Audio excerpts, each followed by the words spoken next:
Test, test, test, test. Test, test, test. 1, 2, 3. 1, 2, 3. 1, 2, 3. 1, 2, 3.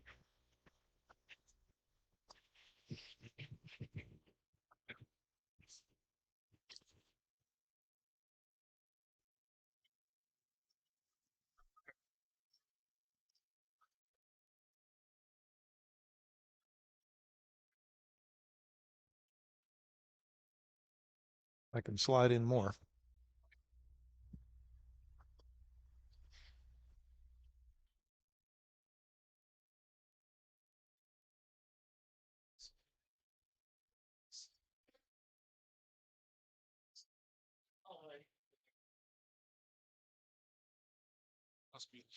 Yep.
From the Berkshire Hathaway Home Services Family Realty Newsroom, this is KNOX News with Jim Johnson.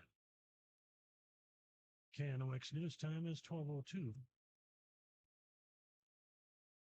Oil and gas companies will have to pay more to drill on public lands and satisfy stronger requirements to clean up old or abandoned wells under a final rule from the Biden administration. The Interior Department rule finalized Friday raises royalty rates for oil drilling by more than one-third to 16.67% in accordance with the sweeping 2002 climate law approved by Congress. The previous rate of 12.5% paid by oil and gas companies for federal drilling rights had remained unchanged for a century. The federal rate was significantly lower than what many states and private landowners charge for drilling leases on state or private lands. South Dakota state veterinarians say positive samples of bird flu were taken from more than one dairy cow.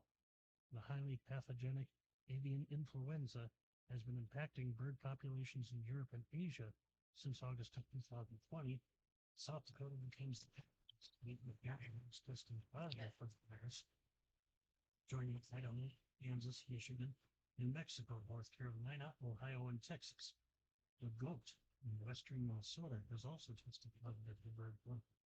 South Dakota dairy producers are encouraged to closely monitor their herds and contact veterinarians if cows appear symptomatic, especially if milk production drops in price.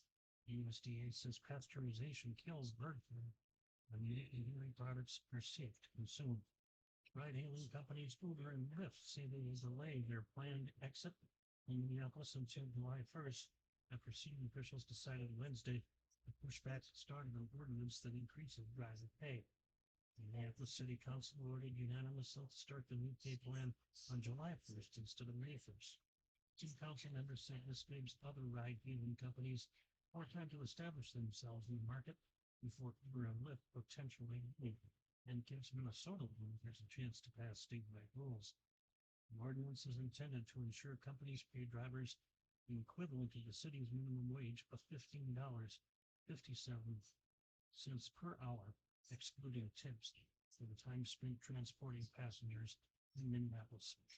A portion of Minnesota's budget surplus will be allocated to the state's disaster assistance contingency account, and the legislation passed unanimously 59 voters. Under House File 3753, the official stops once the account reaches $50 million. Representative Gene Pawlowski will be the third. House File 4753 is a bill that will take 50 million out of the surplus or whatever it would take to get this account to 50 million so that the account would be stabilized. Disaster assistance account signed into law in 2015 expedites assistance to communities and families description. Prior to passage of that act, the Minnesota legislature was required to eliminate strike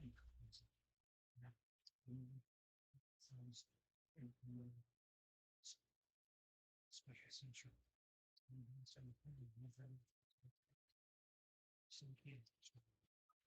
Thank you, Jim. And our next update from the KNOX newsroom will be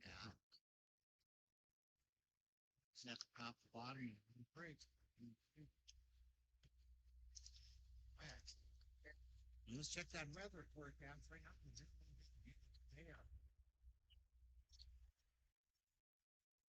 Time now for the KNOX Wayland's Moving and Storage 5-day forecast. Now today, a nice weekend on tap. Today, mostly sunny, 60. Northerlies under 15. Tonight, mostly cloudy, 42. Southeasterly winds 5 to 15. Saturday, a sunny and all cloud mixy, sun and cloud mixed, and have an isolated shower. So a combination. High is 72. Sunday, mostly sunny. High 70.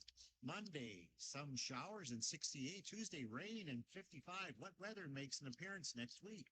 And remember, weather throughout the hour, Mark Newland's forecast, and severe weather information first brought to you by the fine folks at Wayland's Moving and Storage, helping you take the stress out of moving and storage needs since 1917 for household, office, or commercial moving needs or storage needs. Call Wayland's at 775-5557.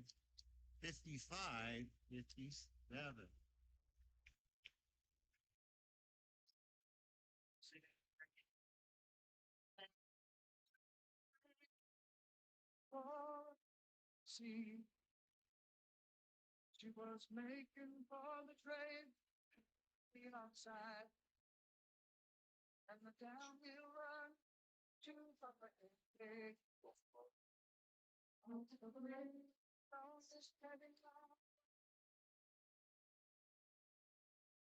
Well, well, well, Dean.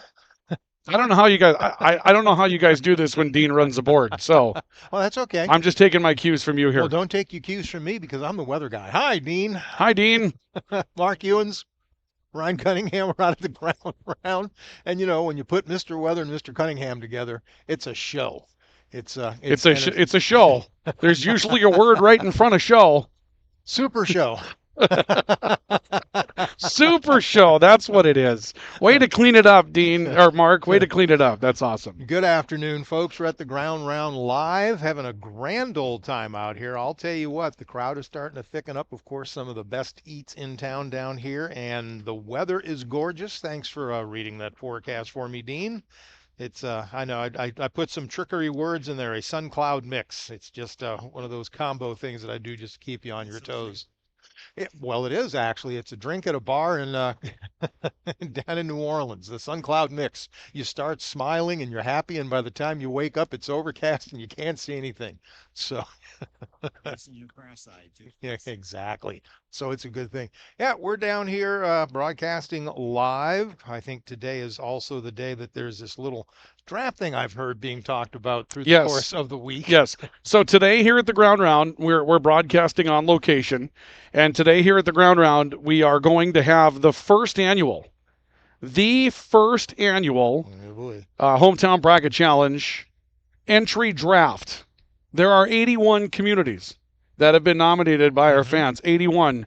Today, the field will be narrowed to 64, and next week the voting will begin. Yep. And so today, we have 4 contestants that will be picking their communities. You are one of them, Mark. Yes, I am. Mark Ewens will be picking along with Jared Thomas, Phil O'Reilly, and joining us as a special guest today in drafting a roster, maybe, will be Adam Helgeson All right. from Berkshire Hathaway Home Services Family Realty. Now, he may also be doing draft analysis. We're not sure which one he's going to do. I may end up picking a roster, and he may be doing draft analysis, or he may be picking. We're not sure. Okay, but we were trying to fill some holes in the bracket and or some holes in the day, and a lot of people are gone and just unable to take care of it. Right. So that's how it went. Okay. Now, so we got that going for us here. But today, Mark, we're getting together some of the information. This is the information that people like you need to know. Yes. Okay, some in-depth draft analysis, okay? And it's about to be emailed to you. Oh. So you'll have the opportunity to take a look through it. Sure. And decide which communities you want to put on the top of your leaderboard. Sure. Okay? This is a big deal. It is a big deal. Okay? No. So here's what you need to know. What do I need to know? Okay? The draft lottery took place this morning. Ah, okay. Okay? The 4 people that are picking were entered into a draft lottery to determine the order in which they would pick their teams. Makes sense. We're not revealing that. Of course not. We're not revealing that until we get going, okay? Yeah. However, we will tell you that if you go to knoxradio.com and you look under the Connect tab, or actually, no, correction, don't do that. Don't do that, okay? No? Okay. Go to the Sports tab and look under Live Sports. Oh, sure. This will be on KNOX TV today. Outstanding. The draft will start at 3. It will conclude at 5. There will be 64 teams taken, 64 towns taken. Okay. 4 towns, yeah. And it will conclude at 5 o'clock today with the final town being taken. And those will be the 64 teams that compete in this year's Hometown Bracket Challenge. Outstanding. Okay, that's the way it's going to go. Now, I thought you might like some information that everybody will get. So I'm not giving you any additional information that you shouldn't have. Okay. I would expect not. But I thought you would like some information on how the nomination phase went and how this is shaping up coming Please in. do. Okay. The number 1 nomination getter in this year's Hometown Bracket Challenge was Hatton. Hatton was nominated 11 times. That's impressive. In the Hometown Bracket Challenge.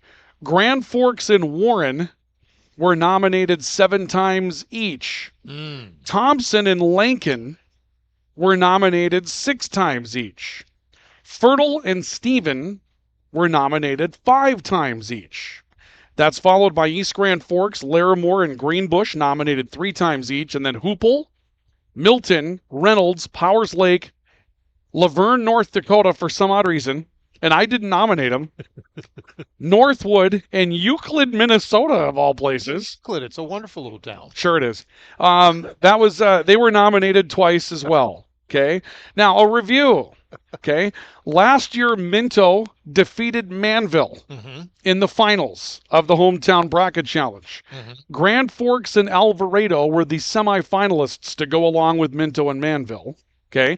The Elite 8 last year included Northwood, Stephen, Park River, and Reynolds, and the rest of the Sweet 16, Drayton, Arvilla, Langdon, Edinburgh, Mountain, Fordville, Carlstead, and Warren. Okay. 2 years ago, in 2022, Oslo defeated Manville. Now, here's the first pattern that develops. Manville's been a runner-up 2 times in a row in our Hometown Bracket Challenge. Yeah. Are they going to finally get to wear the glass slipper? I don't know. Is Manville finally going to get to be Cinderella? That's the question we have to ask ourselves. The pressure is amazing. Park River and Forest River in 2022 were semifinalists. Reynolds, Larimore, Hatton, and Minto made the Elite 8. So Minto made the jump from Elite 8 to champion. And then Grand Forks, Arvilla, Grafton, Portland, Cavalier, Thompson, Veselyville. Oh, lovely little spot. And Hoople made the Sweet 16. So you can see some of the towns that have some residual strength here. Manville, Alvarado, Northwood, Stephen, Reynolds. These are some of the towns that have had strength before. Yes. Okay. So you got to start to think about that. Mark, you have to start to put together a strategy. You need some strategery here. Yeah. Sure. Okay. Yeah. Let's go with that. All right. So today, here at the ground round, we invite people down. Come we on want down. we want people to be here. Okay. We want you to come down, be a part of the gallery. We want you to boo. We want you to hiss. We want you to cheer when a town is taken. They're gonna. Matt asked me, "Do you want people to be seated out here today?" I said, "Absolutely, Oh, I yeah. do. Yeah, the I more want the people to merrier. be seated out here You bet. because I want them to see what's going on." Okay. And so this is the way it's going to go. Now, I believe we have a caller. So 775-5559. Now, I don't know. Do you normally run this or does Dean normally? Dean normally runs that. Well, now that guy's I gone. can't see it because I can't see anything. Dean went away. It was just there. He just Well. you call back there, caller. Dean, Probably wanted to nominate Orr. this is the first time. This is the first time I've had Dean board hopping one of my shows. Oh, okay, yeah. I've never had Dean board hopping this, and it's only my show for the first segment. Right. Then I've got to finish up. There's a lot of details for the commissioner. Yep. So I get to yammer. Okay. So it'll be Mark filling in for me today till 3. But today, starting at 3, will be the Hometown Bracket Challenge draft. And we're going to start gathering people here at about 2:30 this afternoon. It'll be done by 5. And then we'll know. We'll know Ooh. which ones are in. Okay. Are the in. Yes. 64 We'll in. welcome them to the tournament. Yes. It's like winning conference championships today. Exactly. Okay. Now, here's the next thing, though, you need to know. What's that? The next step will be to seed the tournament. Mhm. Okay. And so that will be my job. My job will be to seed the tournament. And just because you pick them number 1 doesn't mean they're going to be number 1. Now, a couple of things that I know that Mark might help you a little bit. Please tell me. Since you're doing the show with me, I figured I would probably give you the inside scoop. Look at there. We're on the TV over there. Good idea. That is awesome. That's kind of scary. That is awesome. Yeah.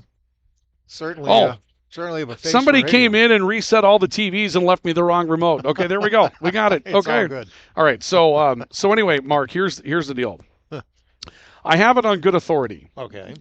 that if Phil O'Reilly gets the number 1 pick, Oh boy. he's taken Larimore. I would imagine. Phil O'Reilly has told me that he has a soft spot in his heart for Larimore, Mm-hmm. and so he wants to take Larimore with the first pick. Sure. Okay. Now, I talked to Jared Thomas this morning. Okay. Mm-hmm. Now, I'm not going to tell you what town JT said he was going to take with the number 1 pick. Might not be who you think. I said to JT, I don't know how you can get out of this not taking East Grand Forks with your first pick. That was my thought. You are an East Grand Forks native. Yep. And his response to me, and I'm going to quote him now. Are you ready? Go right ahead. Loyalty and tradition is just peer pressure from dead people.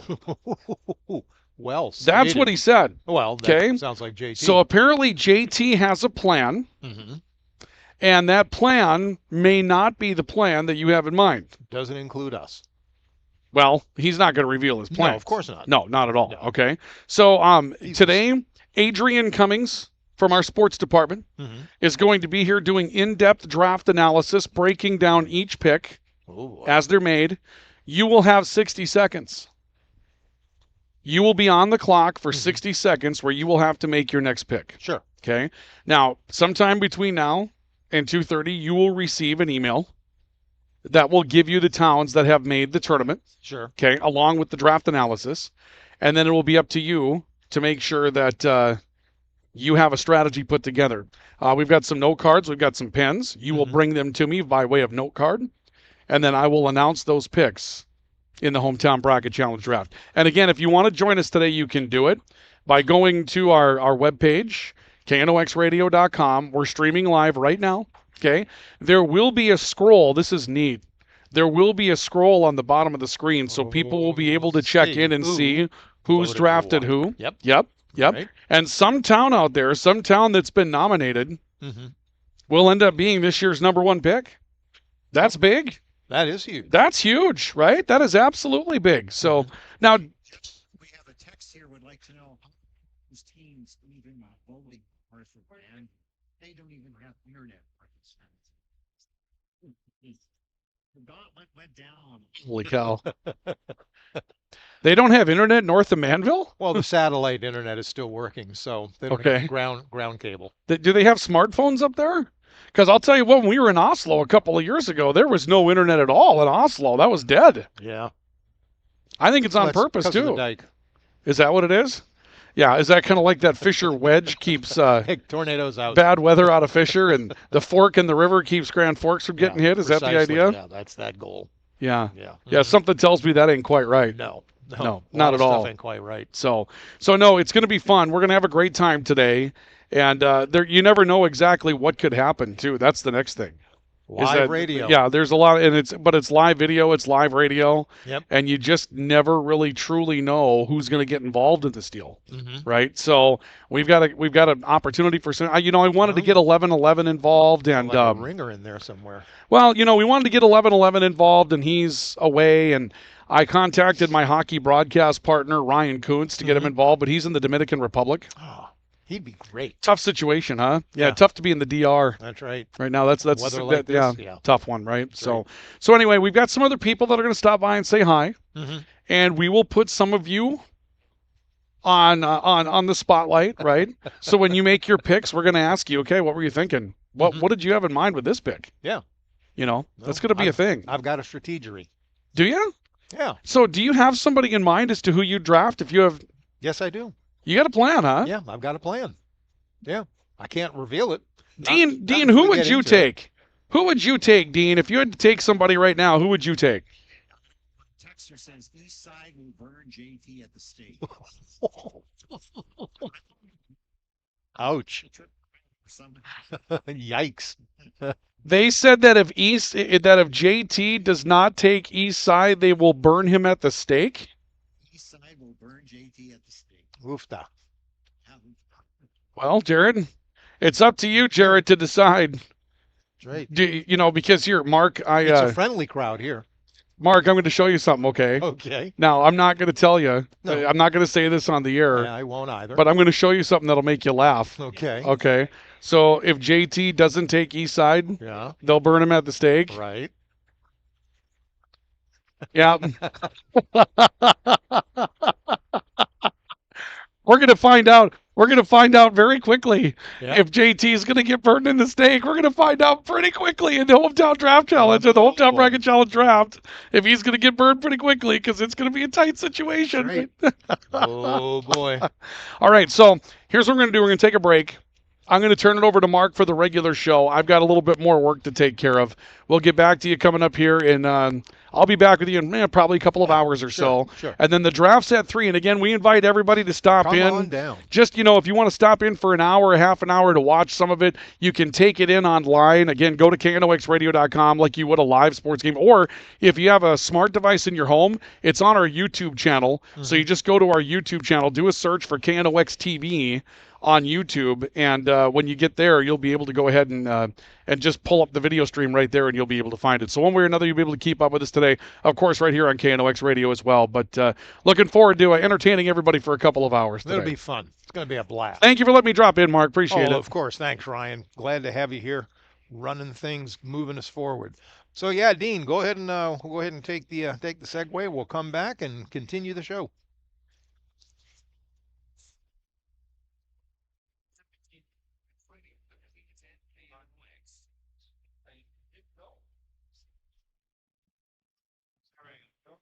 Is there a off switch, or just see that button that says green? You can mute yourself. That button, yep. Okay. If you touch it again, okay, good. Very good. Thank you.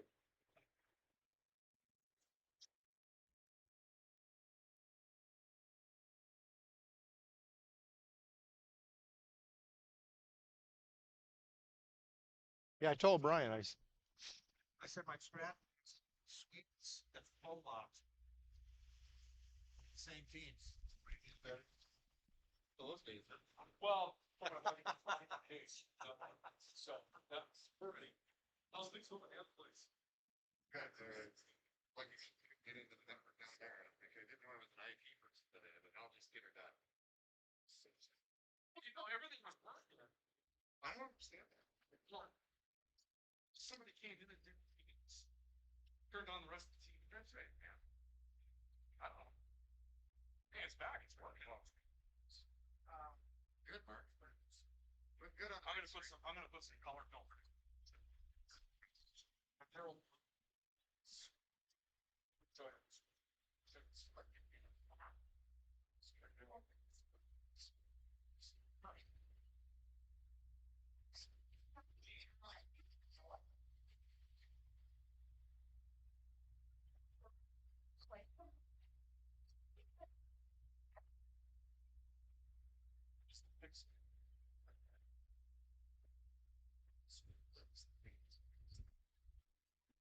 Right, yeah.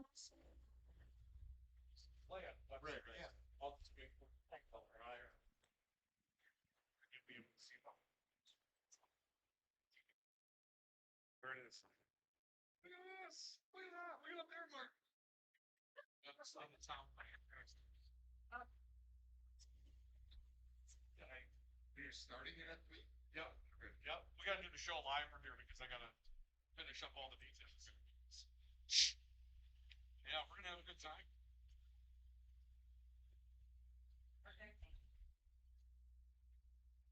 Oh, good. And I enjoy that. You guys about to eat now or wait? I'm good right now. I gotta keep doing this. I'm gonna see next to hungry yet or not? I'm good. Later, when it's time to, when he's buying. Yeah. Yeah, put it all on his bill. Exactly.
Dean, you trying to put us to sleep out here. It's a lovely song, but man,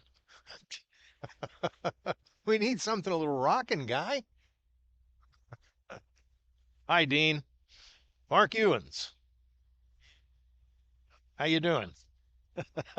Well, that's okay. No, I mean, look, I have nothing against Fire and Rain, but that's just kind of like, we're in a festive mood out here at the ground round today. So something that's just, I mean, again, nothing against James Taylor, except for the fact that he was stupid enough to walk away from Carly Simon, but that's a whole other story. Anyway, how you doing today? Oh, yeah, well, that was You're So Vain. Yeah, You're So Vain was about that. Yeah. Well, that's the theory because Mick Jagger does some great solos, and there was always a rumor in the background that Jagger and Beatty were like arch enemies. So who knows? A lot of stuff going on in that song back 40 years ago. Holy moly. Yeah. But there is that. No, that's okay. So I guess it makes sense actually you can play a depressing song like that just because, he lost out. How you doing? Doing wonderful, I'll tell you what.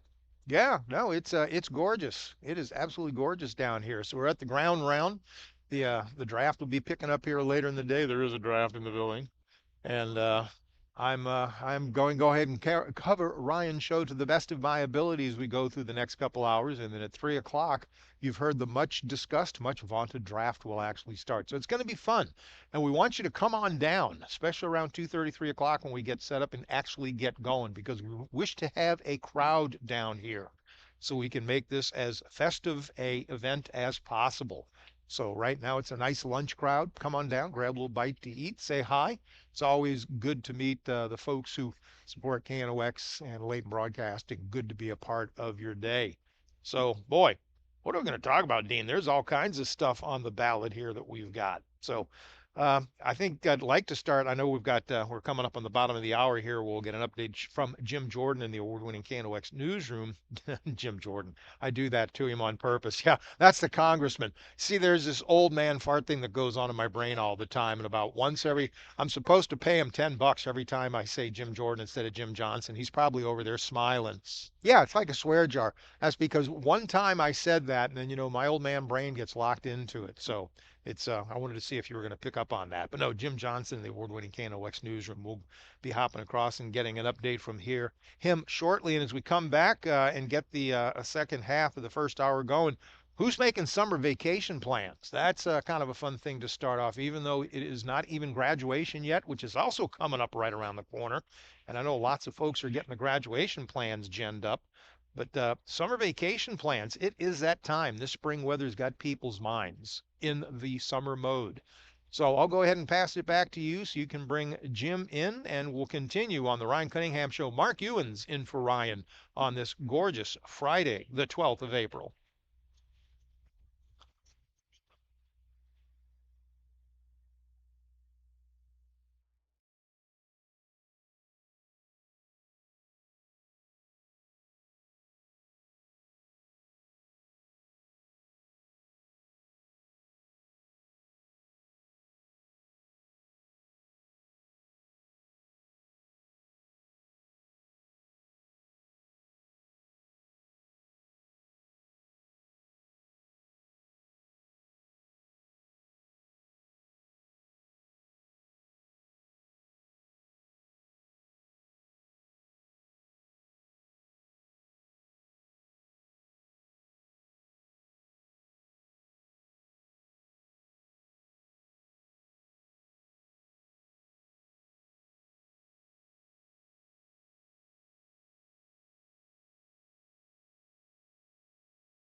1310 AM, 103.3, 107.9 KNOX FM. Mark Ewan's in on the Ryan Cunningham Show this gorgeous 12th of April, a Friday. Good to be with you, broadcasting live from the ground round down here on the south side of Grand Forks, where the the much vaunted later in the day we'll be having the much vaunted, much discussed hometown draft will be kicking off. So we're going to have some kind of fun here later in the day. It's going to be great. So come on by, especially after about 2:30 or so. But come on down anytime, grab a bite to eat, have some delicious food, sit back, say hi.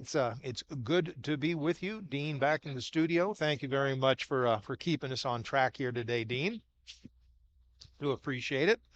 Uh, the question here, as we go through this first hour or so of the Ryan Cunningham show, just a little fun start off because with the weather turning so nice and the weather folks are saying we're supposed to have a really long, hot summer.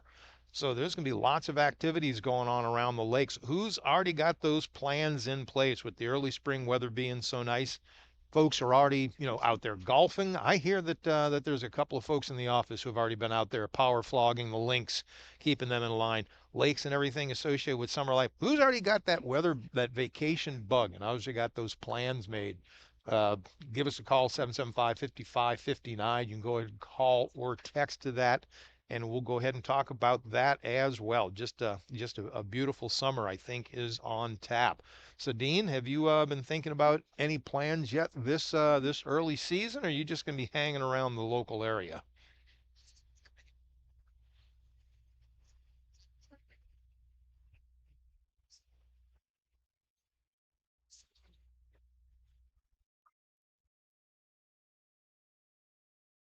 We are, and I'll talk just briefly about that too, that there's actually indications, and touched on it a little bit yesterday. There are indications over the next couple of days, especially Monday, Tuesday of next week, that we may get some decent rains across parts of the area to kind of help get things moistened up a little bit. But the overall picture for this upcoming summer looks to be predominantly warm and dry. But even so, don't let that cancel your plans for this upcoming summer. So, who's already thinking summer? Who's already got plans genned up? I'd like to just talk about that here as we get started on this Ryan Cunningham show. Mark Ewans down here at the ground round. Nice lunch crowd down here. Come on by, have a little late lunch. And later in the day, the hometown challenge draft. We'll be getting into that starting at 3 o'clock. So we wish to have an audience down here as well because we want folks to definitely come in and help cheer us along. And as we go through our picks, it'll be interesting, Dean. Mr. Weather here, Mr. Sports Guy, not so much. It'll be fun. I've got my picks. We'll find out what they are later in the day today, and of course, we'll be joined by Brian Michaels and Jared Thomas, or not Brian Michaels, excuse me, by Phil O'Reilly, Jared Thomas, and Adam Helgeson will be here along with Ryan. So we're going to have quite the little group down here having a fun time this afternoon. So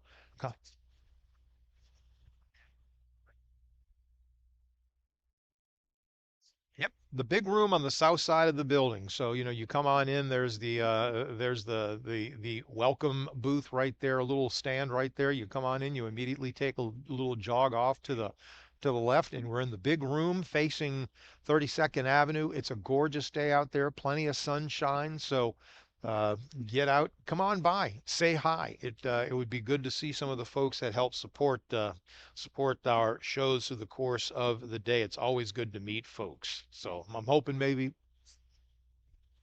nope, nope, not yet, not yet. We've got the list of towns that made it into the final, but at least the ones that'll go ahead and be a part of the process. But nope, that has been sequestered until later in the day when we start making our actual picks. So yeah, so a little bit of secrecy, and I don't know anything. I've been sworn to sworn to secrecy for what little bit I do know under the penalty of, having to do all of Ryan's shows. Just kidding. Just kidding. I've got enough of my hands full with the 3 hours that I do in the afternoons.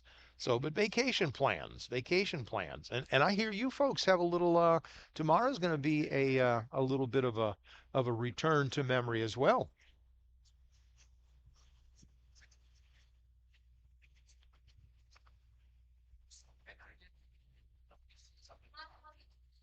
Oh, yeah. Mm-hmm.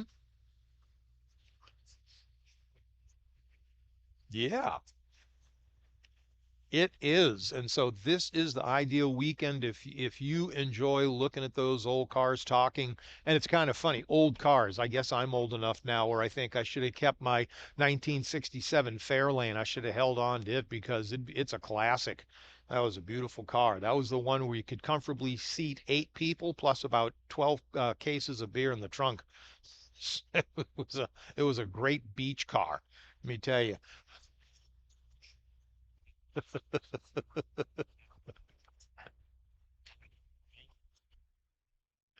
Well, it was, yeah, it was either the 12 cases of beer or the 3 or 4 people sneaking into the drive-in. Not that I ever did that.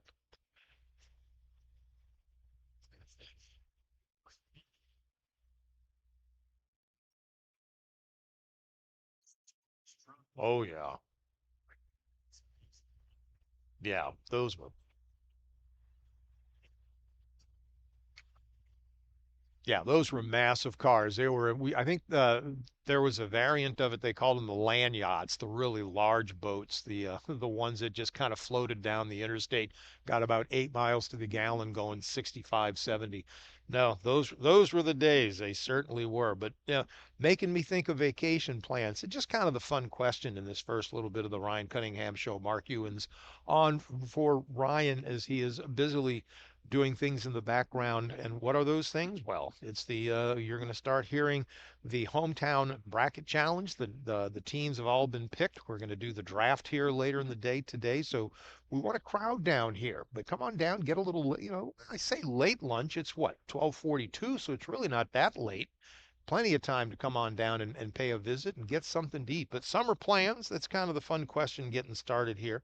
Uh, I don't think we're going to be doing much of anything either. Not right now. At least I haven't been told by my higher headquarters who will.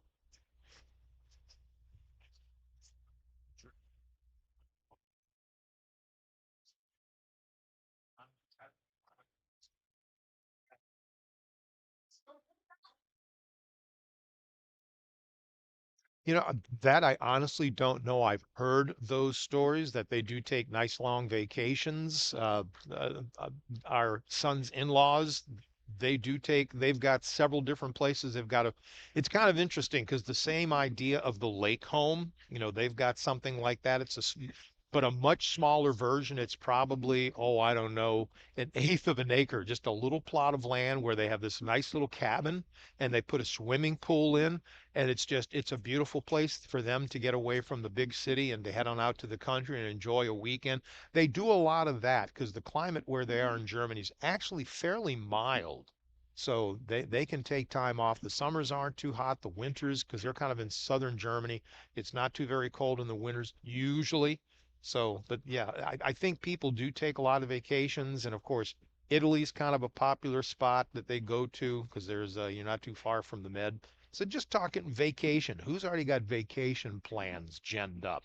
Thinking about that as we get into even though school is still going on, but man, I hear people talking plans already for the parties because graduation's coming up right around the corner.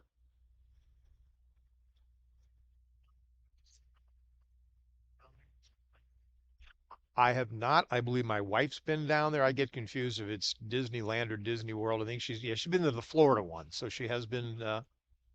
Yep, yep. Have not been to either one of those. I know they've been a draw. There's been obviously some controversy associated with them in recent years, but I think they're still doing pretty good money wise. But no, we've been to Florida. I've got a sister that lives on the Gulf Coast down there in the Pensacola area. That's beautiful down there. It's just it's a gorgeous part. And I've got a cousin and her husband that bought a little house down near Waveland, Mississippi, right on the Gulf of Mexico. So there's plenty of vacation spots down there. You ever been down that part of the world there, Dean?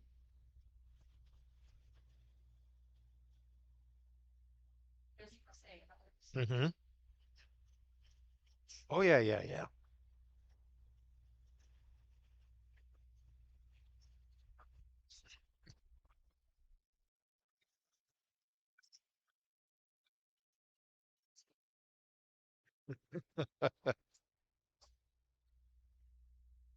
Yeah.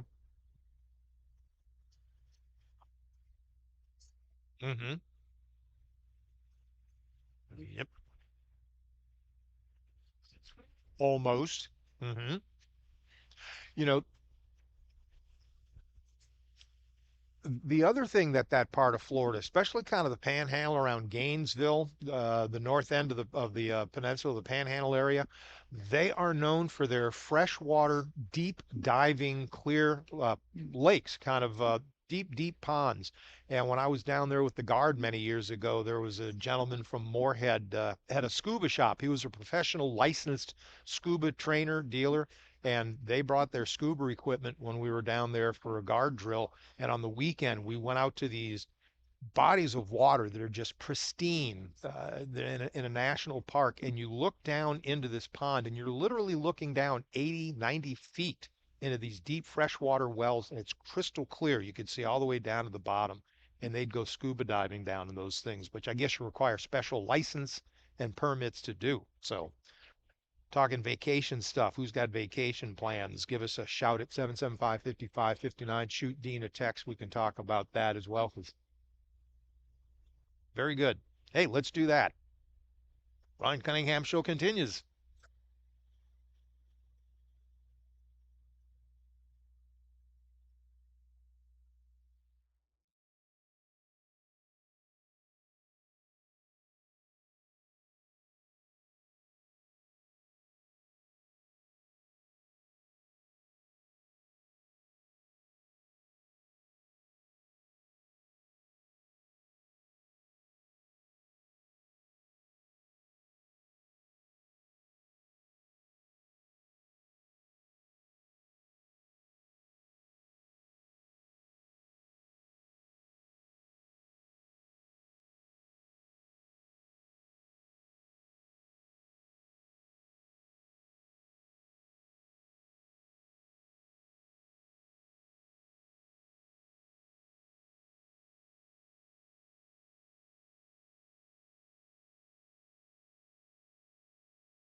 Eastbound down, loaded up and trucking. You're gonna do things that can't be done. You got a long way to go, and a short time to get there. 1310 AM, 103.3, 107.9, KNOX FM. Mark Ewens. Hey, you're playing one of my favorite songs there, Dean. I just love that.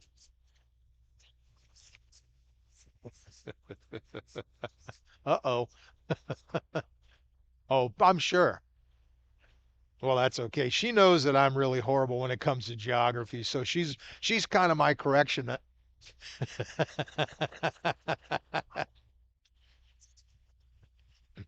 That's okay. No, I'll admit what it is, Dean. It's failing memory. That's all that it is to it. So far as long as I keep going in the right house at night, I'm in good shape. I tell the wife if she gets a call from the cops, Mrs. Ewens, your husband was breaking and entering. It's no, he just forgot where he lived. So that's what I tell her. And she's like, yeah, okay. So vacation time, that's kind of what led to it. So, yes, but it was Gainesville, Florida. It was kind of in that area because the university is down there. Let's see here. What do we got? Any texts or any calls yet, 30? No, that's okay. At least, well, God, somebody likes me. No, but we're talking about vacation plans. I know it's kind of early, but I would imagine that people are already starting to think about that as they move forward with this very lovely spring weather that we're having. And it's going to continue for the most part. I don't think we've got a bad day in sight until next Monday or Tuesday. Just till we get through the weekend, ought to be absolutely gorgeous. Maybe. Yeah.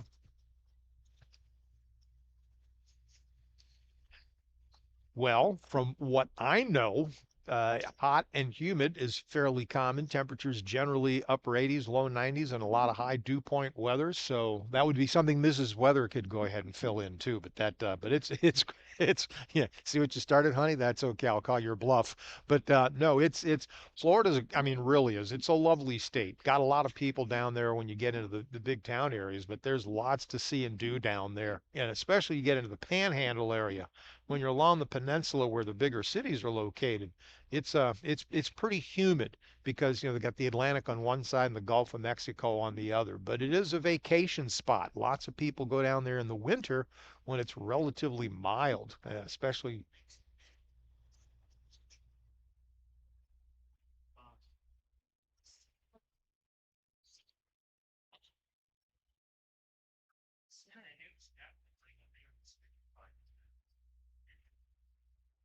Typically don't get as much evaporation, but humidity it's called relative humidity for a reason because it's relative to the air temperature. So I've been in Astoria, Washington, right on the coast where you have 100% humidity and you can't see 5 feet in front of you because of the fog, but it's at 55 degrees. And so it's pretty chilly. But yeah, you get down into Florida and if the relative humidity is 40, 50%, but the dew point temperature is near 80, it's absolutely miserable. Your body simply can't, unless you're used to it. It's really difficult to handle it because your body can't evaporate the heat off that readily. So but yeah, Florida. I mean, Florida's a pretty nice state.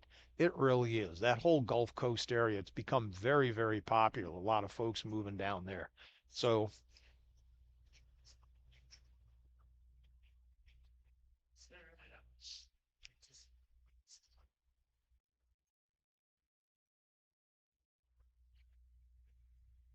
it's it's redistribution of energy is the easiest way to put it. Takes all that energy along the tropical regions, and it's the same in a lot of ways the same basic principle as our northern plains blizzards, except obviously about 80 degrees, 90 degrees warmer with heavy rain instead of heavy snow. But it's just a redistribution of energy. So, and they typically travel from east to west across the Atlantic basin towards the United States, whereas our cyclones typically come out of the southwest heading northeast. Yeah, in a lot of ways, it is the same basic principle weather-wise.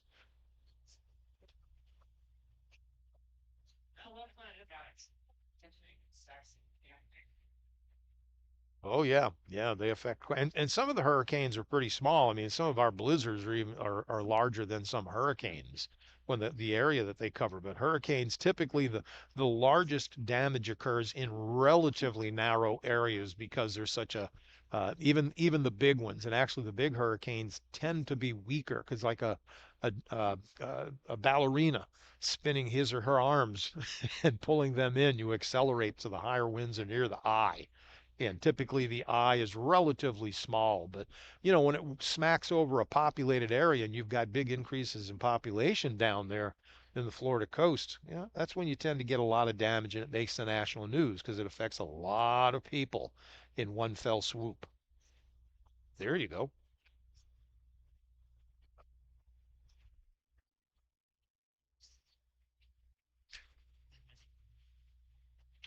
Yep. Yep, the hurricane hunters, which have been based out of the well, they used to be out of England Air Force Base. I'm not sure where they're based out of right now. They may have changed locations back in the day, but yeah, they're a part of NOAA. They work with the Air Force. They fly a different variety of aircraft now, but they've been doing that for a very long time. So, and then they're the ones that fly. Oh yeah, they know what they're doing. To the best of my knowledge, and I could be wrong, but from the last I heard, they've never lost one of the hurricane hunters due to a hurricane. They've, sustained damage, but I don't believe they've lost one due to a hurricane. And they've been doing it for a very long, since the 40s. They've been flying them into storms since the 40s. Not C-130s, but then I forget what they're flying now. But yeah, they've been flying aircraft for years. That's quite the deal. So there you go. There's a vacation idea. You can go on down to the south and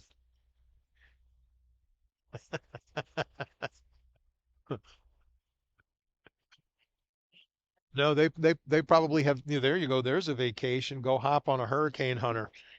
Well, they probably got people that do those things too. That have those, like you've got cruises where you can go chase sharks or whatever. You probably have hurricane hunting cruises where you can go fly in the planes.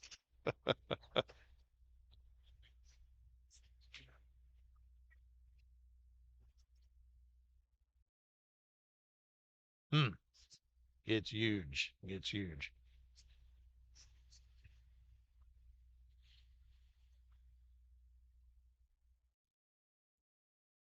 Well, there you go. We're talking vacation ideas here in this second half hour, as it were, of the Ryan Cunningham Show. Mark Ewan's down here at the ground round on a beautiful early spring day. Really, it is for us. It's still fairly early spring. So come on down.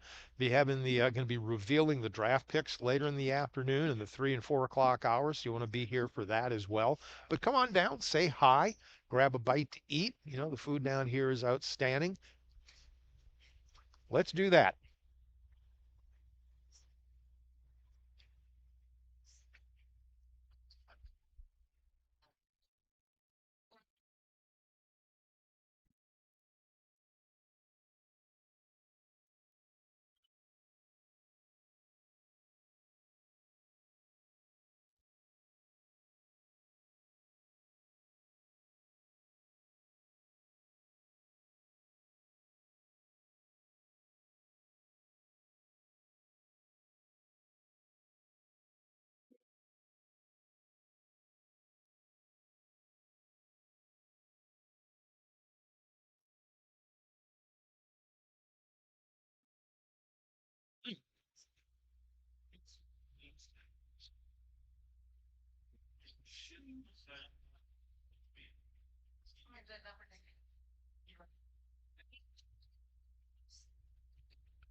Appreciate the call. Thanks. At the top of the hour. Thanks for the call, caller. We'll talk on the other side.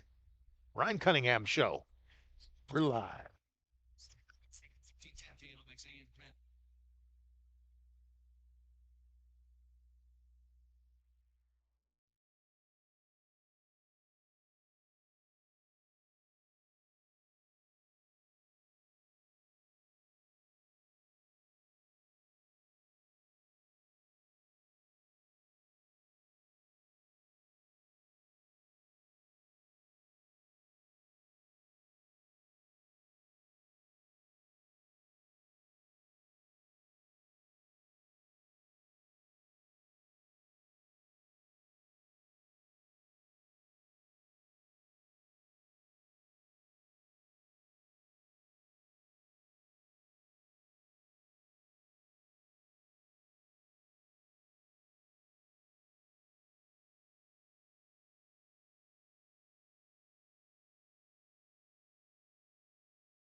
Oh, that was well played, Jim. Well played. I owe him another 50 bucks.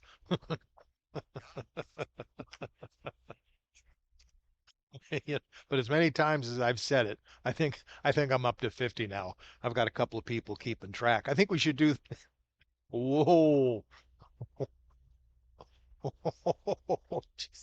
Just do the weather. Oh, there you go. We'll put thanks, Jim. Time now for the KNOX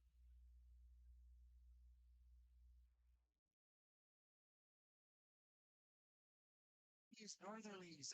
They're 15 tonight. Mostly cloudy, 42 south. Saturday, Sunday mix, an isolated shower, high 17. Sunday, mostly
Thirteen 10 a.m., 103.3, 107.9 KNOX FM. Mark Ewens with you. Dean back in the studio. I am out at the ground round, hence why I'm here, and he's there, keeping me in line. Dean, good to talk to you again.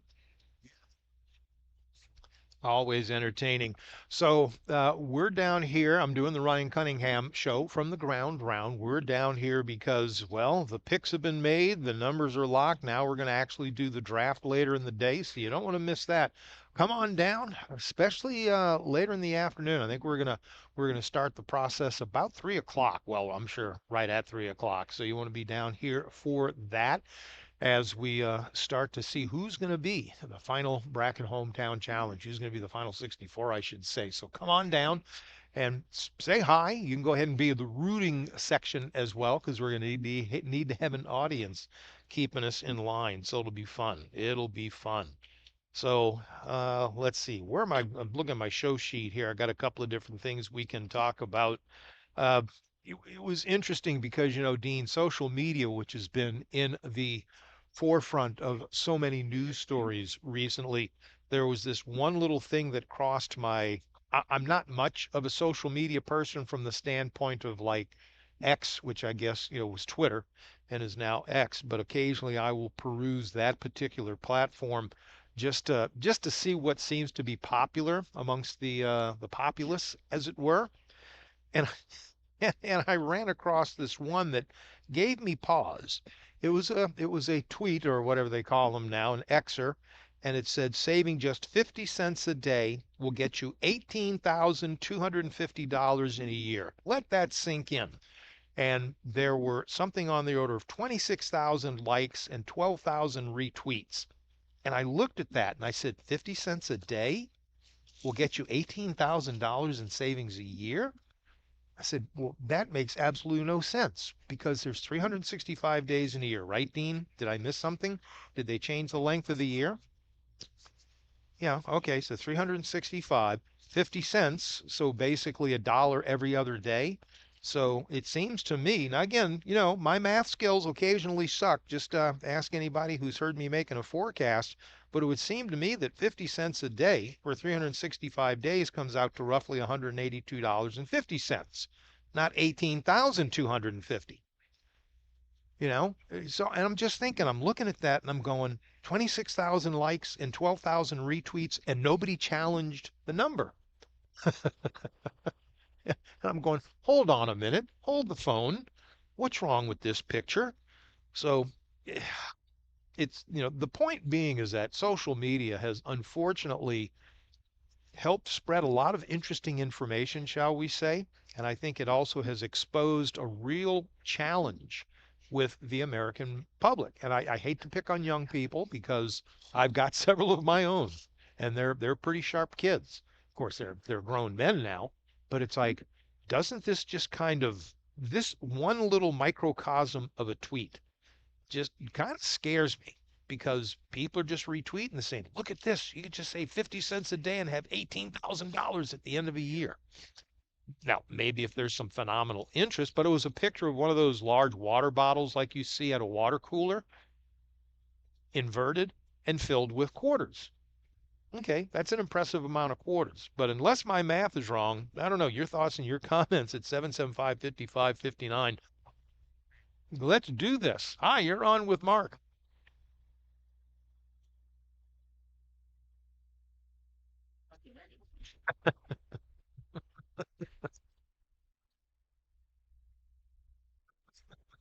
Thanks for the call. You gotta wonder, because the point is that nobody challenged it. That was what really kind of boggled my mind with all the likes and the retweets. It's like, yeah, maybe, the caller's right. Maybe they were on Jupiter, where each year is much, much longer. I don't know. I guess I didn't find that in the specific tweet. So the point being about social media and the way that information spreads and just things get retweeted and retweeted and retweeted, and then people, yeah, let's talk. Hi, you're on the Ryan Cunningham show. Mark Ewens and Dean, go ahead, please.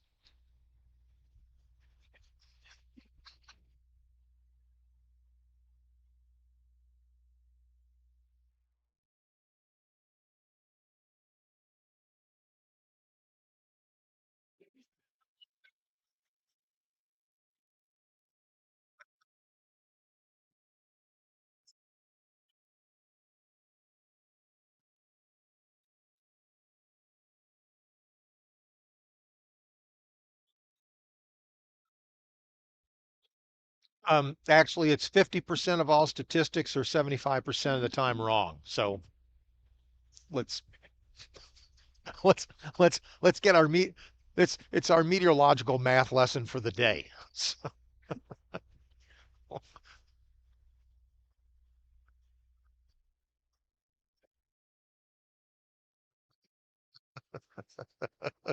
I appreciate the call.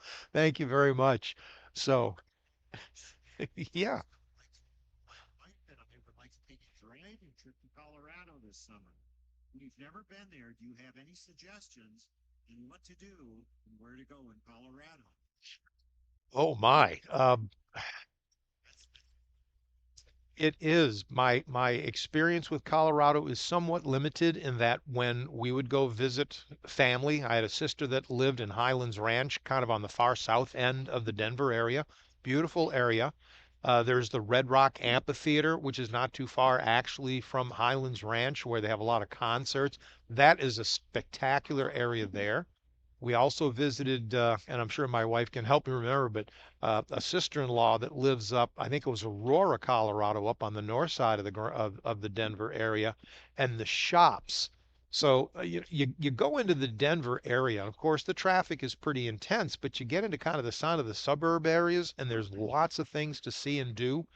Uh, the drive, of course, and if you're going to go in the summer months, you've got several different ways you can go.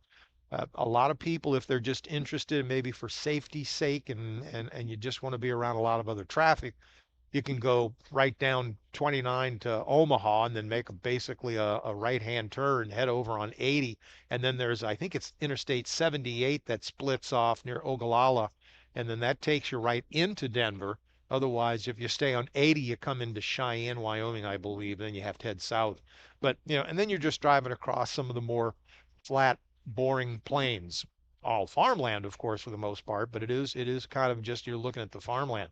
Or you can take kind of a zigzag route head on down into eastern Wyoming, turn south at what is that, Belfield, I think, and you head south like you're going to Rapid City.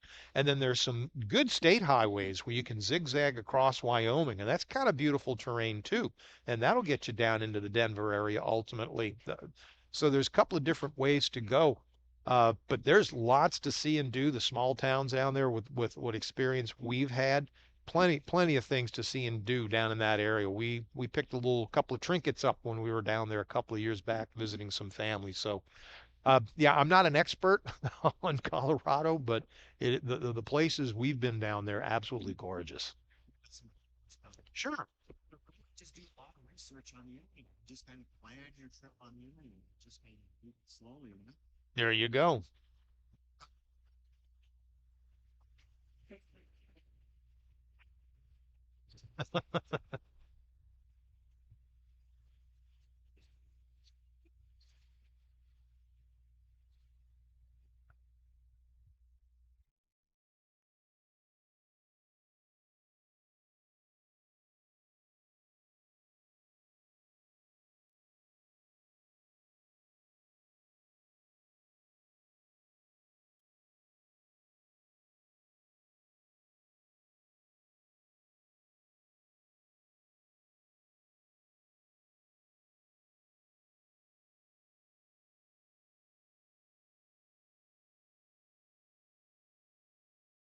Good show. I'll be back.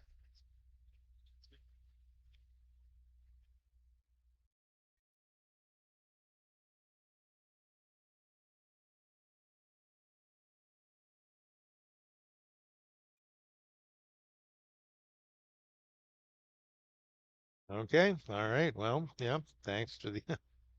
Go ahead. You're on the Ryan Cunningham show with Mark Ewens and Dean. Go ahead, caller.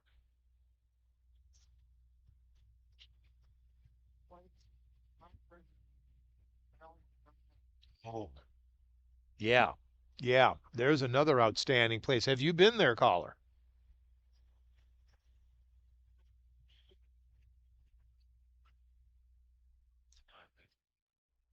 I think that's kind of a popular. Thanks for the call. I think that's kind of a popular motorcycle destination because that's Colorado is a real popular motorcyclist place. Go ahead, caller. You're with Mark and Dean.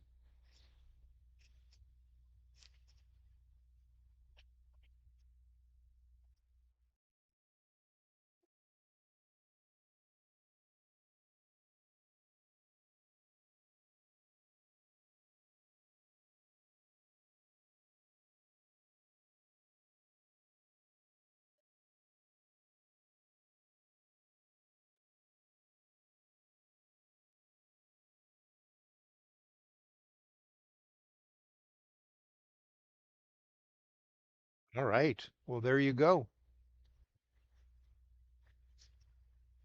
I'm sure, yeah, it's pretty down there. Yeah, it's nice. All right.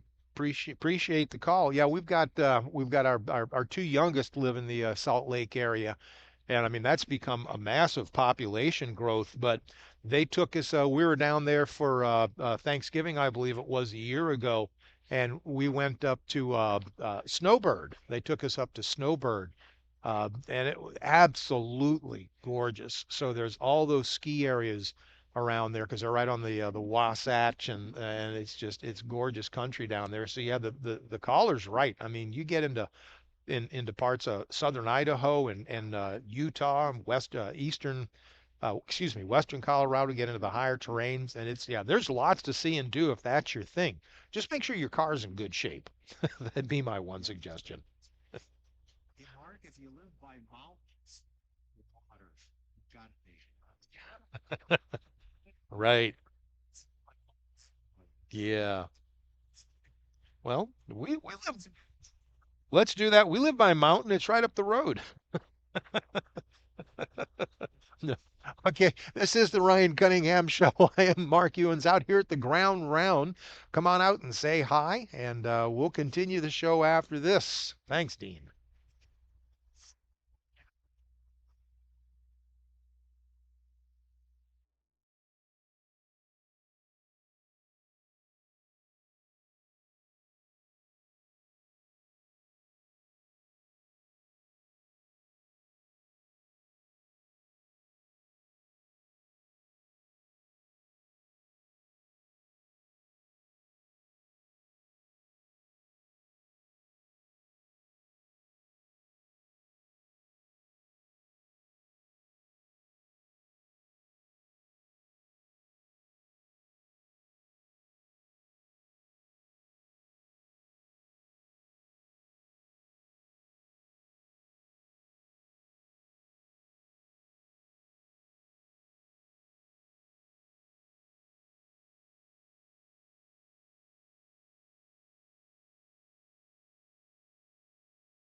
Hmm. Well, 1310 AM, 103.3, 107.9 KNOX FM. This is the Ryan Cunningham Show. I am Mark Ewens filling in for Ryan on this gorgeous Friday, the 12th of April. I am currently down at the ground round here on the south end of Grand Forks, looking out over a little less busy 32nd Avenue now. The lunchtime crowd has thinned out. And it's gotten a little quiet in here too. We want folks to come on down doing the draft thing. Maybe you've heard it being advertised a little bit. Well, all the teams, all the cities have been pulled, so we're actually going to be doing the draft later in the day. 3 o'clock, I believe, is when we're going to start. So Dean back in the studios, keeping me doing the best he can to keep me on track and keep me in line. So the little question that I had asked, vacation time, that was earlier in the show, and that's still kind of floating around. If you're planning on taking a vacation this year, we were just talking about Colorado and Utah, Wyoming, places out west, beautiful places to go see and do. Lots of things to do out there. A caller or a texter had asked if I had any ideas about Denver. Again, I'm not an expert on the area, having been there just a few times, going to very specific locations where family lived, but I do know that there's so much to see and do out that way. So if you're going to take no, I was not there. I was no, I was in the flatlands at Tinker Air Force Base in Oklahoma City. My mountain time was up at Fort Lewis, Washington.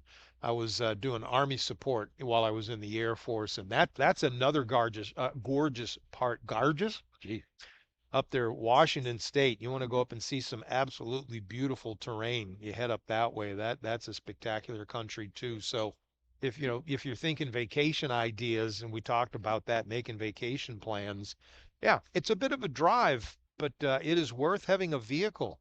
I know a lot of people will fly out there and rent a car, and of course that's very acceptable, obviously, but having your own vehicle, Dean, there's just something about having your own vehicle. You know, if it can do the wear and tear going across country, which is a challenge because when you go across that higher terrain, you know, you can tell she's straining a little bit sometimes to get up some of those slopes. Pay to take a trip nowadays in an electric vehicle? Oh, Plan to go, say, from Grand Forks up to Washington, would you do it? no.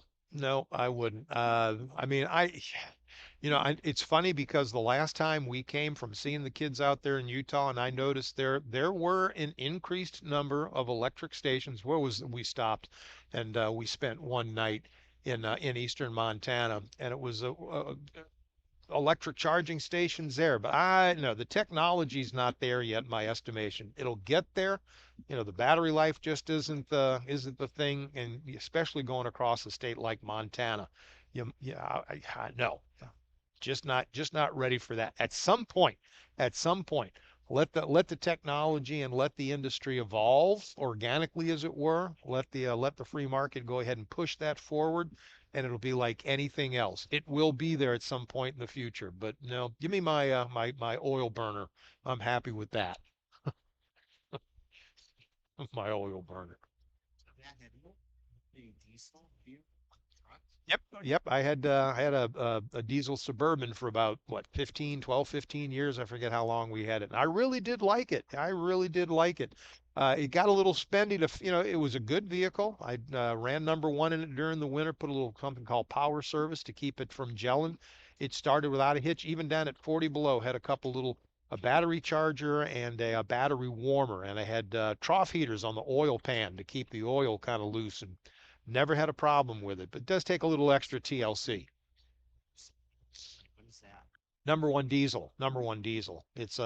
I mean, I can't go into the specifics of it because I'm not an engineer, but it stays a little lighter or liquid. It doesn't have the same gelling temperature as quickly, right? Yeah, but then there's something, well, there's several different extenders they call them, and the one I used was a brand recommended to me by a diesel mechanic, and it was called Power Service. And I know there's many others on the market, and it keeps it from gelling up.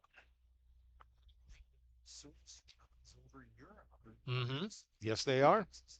Yep, yep. Diesels are very common. Hey, you're on with Mark Ewens and Dean on the Ron Cunningham Show. Go ahead, caller. Doing good. How are you?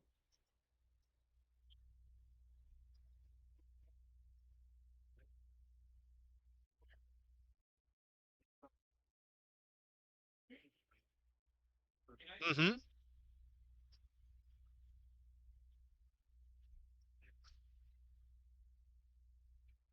Mm-hmm.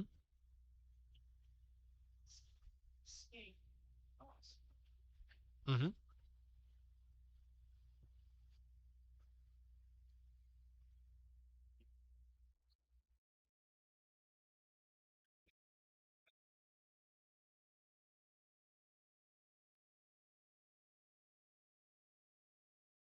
Yeah.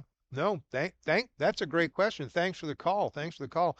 I know we'll talk, maybe we can talk about that coming on because I know we're at the bottom of the hour and got to get an update from Jim Johnson in the award-winning KNOX newsrooms. We can do that. But yeah, I'd like to hear folks have had experience because our son out in Utah, he's got a hybrid and he absolutely loves it. And that's a pretty hilly terrain. So yeah. So let's hop across the hallway then there, Dean, and let's get an update from Jim, shall we? From the Berkshire Hathaway Home Services family.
Thank you very much, Jim.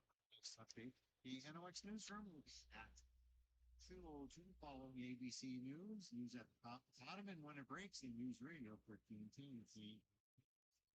Let's check that forecast. It's here at 56 at the studio.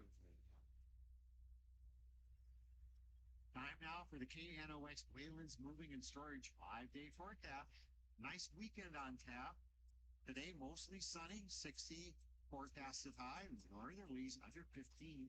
Tonight, mostly cloudy, 42, southeastern winds 5 to 15. Saturday, a summer cloud makes an isolated shower, the high is 72. Sunday, mostly sunny skies above cloud 7. Monday, some showers and 68. Tuesday, rain and 55. Wet weather makes its appearance next week. And remember, weather throughout the hour. Mark Ewan's forecast. It's Wayland's Moving and Storage. It's going to take the stress out of your heat seat. 17 for partial 775 55 57. We always appreciate the students. Oh yeah. Yeah, we love all our sponsors.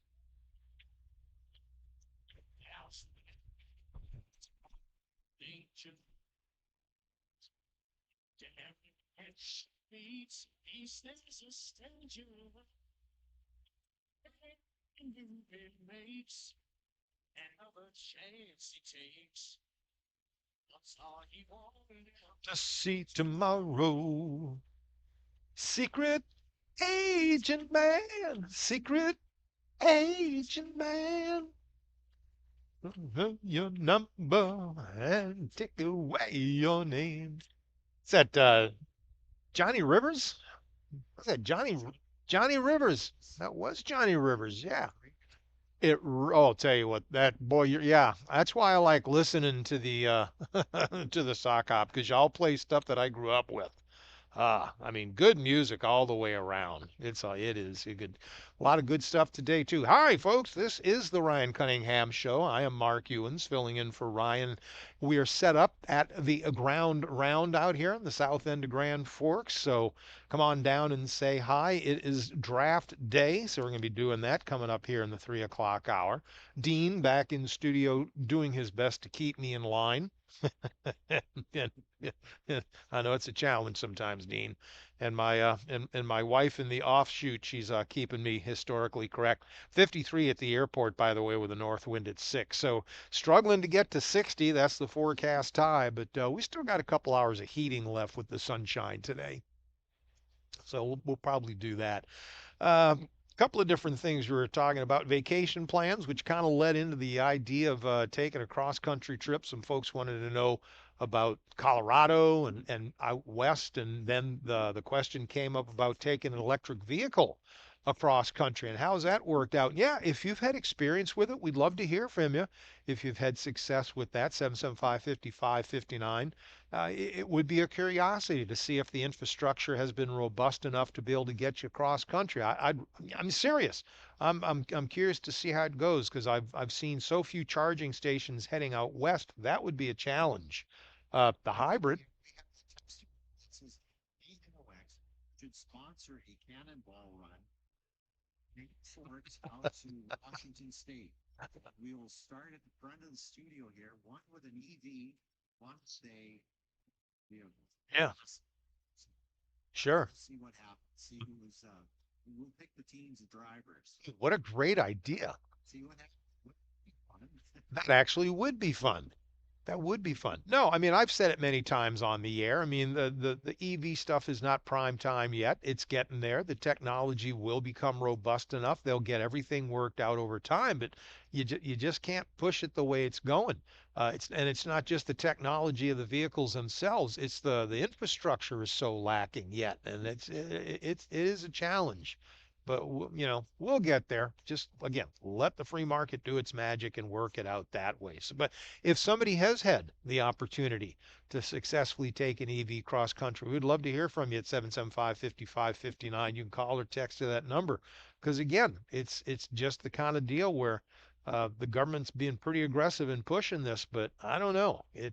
And I read something, an article here that was, and again, farmers, you can correct me if you've heard something different, but I know part of the farm bill, they're talking about by like 2027, really pushing the changeover on farm vehicles to electric on Minnesota. That's been some of the proposals.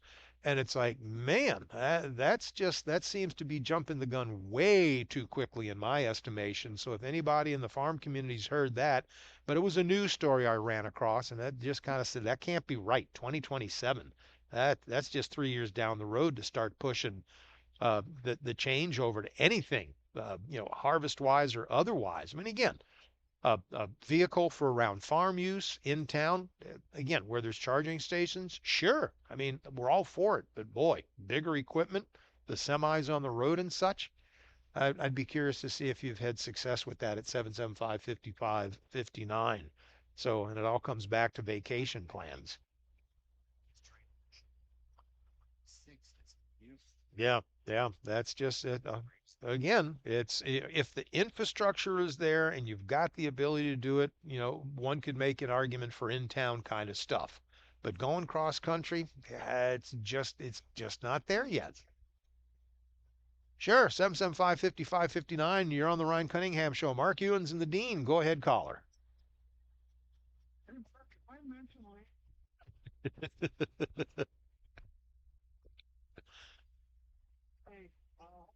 fabrication on your that was a day or two ago. I can't remember if it was Wednesday or Thursday. They had a plate of clip from one of the leaders of XL Energy, and they have a lot of people obviously in Minnesota. And as I paraphrase, not exact quotes, but he said the team at XL is awake at night trying to figure out what they're going to do. Because once they go to all these renewables and nuclear and the gas, he did two things. Are we going to have enough electricity to going to cost? Mm-hmm. At least for electricity, I pay 10.4 cents an hour, a kilowatt hour. Mm-hmm. In California, it's on 28 cents.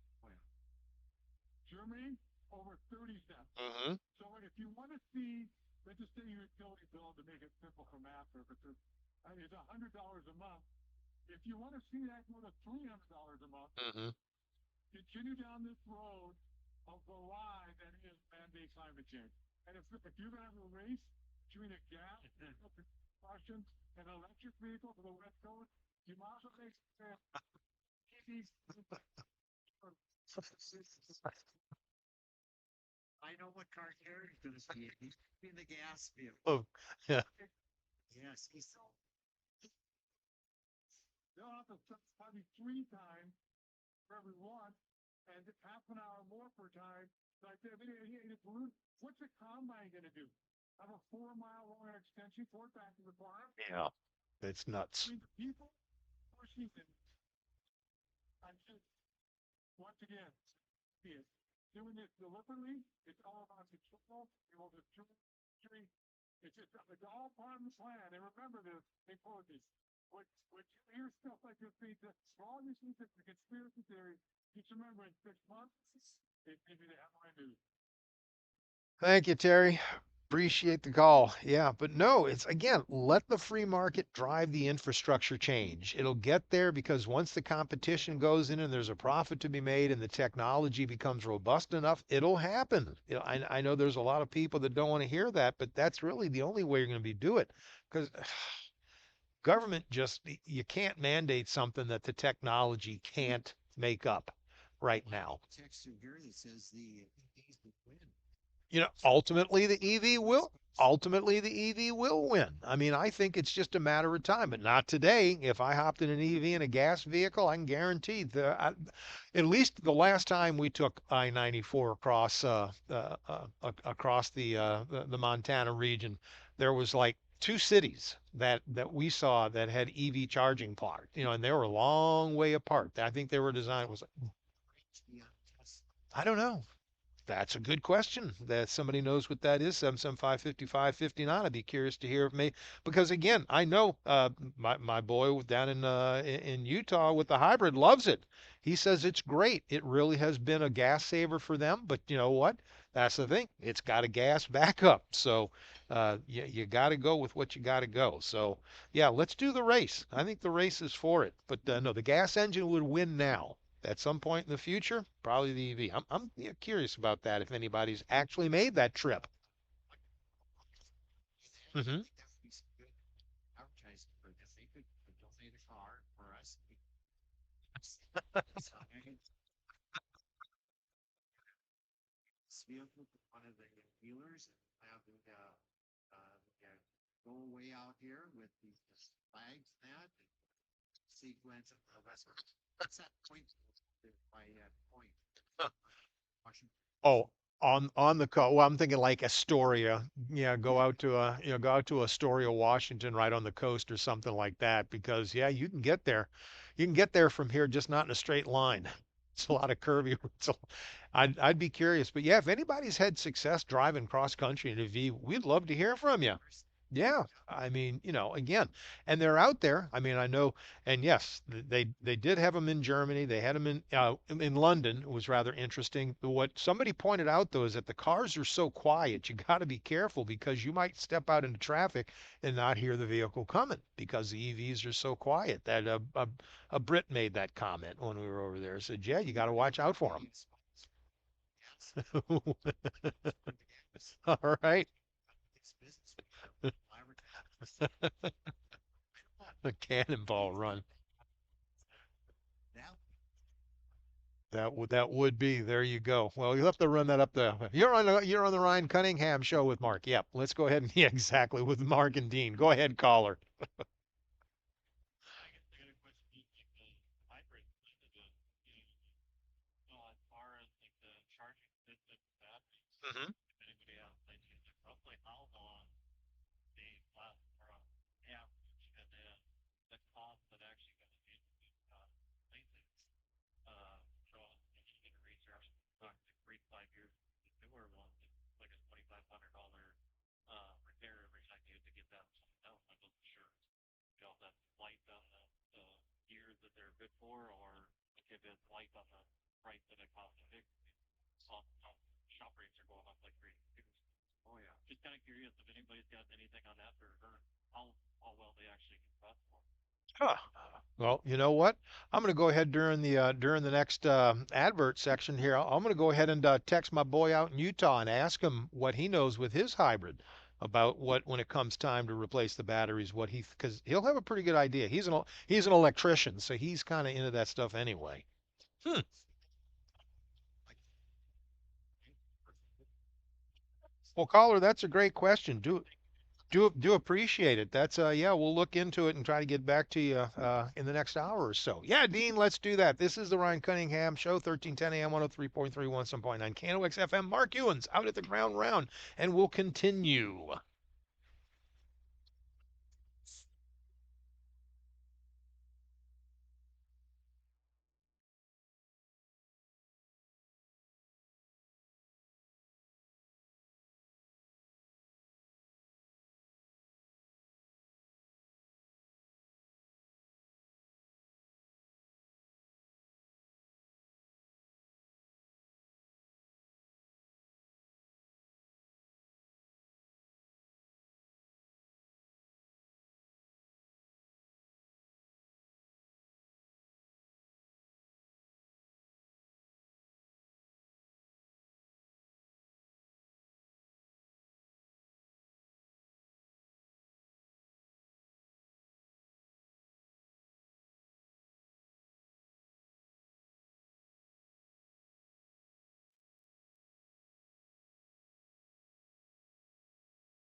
Little Bonnie Tyler there, huh?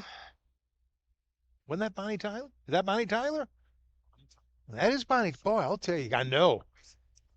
It is. I mean, that's almost like 5,000 packs of cigarettes to get there. No, probably not. I know. That's real. That's not nice. That's not nice. No, there are people that just have that voice. It is very. I just loved her music. Well, I'll tell you what, you're just hitting them there, Dean. Hi, folks. Mark Ewens. I am here on the Ryan Cunningham Show on this gorgeous 12th of April.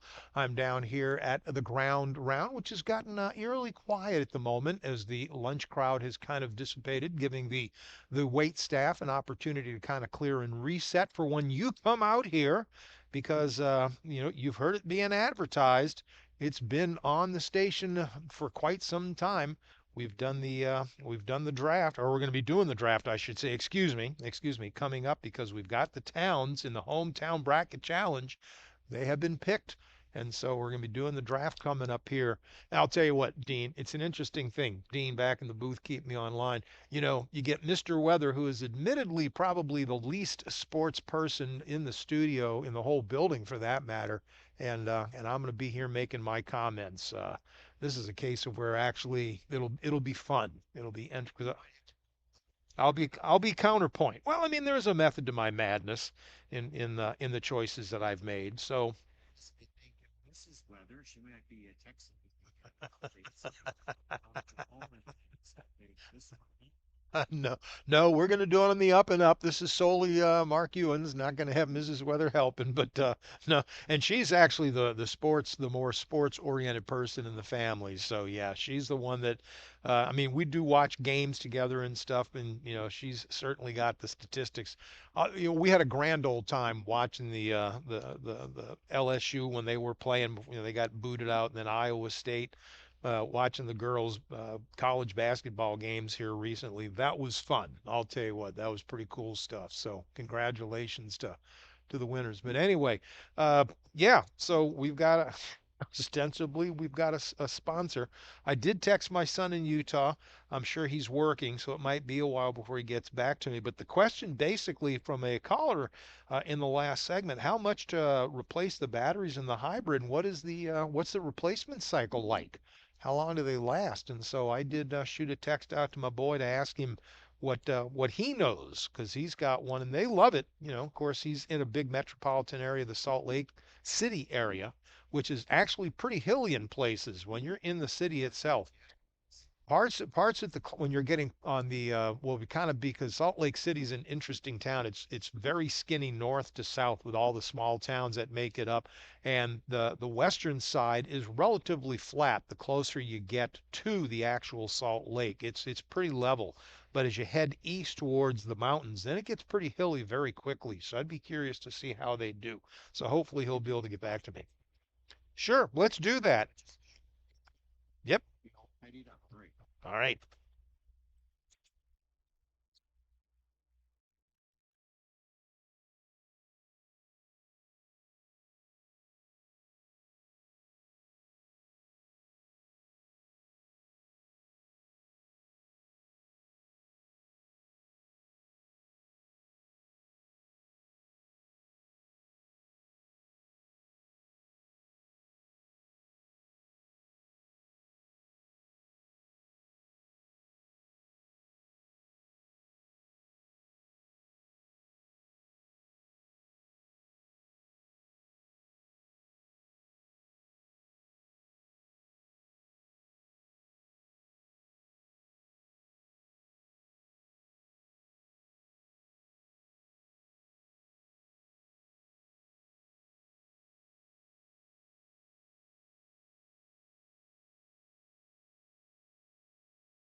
1310 AM, 103.3, 107.9 KNOX FM. This is the Ryan Cunningham Show. Mark Ewan's filling in for Ryan on this Friday, the 12th of April. Dean back in the studios because I'm down at the ground round waiting for the lunch crowd is kind of thinned out. So at the moment, the wait staff is taking a breather. They're certainly not taking a break because they're always busy keeping the place clean and ready to go for you to come on down and have a little snack. And as we get into the 3 o'clock hour, well, we had the hometown bracket challenge. All the towns have been picked. Now we're going to be getting into the draft, and so that'll start in the 3 o'clock hour. So you want to be here for that. We want a crowd.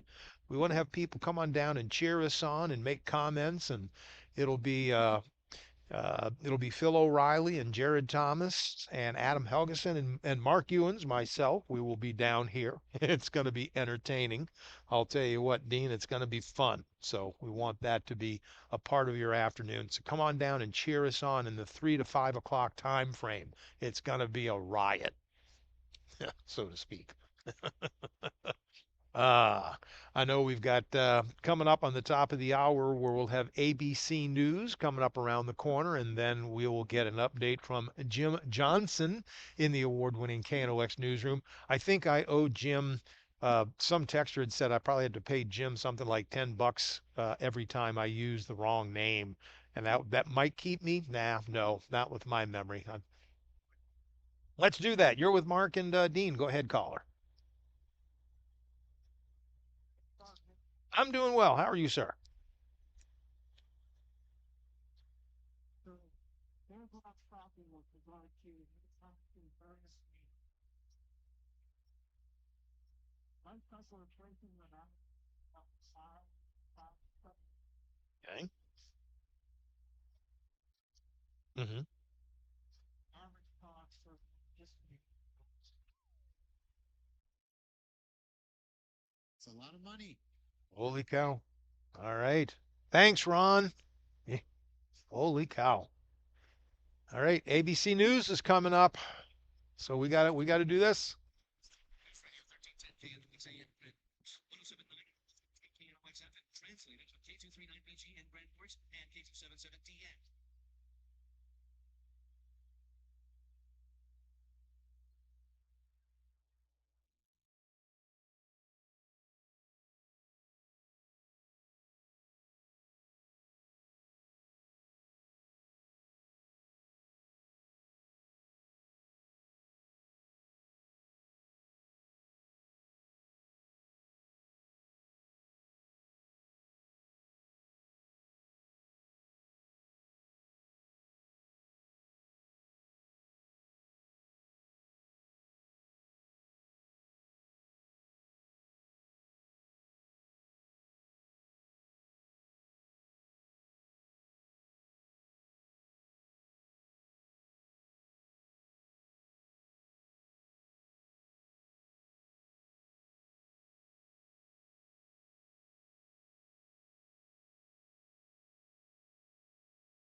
Uh-huh.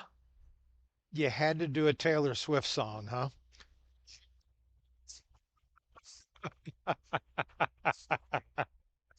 gonna do the robot dance. Yeah. So uh, okay. Well, through there. yeah, well, yeah, he is. He is. That's right. I hope there's video. Hi, folks. Mark Ewan's in on the Ryan Cunningham Show. I'm out here at the ground round. Dean back at the booth, keeping us in time. So, and getting Jim to dance in the hall. I'll tell you what. That's we are a fun group. Let me tell you. On this 1310 AM 103.3 107.9 KNOX FM. So now I owe more another $10 probably for that. On so so today is Licorice Day. Are you a licorice fan there, Dean? Not really. Yeah, but not now, huh? Well, okay. How about grilled cheese sandwiches? Because today is also grilled cheese sandwich day. So, yeah. Okay. Oh, there you go. A little tomato soup. So I'll tell you what. So we're down here at the ground round and I'm doing the Ryan Cunningham show from down here because come 3 o'clock, we want you folks to start showing up. Anytime now. Come on down. But we had the hometown bracket challenge. The towns have been picked and they're all geared up. And so it's gonna be a little rowdy showdown here as we get into the 3 o'clock hour with Jared Thomas. We're going to have Phil O'Reilly, Ryan Cunningham, Adam Helgeson, and myself. I don't think I forgot anybody this time. We're going to be down here and we're going to start, we're going to pick and see who's going to get into the final 64. So we're going to be doing a little voting and have to justify the towns that we've picked. I've got my pick set. Not going to say anything until come up in the 3 o'clock hour, but the draft will start at that time. So the more the merrier. We'd like to have folks down here to cheer us on and maybe boo as necessary if your favorite team doesn't get picked. So we'd certainly like to fill the place up. And of course, there's great food, fun entertainment with each other being down here, and a wonderful wait staff that'll keep you moving too. So come on down. Kind of quieted down right now during the middle of the afternoon as the lunch crowd is mostly filtered out. At least on this side, we're on the south side. So for those of you who are familiar with the ground round, when you come in, you got the greeters booth is right there, and if you head to the left, that's kind of the south side of the building, and that's where we are. If you head to the right, that's where a whole other section of the building is with, and there's still some patrons on that side, but it's got quiet on this side of the building. So we'd love to have folks come and pay us a visit, spend some time with us, and get ready for the draft, which is coming up in an hour, 3 to 5 o'clock. It's promising to be entertaining because when you get some of these characters together, just JT on his own is a whole show by itself. Did I say that out loud again? Jeez, I'm sorry about that. But yeah, but I asked because it is Licorice Day and Grilled Cheese Sandwich Day. Not that the two necessarily go together very well, I would think, but licorice, is that still something that is a fan favorite of yours? I'd be curious. Oh, the other one too, Dean, and this is another one that caught my attention. Today is Favorite Dive Bar Day. So that might get a few more calls as well.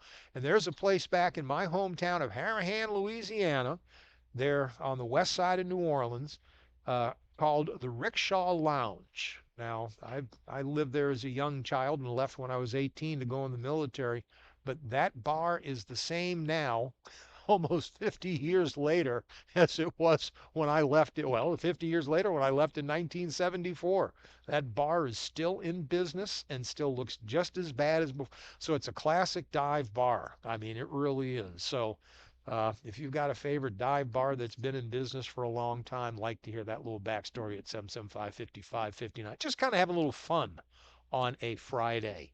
And the other one, too, is if you've made the cross country trip, we had a caller in the second hour wondering if anybody's successfully made a cross country trip in an EV or a hybrid. We can certainly talk about hybrids if you've made a trip from here, say, to Seattle, for example. Just be curious how that worked out for you. And I am waiting to hear back from my boy in Salt Lake, but I figure it's just It's still a little early in the afternoon for him, so he's probably busy at work. So I might not hear from him till later, but he's got one of those, and I'm just curious to see how his vehicle has been doing because, again, they're in a big city. The Salt Lake Basin, where they live, is fairly flat, and they've got a lot of charging stations. So it might be an unfair comparison. But we heard Ron called us at the bottom or the top of the last hour talking about 14,000 for a battery. And I forget what he said for the life cycle of those, but that's kind of spendy, you know. And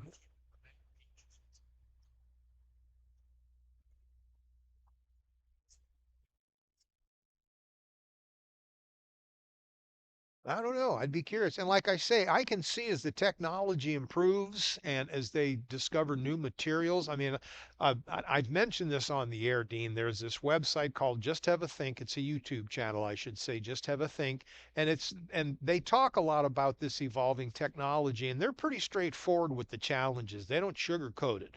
But they also talk about how so many people, because it's kind of the next golden egg, as it were. Whoever gets to perfect the next set of EV type battery and that technology is going to find themselves in a very lucrative position. So there's companies that are working real hard, and there's all sorts of amazing new technology that's still in the experimental stage. Obviously, be some years before it hits the street, but it's promising. But again, let the free market do its thing. Let the free market develop the technology like they're doing. And at the end of the day, nuclear, and that's still kind of the way for clean energy is nuclear power. If we can get past some of our fear that is held over from the Chernobyls and the Three Mile Islands and the Fukushimas. If we can get past those fears and come to recognize that nuclear power is truly the future of clean energy, nothing else. I mean, solar, yeah, and they've been running them for years. And I mean, I'd love to have somebody perhaps that's been in the Navy that has some experience with that. Let us know, 775-5559. But I have heard that, the technology's been going for a very long time. Accidents, and again, Rolls-Royce, I've talked about this. They have had a small, literally a city-sized nuclear power plant that they've test bedded running over in Europe for some time now. And so the technology is certainly there. It's just a matter of us allowing to have it. So your thoughts and your comments at 775-5559. Certainly welcome about that. Well, I'll tell you what, here's a sight to behold. Ryan Cunningham showing up, and he is dressed to the nines. He's got that gorgeous bow tie thing going on there and a suit. He's ready for we're going to have a little entertainment here in the next hour. So another hour from now, there's this draft thing. You've heard it talked about. That's going to be coming up here in a little bit. So we'd sure love folks to show up down here. The lunch crowd's thinned out. Got plenty of room to sit down and come pay us come pay us a visit. Yeah. 81 towns nominated. And, I've got my picks ready to go. You can't, it's underneath my bottom sheet here, so you can't see it. But this is going to be a full-blown fun time. I'll tell you what, you don't want to miss it. You want to come on down to the ground round, get a good seat, cheer us on, maybe boo a couple of people as necessary if your hometown doesn't get picked. But we're going to be having a lot of fun with this. Oh, I guess I don't have that right at the top of my head. Minnesota towns versus North Dakota towns, and there's also some out-of-state towns, obviously, too, that have made their way into the bracket. So, what do we got here? Let me look right quick. I did see a couple of, okay, like Ridgewood, California is one that pops right out. Everett, Washington, which is actually a beautiful, I've been to Everett. That's a gorgeous area. Let's see here. I know there are several others. My brain is not picking them up right off. But yeah, there are some towns from outside of the North Dakota, Minnesota area, outside of the Red River Valley as well. So I'll tell you what, yeah, come on down though. We wanna have as many people cheering us on and as necessary, maybe otherwise. Friday,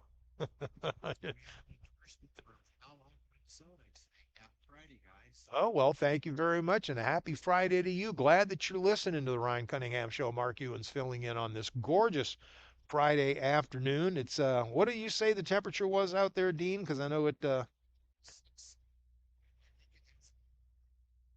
57 at the airport is what it says with light and variable winds. I ran out to grab my pen during the news, and I'll tell you what, it's an absolutely gorgeous day. No reason not to come on down to the ground round and get a chance to cheer us on, or maybe if we don't pick your town, let that be known too, because we're all about. We're not we're pretty we're pretty adaptable people, but big crowds, the more the better. So come on down. Come on down and cheer us on as we get into, the hometown bracket's done. Now we're going to start finding out who's going to make the cut to get down to the, yeah, Battery, 100,000 good. That's outstanding. scary, or I think that's 15 years. That's outstanding. See, that's good. It's good to see that. Yeah, no, that's out. And like I say, I'm all for it. Let's let the technology develop organically and replace the old systems as the systems develop and become more robust. Because especially in our part of the world, you know, in the dead of winter, you don't want to be having to make an emergency trip down to, say, Fargo or something and have your battery crap out at 20 below zero down there in a place where you got no juice. So we want to make sure, again, give me my gas vehicle for now. But yeah, I do know the technology will get there because the free market will make it happen. And it is happening now. Like I say, there are companies that are putting a lot of time and money into developing this technology. So it will happen. Just let it develop. Yeah. Flat surface. Yeah. Battery, the generation of charging, there's energy going into it to move forward. Time, are they simply charging on braking, or can it charge itself driving straight? I don't know for sure. I don't know for sure. What I did see on that one channel that I've mentioned about the new technology channel, that they say no, it's only during the braking process, because basically you couldn't be charging the battery at the same time you're draining it. Yeah, I mean that'd be perpetual motion. And if anybody comes up with perpetual motion, they're going to be rich. But no, no, it doesn't work that way. Are Right, separate four wheels just for generating. right. Didn't even generate. I mean, it's great in theory, but from what I understand, it doesn't quite work that way. Well, yeah, yeah. I think you'd be better off. Well, the UND years ago had that. They were engaged in that solar power challenge that a bunch of universities had, and they had that one vehicle that they entered. It kind of looked like a big surfboard with solar panels on the roof. I remember seeing pictures of that. That was really kind of what do they call proof of technology that really wasn't designed to be anything other than, yeah, in theory it can be done, but it really was not something that was going to replace anything right now, because that's the way science works. They do this, they develop a theory, they develop a proof of technology, they go back to the drawing board and say, well, this didn't or didn't work, and they continue to, and that's where we stand right now. Again, the free market is starting to get involved, and that's where we're going to see things really take off. When, like, the Rolls Royces of the world can turn a profit on it. Hey, I know that's distasteful to some folks, but that's how the world operates. Let's get the government regulations down so that the materials can be developed and move forward. 775-5559 if you want to call or text, and we're certainly. It's working on a solid state battery. Oh yeah, yeah. And that's the thing. Toyota will do it. If anybody's going to do it, it'll be Toyota. Hi, caller. You're on the Ryan Cunningham Show with Mark Ewens and Dean. Go ahead. Okay, here's my question. One of the panels for again, go to ask if the next the article. This open, they open up a door and you go dead or whatever. Are you gonna be happy? Don't talk from home to the service station, or what do you do? Yeah, you can't take a gallon of electricity. No, you're right. You're right. You're kind of stuck. You run out of electricity. What are you going to do? Carry a spare battery, right? All the batteries. Yeah. Thousands of pounds, right? Just, I mean, my Ram pickup could handle it. I don't know about the rest of y'all, but my Ram pickup could take it just fine. £100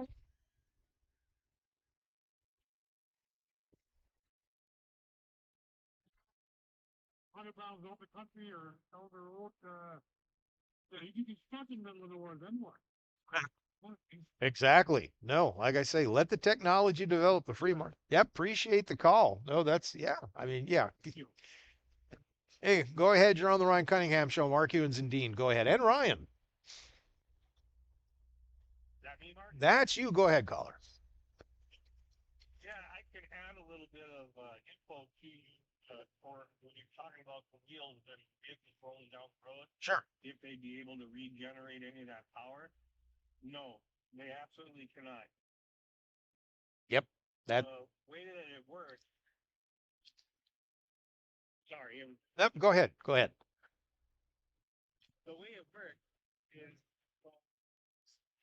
you need a certain amount of horsepower to drive the vehicle on the surface of the road. Now, if it's a bigger vehicle, there's more weight, resistance comes into it and stuff like that.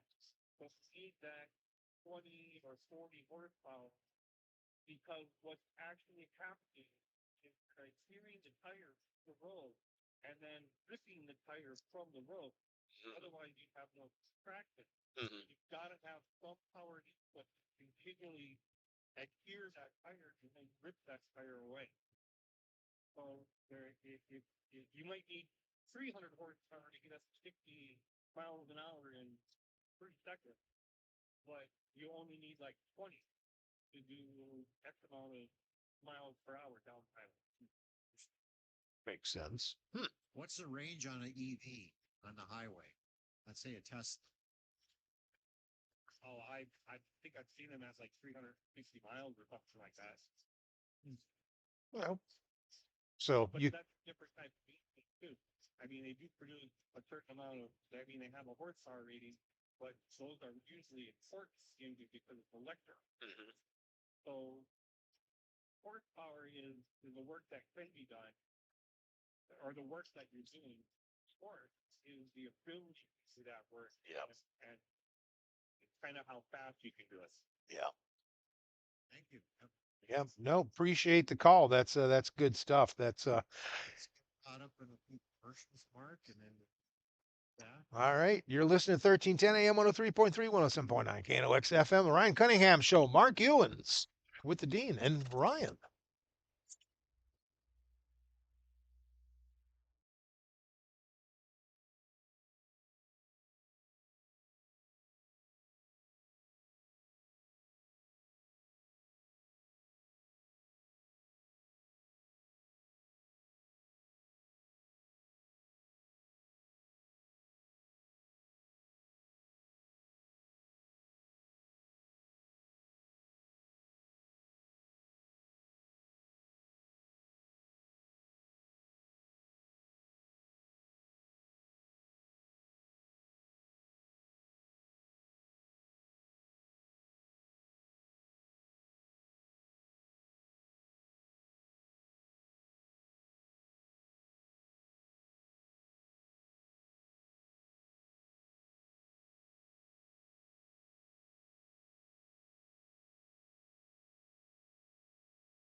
this is going to work, but it might. Oh boy.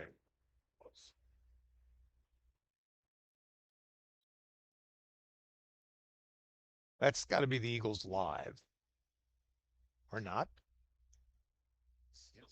Yeah. You know, it's you think about this group that started off really kind of as a country band and country and western. For those of you who get the joke.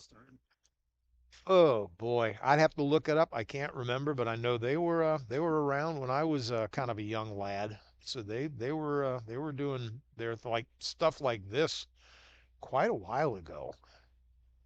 Because Joe Walsh had been on his own, and I forget when he joined them. That'd be a interesting thing to quickly look up. Hi, folks, you're on the Ryan Cunningham Show. You are listening to the Ryan Cunningham Show, I should say. Mark Ewens.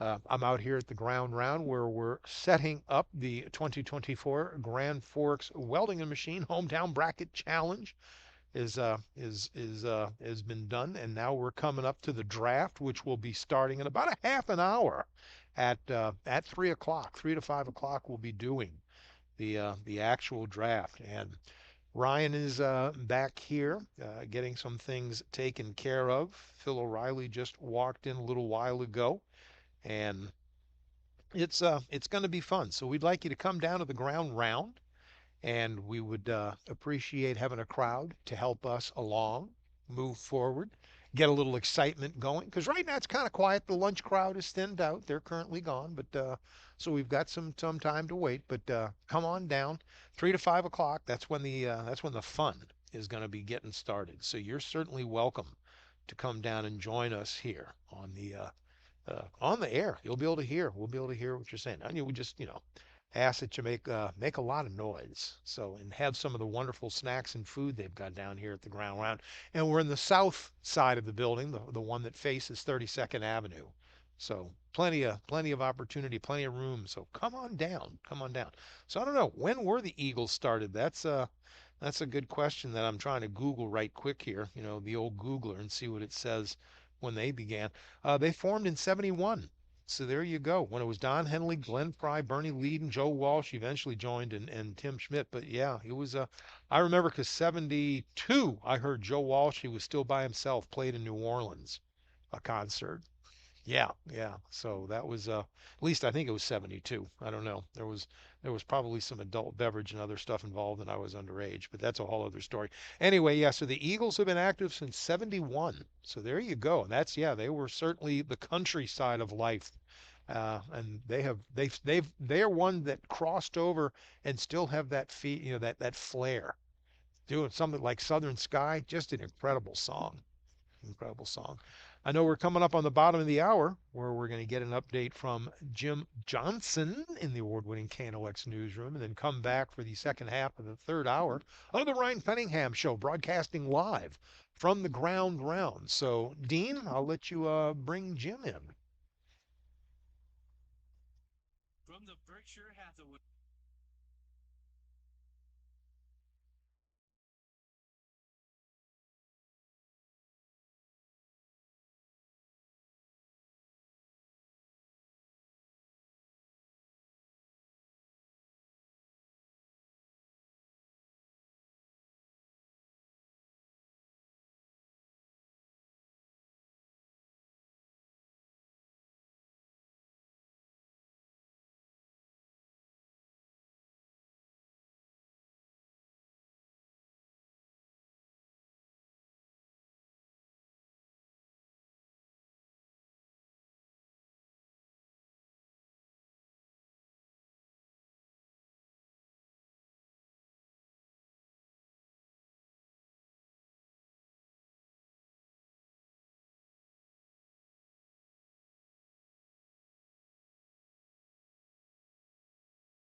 Really? So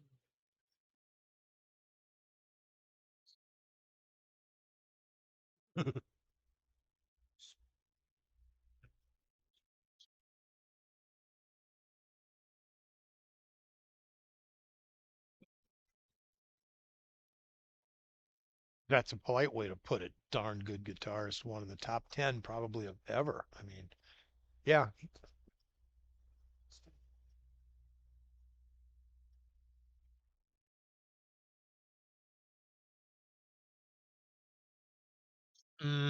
That's true. That's true. Uh, and for those who might be interested, if this is kind of your thing, Joe Walsh, I forget how long he has been free of the of the booze, but he's got quite the backstory too. I think around the time he did "Life's Been Good to Me," there's a reason why that song has the verbs and nouns that it has in it. He, he would trash hotel rooms, thousands of dollars, doesn't care. The accountants would take care of it all. He's quite the yeah, but he's absolutely one of the best guitarists of all time in my estimation.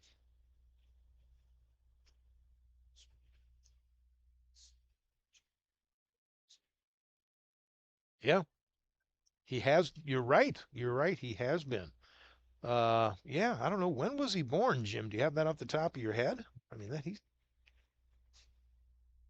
hmm,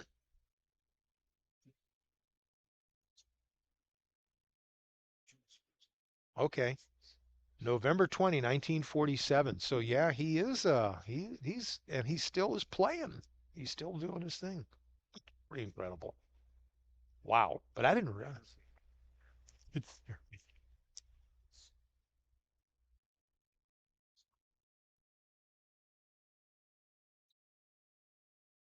yeah.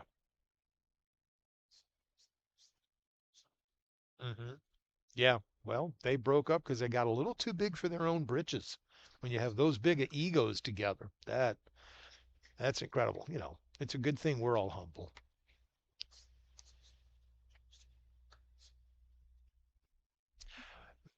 Well, Carly was a little more popular than James at one point, or a lot more popular.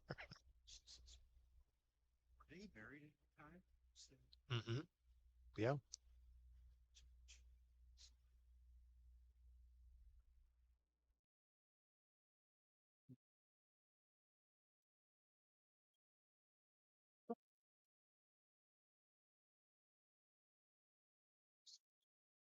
really.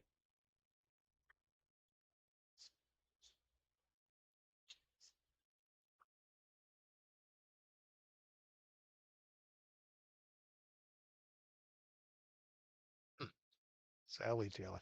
Oh no. Last I heard, Carly Simon was still just basically doing like Martha's Vineyard and that kind of small venues in that area, but she was still playing and still singing. So yeah, yeah. Well, sure. I got an invite one time, but I had to turn it down because there was dog food to be made.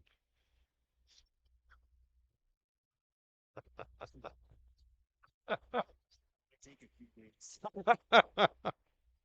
Thanks, Jim. Jim Johnson in the award-winning KNOX newsroom. Ay, ay, ay. That's okay. Enough of this frivolity. I know that there's something we should be doing. Let's check the weather, shall we? Let's do that. Down.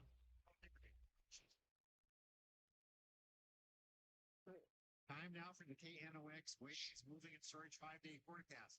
Now, a nice weekend on tap. Today, mostly sunny, 60 forecasted, northerlies under 15. Now, tonight, mostly cloudy, 42 forecast, and southeasterly winds 5 to 15. Saturday, a sun cloud mix, isolated shower, and a high 72. Sunday, mostly sunny skies, about 70. Mondays, showers at 68. Tuesday, rain 55. What weather makes its appearance next week? hmm Remember, weather throughout the hour. Forecast. Time. Whalen's moving and storage. Express out of moving needs, storage needs since 1972. Virtual, moving, or storage needs are all available. 775-55-7.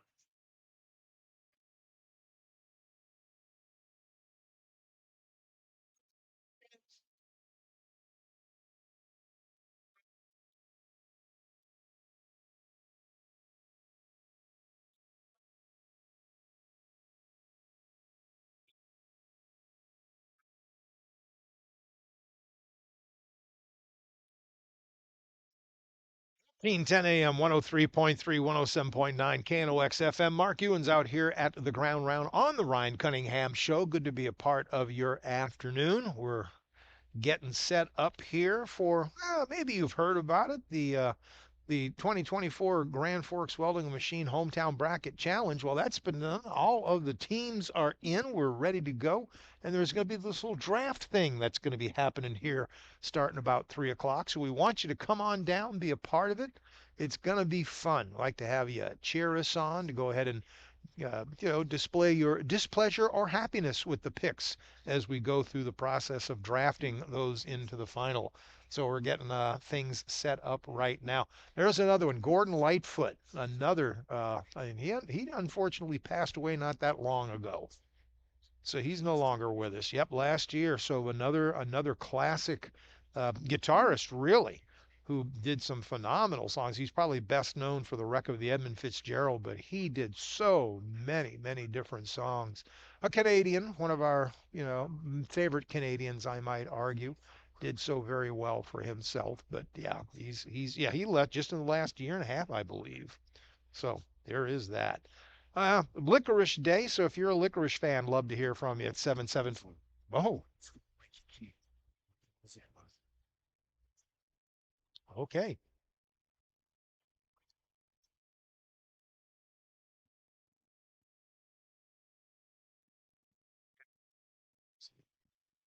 Was that you, Dean? Or oh, okay. Never mind. Never mind. No, that was okay. No, you're fine. He's dreaming. Okay, no, it's good. Okay, I thought maybe aliens had invaded. It's all good. 775-55-59. You're on the Ryan Cunningham show with Mark and Dean. Go ahead, please.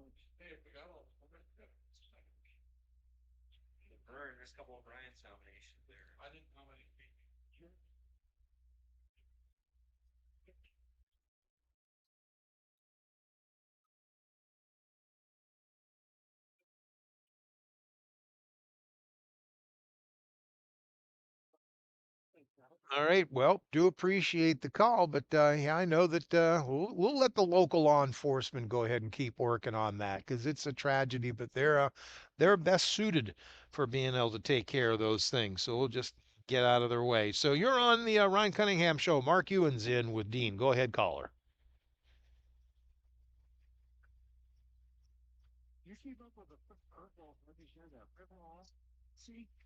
What?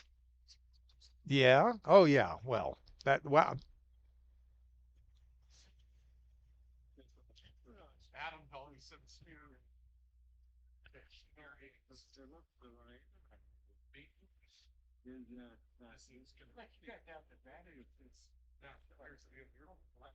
Well, we're just trying to Friday, just trying to keep it a little light on a Friday because we're going to be having some fun competition coming up here real soon, and so we're getting ready to.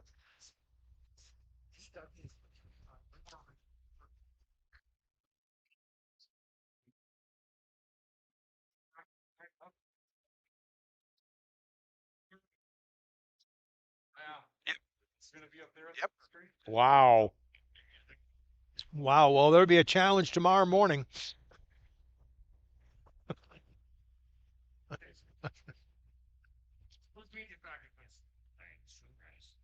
get out and see what they Oh, of course, too. Yeah. Yeah. No, I'll be listening. I'll be listening to you, Dean.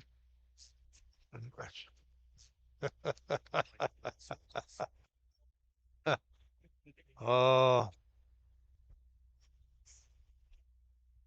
well, thanks, Dennis. Appreciate the call.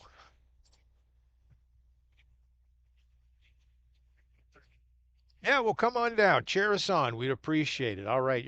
Everyone is welcome. Thanks. Bye bye. Yeah, appreciate the call. Yeah. Well, you go right ahead. I know so we're going to continue. The Ryan Cunningham show moves forward now. Go ahead.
Conditions are just peer pressure that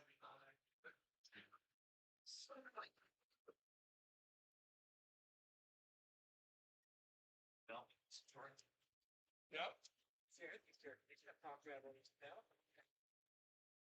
1310 AM, 103.3, 107.9, KNOX FM. Mark Ewan's in on the Ryan Cunningham show. Last little bit of this Friday edition thereof. And there's another group that had a modicum of success in the in the 70s and 80s, I believe. Little Crosby, Stills, Nash, and Young. Well, I'll tell you what, they were some spin-offs from that one. Yeah, David Crosby. I mean, love him, hate him otherwise. I mean, it was quite the and it was harmonies. I mean, that's really was their selling point with their harmonies. They were pretty amazing. And they had decent musicians at that, as a matter of fact. So yeah, that's one of their more well-known, better-known songs. So we're in the process. I am at the ground round, as with Phil O'Reilly, Ryan Cunningham. Adam Helgeson is now in the house as well. We're setting up. And JT just came in, so we're setting up the 2024 Grand Forks Welding Machine Hometown Bracket Challenge. Draft has been done, or has the towns have been picked, I should say. Excuse me, and we're heading into the draft. That's going to start at 3 o'clock. So uh, come on down. at the ground round. We're in the south side, the big, large, dining area. So come on by and cheer us on, whether or not we pick your town or not. You can certainly give us your your vote of pleasure or displeasure as how things go. This is going to be fun. So it's going to be several of us giving our picks as to who should advance into the final 64, and we'll have reasons for that. We've got some folks who are going to be helping. So come on down. Come on down. It's going to be fun. So we want to fill the place up and make it noisy. And it's actually, there's a little video going on as well. So we will be on the KNOX sports side. So knoxradio.com, go to the sports live, and you'll see us showing up. I think the feed might be out right now or broadcasting right now. So, but yeah, come on down. Dean, you should probably swing by too when you're done there and see what's how things are going. But it's gonna be a hoot and a holler. There is no doubt about that. So a hoot nanny. It's gonna be a hoot nanny. All right. It's gonna be something. It's it's gonna be something. All right. So on this licorice grilled cheese sandwich day and your favorite dive bar day. So that's one of the highlights. So if you've got a favorite dive bar you still go to, that would be kind of as we're wrapping up this hour of the Ryan Cunningham show. So it's gonna be fun. So come on down to the ground round. We're looking to get a crowd going here. The primary players, as it were, are coming into position, and it's going to be starting soon. So we'd like you to come on by and give us some support. And you get a chance for those of you that we haven't had the opportunity to meet, our faithful listening audience. We'd sure like to be able to lay eyeballs on you and say hi and get to have a little conversation with you too. So make it a fun afternoon as the draft will be starting here in about 10 minutes or so after the top of the hour news and such. So any calls or texts there, Dean?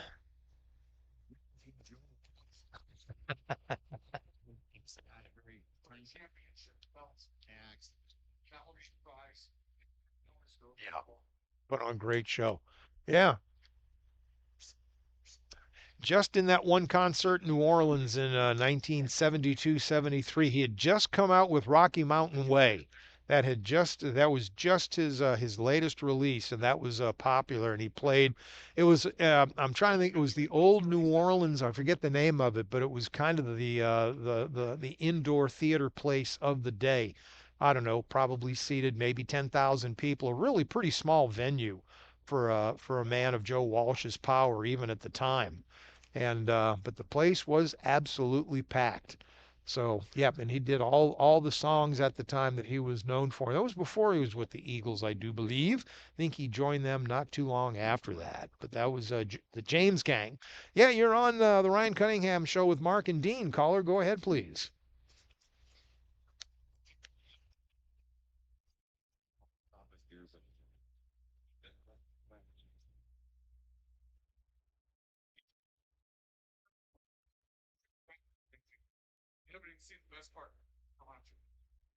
Ooh, I bet you, unfortunately, yeah, yeah. No,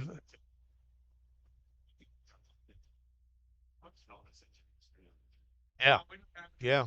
No, that appreciate the call. Yeah, that's no. I'll tell you what. That data is compiled. It obviously takes a while for it to make it out into the wild, where it typically runs behind a little bit. But I would unfortunately say probably a fairly high percentage of people that are committing crime, or it's drug or alcohol related, not necessarily even on the influence caller, but that there's something involved, especially the drug side of it. I talked earlier in the week, I was talking to Christy Nome, if you remember. She was lambasted and has been kicked off of some of the reservations in South Dakota because of the comments she made about the gangs moving in, especially from China.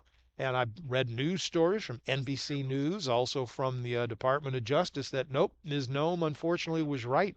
They're making inroads to the native reservations, and it's terrible. It's absolutely terrible. They're taking advantage of a horrible situation and making it worse.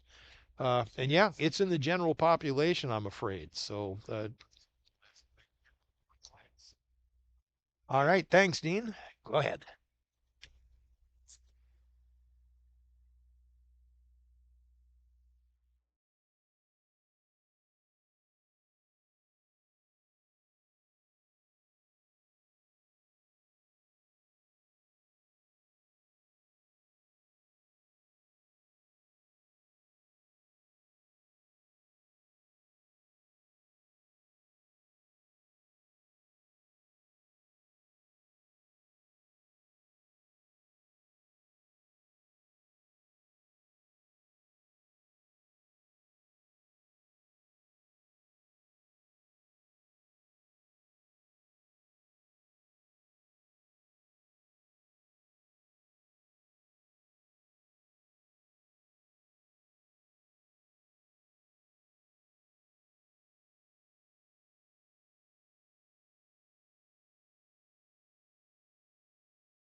that your door is always open and your tapestry too. Oh, here comes Misty. Yeah. She wants Powers Lake. That makes me tend to leave my sleeping bag. Oh, absolutely one of the greatest guitar players of all time. And a 12 string, he made the 12 string, and that's not an easy guitar. I've played 12 strings. They're beautiful instruments, but it's easy to mess them up. All right, we got to hit this quick because we're coming up on the top of the hour. Go ahead, caller. You're on with Mark and Dean.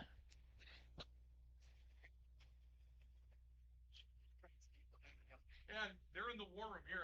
I can. Yeah, it'll take about 30 seconds because that's the delay.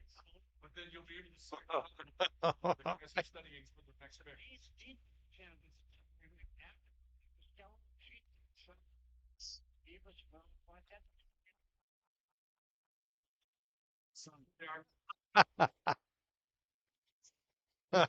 Okay. Dean, it's always a pleasure. It's, oh, well, yep, you'll hear me. You'll hear me. But yeah, come on out to the ground round, folks. Come on down. We're going to be having the picks are going to be starting soon. So this has been the Ryan Cunningham Show with Mark Ewens filling in. Come on down to the ground round or keep it tuned here. Dean, you're going to be busy for a while yet. So, all right. We'll talk to you later. All right. See y'all later, folks. Bye bye.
at severe weather information. First brought to you by Wayland's Moving and Storage, helping you take the stress out of your moving and storage needs since 1917. For household, office, or commercial moving or storage needs, call Wayland's at 775-55-7.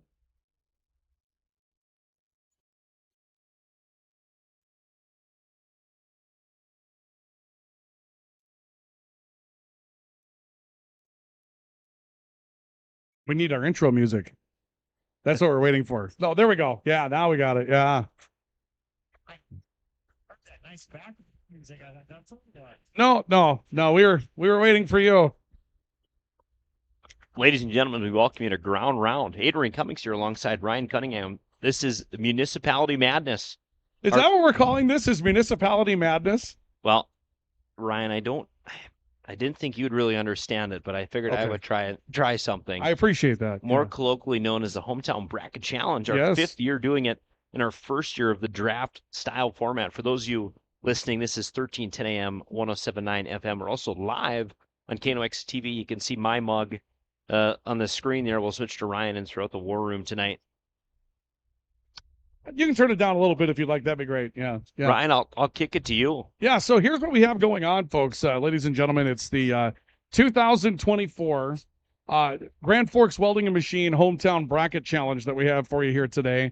You can see, those of you that are watching on KNOX TV, you can see our war room right there right now. And again, if you want to take a look at it, you go to knoxradio.com and go underneath the sports tab, and you'll find live sports, and you'll be able to view the show that's going on there right now. And for those of you that are with us, and I'm hopefully our war room can hear us back there.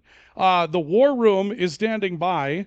They're ready to go back there. You'll see left to right, Phil O'Reilly, Adam Helgeson from Berkshire Hathaway Home Services Family Realty, Mark Ewens, and Jared Thomas are in our pickers positions. They'll be the people that are drafting for the Hometown Bracket Challenge. Now, here's how this is going to work. These 4 individuals are going to put together the best group of towns based on how they think they will advance in the Hometown Bracket Challenge when it eventually goes to the voters. We're going to keep track of points on their teams as they advance. And then once they are finished, there will be a winner, and the winner is going to receive a professional wrestling style championship belt with the Hometown Bracket Challenge logo as the buckle. Now, who doesn't want that, Adrian? Did you mute your mic? You did, didn't you? Where's your microphone? No. Number 3. You got to be muted. You turned yourself down. See? There you go. Try it again. Jeez. There you go. You better now? Yeah, there we go. Okay. You got a rookie over here. That's how it works. Well, I've got good ears still, unlike you. Yep. You can't put any volume out. You can't hear yourself. Okay. One thing that's important to note, Ryan, is we had 81 towns nominated this year. Some That's towns right. got multiple nominations, Yes. but they will not everyone will make it on this. 64 seed challenge, if you will. So Right. Something to watch there is not all teams that were nominated will make it on into the next round of Municipality Madness. That's absolutely right. Okay, so ladies and gentlemen, without further ado, here's what we're going to do. We're going to give you the ground rules. Earlier today, a bracket challenge draft lottery was conducted to determine who would go first. The number 1 overall pick has been won by Jared Thomas. Jared Thomas has the overall number 1 pick. He's waiting in the war room right now. And Jared Thomas, you are officially on the clock as of now. You have 60 seconds to bring me your pick, and it looks like it's already taken care of. It looks as though the pick is already on its way to the table. Shades of Matthew Stafford in 2009. The Lions didn't wait, and neither did JT. You hand it to me, sir. It took no time at all. Jared Thomas has the number 1 pick already in. All right, ladies and gentlemen, with the first pick in the Grand Forks Welding and Machine Hometown Bracket Challenge Draft, Jared Thomas has selected a town that is the home of Bruce Nelson High School, 9,100 people, and Dave Vonish Field. The air is crisper there. We're told that the smell of money reigns supreme, and he says he grew up on the shaded end of town, Sharp, sharp end of town. Ladies and gentlemen, the number one pick in the Hometown Draft Challenge bracket, Hometown Bracket Challenge draft, whatever, okay? The number one pick is East Grand Forks, Minnesota. East Grand Forks, Minnesota is the number one pick. Adrian, what do you think? East Grand Forks, the number one overall pick. And by the way, drafting second, Phil O'Reilly, you are on the clock as of now. Phil O'Reilly is on the clock. JT going to ride the wave here, Ryan. Not too surprised with this pick. A little bit of a smokescreen was sent out earlier of potentially Milton, North Dakota being picked up in Cavalier County. But JT kind of rolls with the tried and true. Polk County, Minnesota, of course, East Grand Forks. No surprise there. You can't pick against the hometown and some of those riders that were calling in earlier. Thankfully, their fears have been quelled, Ryan. But again, not too surprised by the pick there. That's what I expected from JT. Well, certainly not surprised by that pick. And so now we have to get ready for pick number 2 in the hometown hometown bracket challenge draft. This is presented by Grand Forks Welding and Machine. It's worth mentioning that Lynn Cadlick is here with his Pizik Royals shirt. It is yellow with purple and apparently celebrating the Royals of the past. I'll tell you what, Adrian, that's a pretty good look while we look back in the war room. And it looks like Phil O'Reilly has left the table and he is now making his way here. And the second pick apparently is in. Ladies and gentlemen, the pick is in. And I think we might have a bit of a surprise here in this particular pick. Ladies and gentlemen, with a second pick in the Grand Forks Welding and Machine Hometown Bracket Challenge Draft, Phil O'Reilly has selected Emerado. Emerado has gone number 2 in the Hometown Bracket Challenge Draft. Phil, come here. While we put Mark Ewens on the clock, Mark Ewens, you are now on the clock for the number 3 pick. Phil, why Emerado? Well, I'm from Iowa, and Emerado, home of the corn feed. You know, so I know a little bit about corn cobs, and I picked Emerado. Just a brilliant Paper scissors tournament too. So I mean, come on. Brilliant picks. Certainly can't argue with the logic. Corn cobs. I mean, I'm from Iowa. Yeah, I understand. Yeah, okay. yeah. Okay. So I surprised everyone I know, but The number you used the number 2 pick on Emerado. I did. We had him on our board, Ryan, as probably a 4th or 5th round pick, really, as he gets through this tournament. But Phil, really a shocker there with Emerado. But little town on the west side with the dream. You can't hate the pick, Ryan. You can hate the pick, and I mean, hey, no hate towards Emerado whatsoever, none. But Phil using the number 2 pick on Emerado, Mark Ewens is on his way to the table with the number 3 pick. So Mark Ewens, bring your pick forward as the number 3 pick in the Hometown Bracket Challenge Draft is about to be announced. Oh, you know what? We're going to have another surprise here, Adrian. Another surprise. With the number 3 pick in the Grand Forks Welding and Machine Hometown Bracket Challenge Draft, Mark Ewens has selected Northwood. Northwood goes number 3 in the Hometown Bracket Challenge Draft. Mark Ewens, step over here.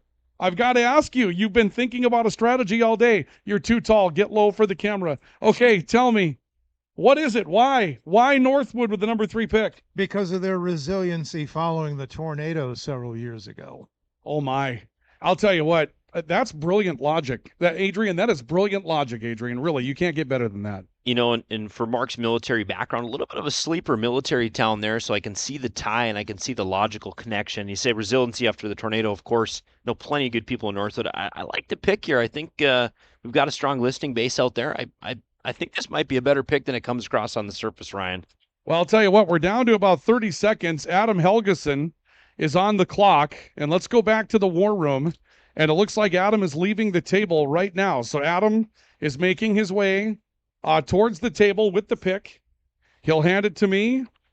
Oh my, I'll tell you what, we've got some surprises. We really have some surprises going on here with the 4th pick in the Grand Forks Welding and Machine Hometown Bracket Challenge Draft. Adam Helgeson has picked Thompson. The number 4 overall pick will go to Thompson. Adam, join us if you would.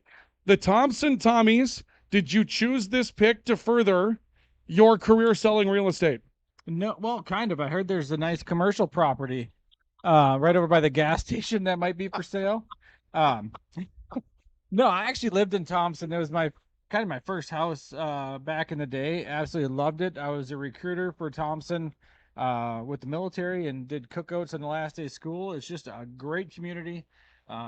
I wish more houses would come for sale out there because I'd sell the heck out of them because I love that town. I'll tell you what, I mean, again, you can't argue with the logic there, Adrian. That's a good pick. Thompson maybe has done well in a couple of runs in the hometown bracket challenge and might be the right pick as Jared Thomas is now back on the clock with the number 5 overall pick. That's a good pick for Thompson, huh? You know, they call it Titletown for a reason, Ryan, and having covered some sports out there and growing up in this area, I think Thompson might be wanting to add this hometown bracket challenge, municipality madness, if you will, to their accolades. Again, I think it's a solid pick from Adam, but this first round is really sort of turned upside down, if you will. We had 3 teams in our top 15 picked in the first round, Ryan. Okay, well, the number 5 pick is in. So without further ado, and I love the fact that we're getting summaries as these picks come in. This is from Jared Thomas, the number 5 pick. It says it's hosted one of only 4 North Dakota baseball games of 20 or more innings. It is a town of 712, and this will give it away. It is the home of Carl Ben Eielson, and it's hard to believe that this one with 11 nominations slipped through the entire first round and was still selected. But with the 5th pick in the hometown bracket challenge draft, Jared Thomas has selected Hatton, North Dakota. Hatton will go as the number 5 pick in the hometown bracket challenge. Adrian, I mean, that seemed like the solid number 1. Everybody slept on it in the opening round. We're going to put Phil back on the clock. Phil O'Reilly is now back on the clock. Wow. We got to skip it through the entire first round, and somebody came back to it. I think this is a great value pick for JT, and I would have expected this one to go in the second round anyways. We had projected this as probably one of our top 2 overall picks. Like you said, Hatton, the home of Carl Ben Eielson. Good value pick here is our number 1 nomination getter with 11 nominations this I guess, polling opening window, if you will. So good pick, good value pick for JT here, and he's rounded out now. East Grand Forks and Hatton starting nicely. And Phil has come to the podium as we take a look at our war room once again, and we see they're diligently studying. I mean, you can see everybody sort of taking a look at their cards, but Phil has come to the podium, and the 6th pick is in. And with the 6th pick in the Grand Forks Welding and Machine Hometown Bracket Challenge Draft, another surprise. Phil's going a very different way. He's chosen Carlstead. Carlstead, Minnesota is our number 6 pick. Phil's with me. Phil, tell me why Carlstead? Well, their liquor store could be a bit bigger, but their local convenience store has the best pizza around. And that was your determining factor. Yes, it is. You know, it's hard to believe you picked one based on food, Phil. I did. This is hard to believe. All right, Phil's in with the number 6 pick, and that's going to put Mark Ewens back on the clock. Carlstead getting some second round love. U.S. Highway Route 59, Ryan. Kitson County, Carlson. I like the pick here. Kicking Up Country Fest. I think there's some coupons for Kicking Up Country on forksdeals.com. Yes. I like this pick. You know, I think, again, another resilient community, maybe a little bit of a sleeper pick. Wouldn't have slotted it this far, but, you know, Phil is going to zig when others are zagging, and I like that. It's very interesting as Mark Ewens is making his way back to the table. You can take a look at the war room there, and you can see what's happening. And speaking of war, that's a hint on what's been chosen here with the 7th pick. As the 7th pick is in, and with the 7th pick in the Grand Forks Welding and Machine Hometown Bracket Challenge Draft, Mark Ewens has selected Warren, Minnesota, Warren, as the number 7 pick. And I think, Mark, smart pick. They've had a couple of runs in the past, and you're banking on that again, aren't you? That's a big part of it. Yes, their resiliency too. And also, keeping with the weather theme, they were the first town to have flood mitigation post 97 that was most effective in protecting them from future floods on the Snake. I'll tell you what, it's going to be tough to beat Mark Ewens. It really is. He knows his stuff, and he's drafted well in these first couple of rounds. Here's an interesting tidbit for you, Ryan. The post office in Warren has been running continuously for 144 years. Little known fact. 144 years in the post office. Since 1880, the post office has ran continually. It's the county seat. I like the strategy of picking with the weather here for Mark Ewens. Absolutely. But I'll tell you what, it's taking no time at all to get these picks in. Adam Helgeson is in with the number 8 pick already as we take a look back at the war room once again. And you can see JT there. He was on his phone trying to get some help. Oh, this is a good pick. This is a good pick. It's an underrated community in the Hometown Bracket Challenge draft. With the 8th pick in the Grand Forks Welding and Machine Hometown Bracket Challenge draft, Adam Helgeson has selected Fertile, Minnesota, and I think that is such a good pick. Let's talk about it, Adam. Really nice town, home of a fair, right? I mean, there's some real amenities that people don't know about until they go to Fertile. Correct. Growing up in Crookston, the Polk County Fair and Fertile, it just has that country charm. The grass, people are so nice.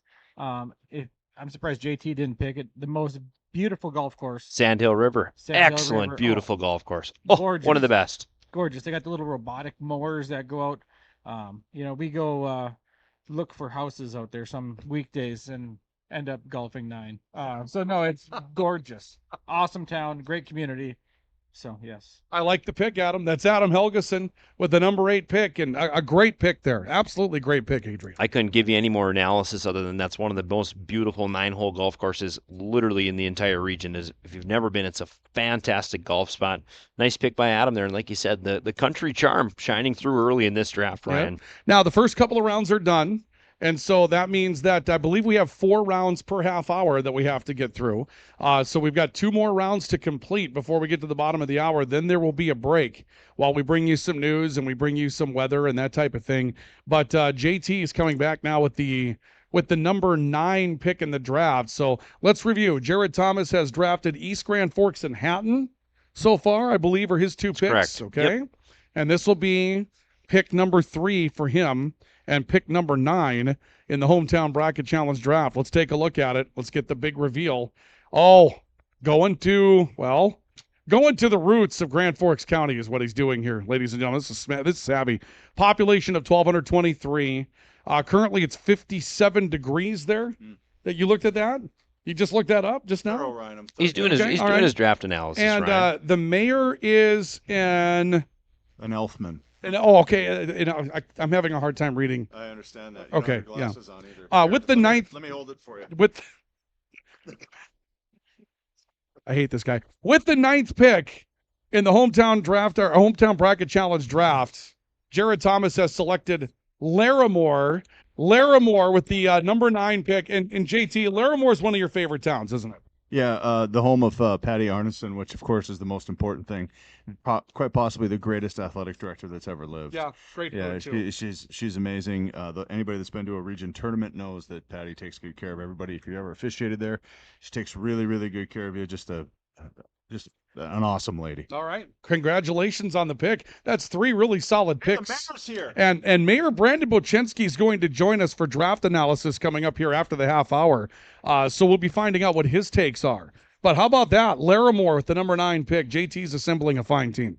I like the focus for JT. He's spreading a little bit of his eggs in one basket, one in Grand Forks County, one in Polk County, and one in, I believe, Nelson County, right? Haddon's just right across the corner of Nelson County, aren't actually, Trail County. Trail, that's right, with mhm. 2 L's. Yep, Trail County. I like drawing, painting a broad brushstroke and drawing a large base for JT. That's a smart move. He's not focusing in one county, which I think is a good move, Ryan. Phil O'Reilly's on the clock, and he's about to miss his draft time. And we don't want that to happen because if that happens, Mark Ewens gets his spot. So Phil O'Reilly is next up. Mayor Bochinski's brought his children here as well, which is borderline child abuse. We're actually going to call the sheriff on him. No, we're not going to do that. But let's go ahead as we wait for that pick. You can see this is a live shot of our war room, and it looks as though Phil O'Reilly is making his way here while you see Mark Ewens and Adam Helgeson laughing and Jared Thomas downloading information on his phone to see what his next pick is going to be. But the pick is in, and so let's do it. Phil O'Reilly, he's shaking his head. Because Jared Thomas took my pick. Yeah, you were all Larimore, weren't you? It was a gem I was looking for in the 3rd pick. Yeah, you got, well, that happens though. I you know. It's ridiculous. So you've had to change your, oh my. Okay, ladies and gentlemen, this is a surprise. With the 10th pick in the Hometown Bracket Challenge draft brought to you by Grand Forks Welding and Machine, Phil O'Reilly has taken Middle River, Minnesota, going way off the grid. It was not on our board. And the only redeeming thing that Phil will know is that it's the hometown of Farmer Ray. I know that is my biggest fear for the town actually advancing is because of that. But I decided to go with it anyway. I'm staying in Minnesota right now. All right, Phil, you can see the strategy. Adrian, it's a bold strategy. Let's see how it pays off for him in the tournament, I suppose, huh? You know, I think the Farmer Ray constituency might be able to carry this pick for a couple rounds as potentially a sleeper for us, Ryan. It doesn't have really the powerhouse maybe that your East Grand Forks or Grand Forks type communities will have, but Middle River might have a chance at a good run in this one, Ryan. Again, probably overdrafting here a little bit of an early selection, but I think that's okay. Well, we take a look at that big board that we have right now. I mean, look at that big board next to you. Look at those towns that are up there. Stephen hasn't been taken. Reynolds hasn't been taken. Cavalier is still up on the board right now. And we've got Middle River off the board earlier. What do you think, Adrian? You know, I would say, Ryan, probably the best available is Grand Forks, and that's a little bit of bias for me, but there's a lot of good communities still available. Yeah. Some of our top vote getters really haven't been getting as much love. I mean, especially Middle River over Greenbush. Greenbush had multiple nominations this year. Well, we're waiting for our next pick, and Mark Ewens is still at the table. He's on the clock. I don't think he realizes that he's got to get his pick in. Oh, there, we can see him just getting up now and making his way over. So he's coming out of the war room as we speak. Took him a little bit of time to get moving, but in the long run, he's here. Good work. Good work, Mark. Oh, boy. Oh, boy. He's going to his weather roots, ladies and gentlemen. I didn't see this pick coming either. Mentor. Yeah, no. With the 11th pick in the Hometown Bracket Challenge draft presented by Grand Forks Welding and Machine, Mark Ewens has selected Euclid, Minnesota, as the number 11 pick in the Hometown Bracket Challenge draft. I don't know. Give me a reason. You got to give me an answer. Why Euclid? Euclidean math. It's what's made meteorology what it is today. I don't know, Adrian. Adrian, I don't like to second guess these guys. They do their homework. But Euclid, that's a very, very steep pick in the early rounds. Pretty good prime rib out in the Euclid. I can't think of the place that's got it, but there's a good prime rib out there. I've had it a few times as I'm rolling through some country back roads. So I like to pick here, Ryan. You can't, one thing to watch for Mark Ewens is Mentor, Minnesota, gas station destroyed by a tornado. Wadena, I don't know if it's on the list, but a couple of these weather communities Mark might have his eye on. Adam Helgeson is here.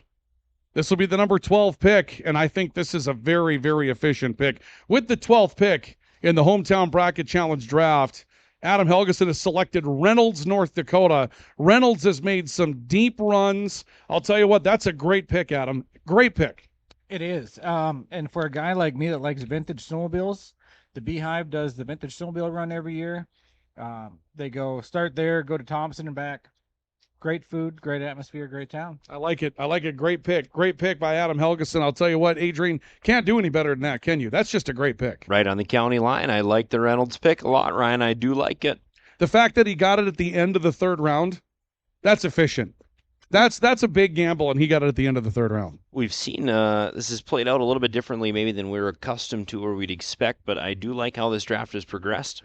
Yes, it's been a really, really interesting one. Okay, so this is the last round before we take our news break. This is the fourth round. Jared Thomas is currently on the clock. You can see the war room, and Jared Thomas is getting up. He's leaving his spot. Again, those of you that want to join us, you can do that by going to knoxradio.com and going to the sports tab, find the live sports link, and you can take advantage of our live stream that we have available today.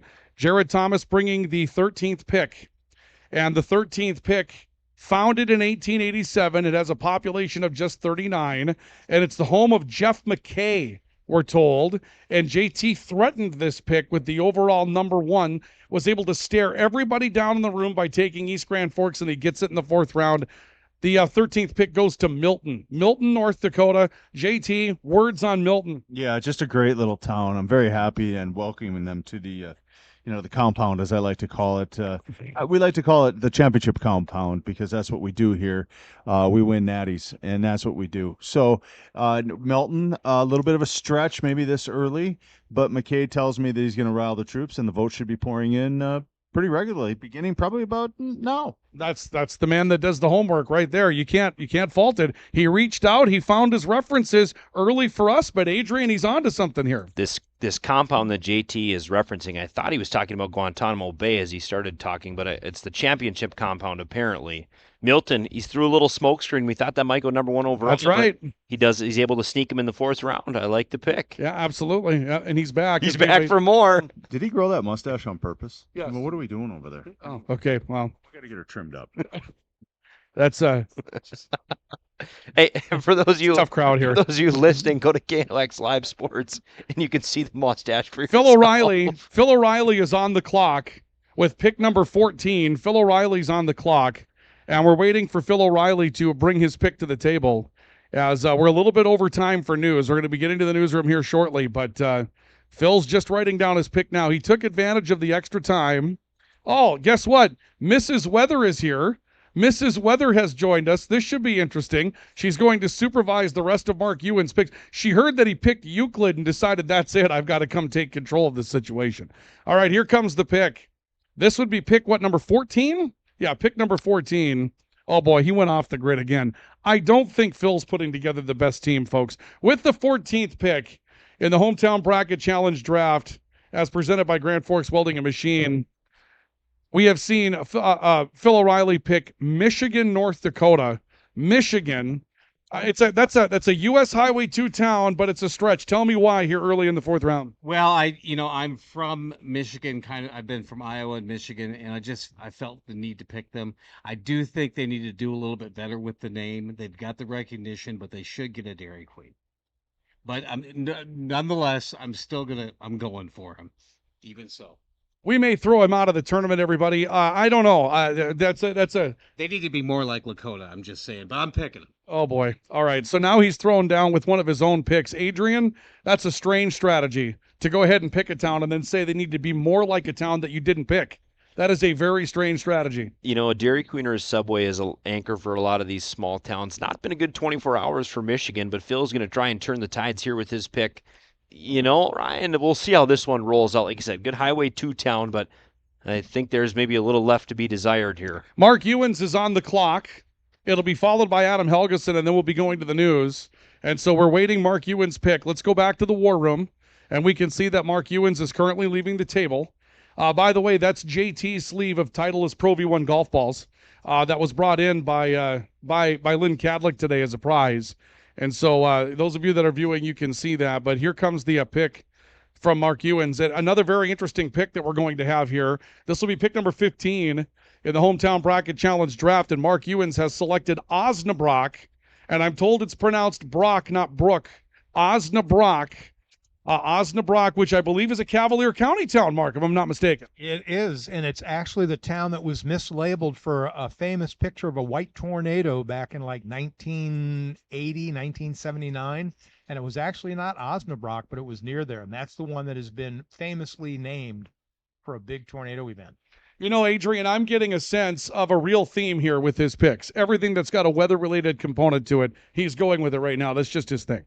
Ryan, we're gonna have to dig deep in our bag of weather-related knowledge to see if we can't forecast some of Mark's next picks. But our second one in Cavalier County, the first one, of course, Milton, that JT was able to steal earlier this round. So Cavalier County seeing some increased interest as we move on through this draft. I think if we're evaluating right now, I think we'd have to say that JT has had really a great draft, hasn't he? East Grand Forks, Hatton. He's done some really good work in this first round. Yeah, and I'd say that JT has, as you get ready to read here, Adam Helgeson's pick. I think JT has done a nice job, but he's using that first overall pick to his advantage, I would say. I would say so too, yep. And this will be the end of the 4th round. This will be the 16th pick in the Hometown Bracket Challenge Draft. And with the 16th pick, Adam Helgeson has selected Mentor, Minnesota. Nice. Minnesota. And I'm going to guess there's a lake cabin part of this that goes into the thought process. Is that correct?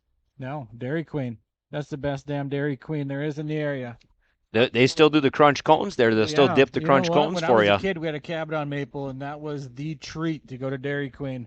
And plus, when I was in high school, that's where all the good-looking girls from Fertile worked. So, that was my hangout back in the day. Plus, I sold the Maple Lake Pavilion and just love hanging out at Maple Lake. So, it's a good town. All right, I like it. You know what? He sold me on the pick, Adrian. Did he sell you? He kind of sold me on the pick here. Ryan, I can't give you any unclouded analysis because I do love Mentor. It's a great little town. The Dairy Queen is excellent. They're still one of the few that will still do a crunch cone for you. So I like to pick from Adam here. All right, so we have to go to our newsroom. We do have Jim Johnson standing by. When we continue, we still have Cavalier, we still have Hoople, we still have Grand Forks, Greenbush, and Stephen all on the big board, and Brandon Bochenski will give us his early analysis on this draft when we continue. But first, we need to go back to the KNOX newsroom.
Ladies and gentlemen, as we welcome you back to Municipality Madness, I'm joined now by our new guest analyst, Mayor Brandon Bocinski. Mayor Bo, as we're getting ready to keep going in this one, we're going to enter the 5th round. Jared Thomas going to lead it off. What are any surprises that you've had from your chair as you now step into the analyst role? Well, just happy to be here where the action's happening. They didn't let me back there in the think tank yet, but I'm really just surprised nobody's traded up. I mean, there were some real options to trade up early and to get some better draft picks, but they're just playing it out, like you would in a normal draft.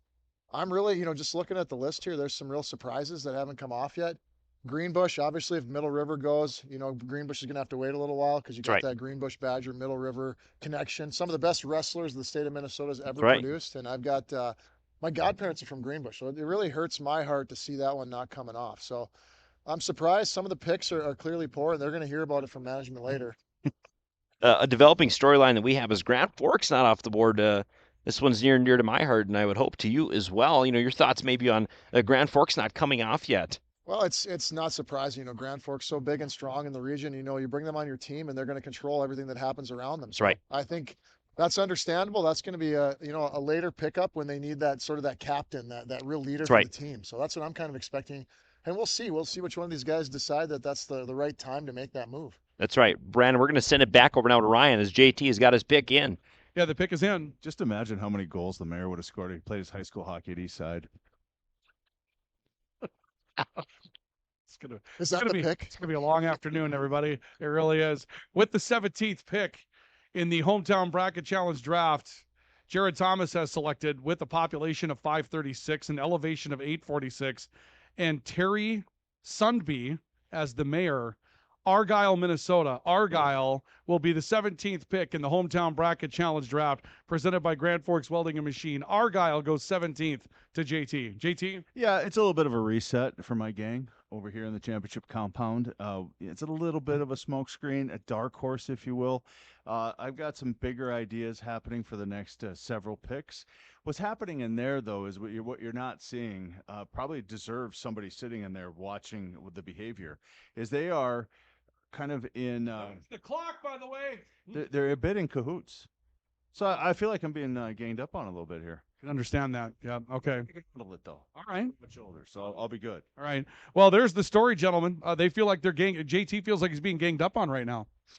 I think when you hold the number one pick and you're kind of the man with the stick, it's no surprise that people want to ring your bell first, maybe, and kind of knock you down a few pegs. So JT kind of alluding to some things there, but the pick, Steven, I like it. It's good, not great, I would say. Yeah, Terry Sundby's doing a great job up there as mayor. You're seeing a lot of great things coming out of Argyle. I can't name them off the top of my head, but just the fact that he's out there and he's doing them, that makes me really happy.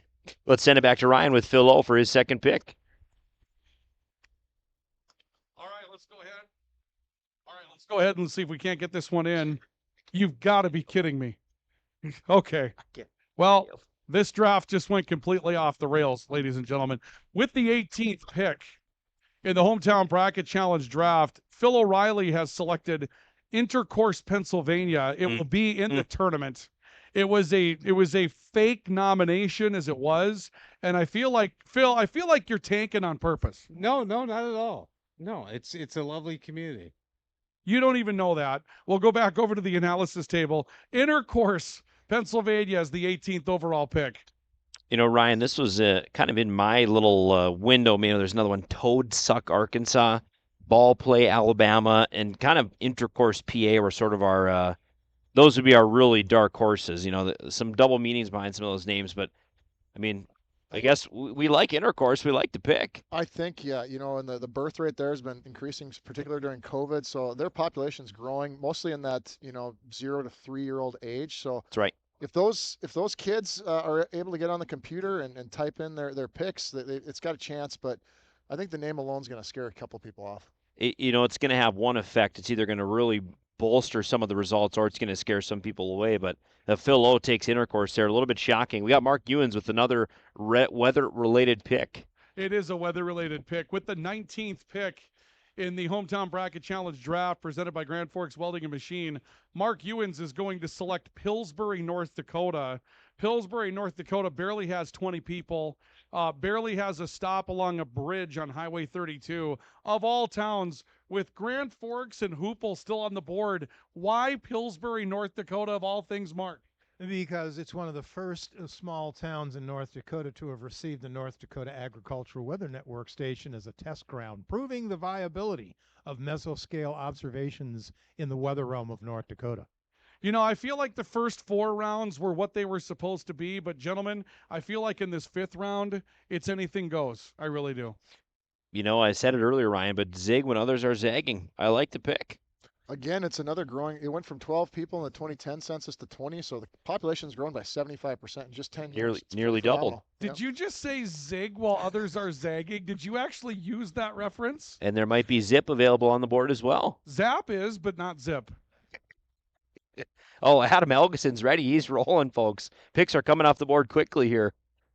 Let's go ahead. Oh, finally, it's gonna leave the board. With the, I'm trying to do my math here. Is this the 20th pick? 21st. 17th, 18th, yeah. With the 20th pick in the hometown bracket challenge draft presented by Grand Forks Welding Machine, he says the mayor is shady, but he's going to take it anyway. Grand Forks, North Dakota will go with the 20th pick.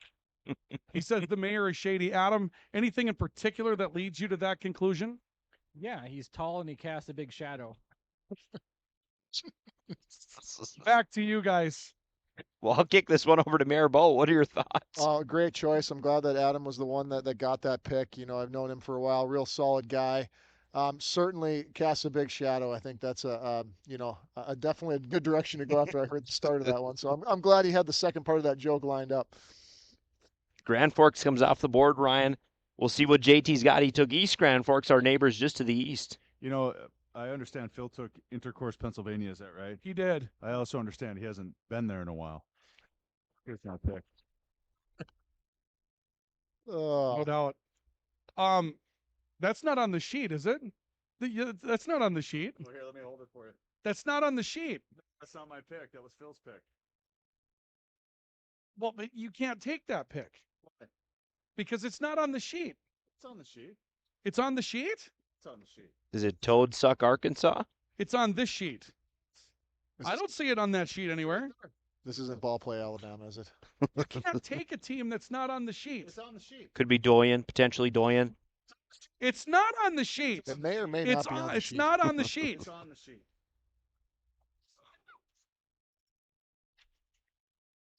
Fine. With the No, give me the, no, it's in. It's in. Give me the damn pick. Give me the. I'm the commissioner. Give me the pick. Do we need a drum roll? With the 21st pick in the hometown bracket challenge draft, Jared Thomas selects with a population of 33,646 and the home of Jill Hobbs, Dickinson, North Dakota. Dickinson, thank you. Go ahead, louder. Yeah, there you go. Breaking the rules. They're not on the list. Wait, Back was on the list. back to you guys. Dickinson, they've fought off the cancel culture and they've been able to hang on to the midgets nickname. So I do like the resiliency of Dickinson. Some boos coming from the Powers Lake constituency in the room. But Brandon, what do you think? Dickinson's a great choice. You could possibly, that could be the next governor of the state of North Dakota might be from Dickinson. That's right. You never know. Is Fargo on this list? Hopefully Fargo's not on there because that might make me puke in my own mouth. But knowing that that's not there, we can represent and say that's Armstrong's hometown. So we'll give it a little bit of love. That's right. Yeah, Dickinson, I think the governors come from the West, right? I mean, that's the adage in the state of North Dakota. So we'll see what transpires here. But of course, the hometown of Kelly Armstrong. Well, west of I-29 at least. They say that's where the city breaks. West and east, it starts at I-29. So there you go. That's not on the list either. If it's Toad Suck, it is on the list, Ryan. Is it? No. Okay, that is on we the need list. a bigger All right. list here. It's on the list. I apologize. With the 22nd pick in the hometown bracket challenge draft, it's presented by Grand Forks Welding and Machine. Phil O'Reilly will select Can-Do, North Dakota, home of the Can-Do Cubs. Tell me why Can-Do. Well, there's a few reasons here, if you can indulge me. Dave Osborne, of course, with the Minnesota Vikings from Can-Do. Dick Armey, the Texas congressman, originally from Can-Do, and that's just fun to say, Dick Armey. And, of course, Dairy Queen. They have the top-notch Dairy Queen. In fact, they spell Blizzard with 4 Z's. They're so good. It's been the draft of the Dairy Queen, everybody. Can-Do's off the board, gentlemen. You know, I can't say I have a whole ton of personal experience with Can-Do, Ryan, or Brandon for that matter. I'll welcome any other commentary on this pick. Phil really coming out of left field with this one. He's stretching. Canada's up by the border, so I'd give some love to the Canadians. I don't see any other Canadian cities on here, so I'm glad that we've kept this the old red, white, and blue. But we're getting close. I wonder how many degrees Celsius to make an oven pizza up in Can-Do. The only thing I can say about the pick is that Can-Do's high school teams were the Cubs before they became the North Star Bearcats. So I can go with that. I mean, that works. They for grew me, up. you know, being the Cubs, right? That's kind of nice. Is that the first town or county pick? I believe so. I lost track of counties. Towner is point, still right? Towner is So, still on the board, I believe. All right. Mark Ewens is on the clock.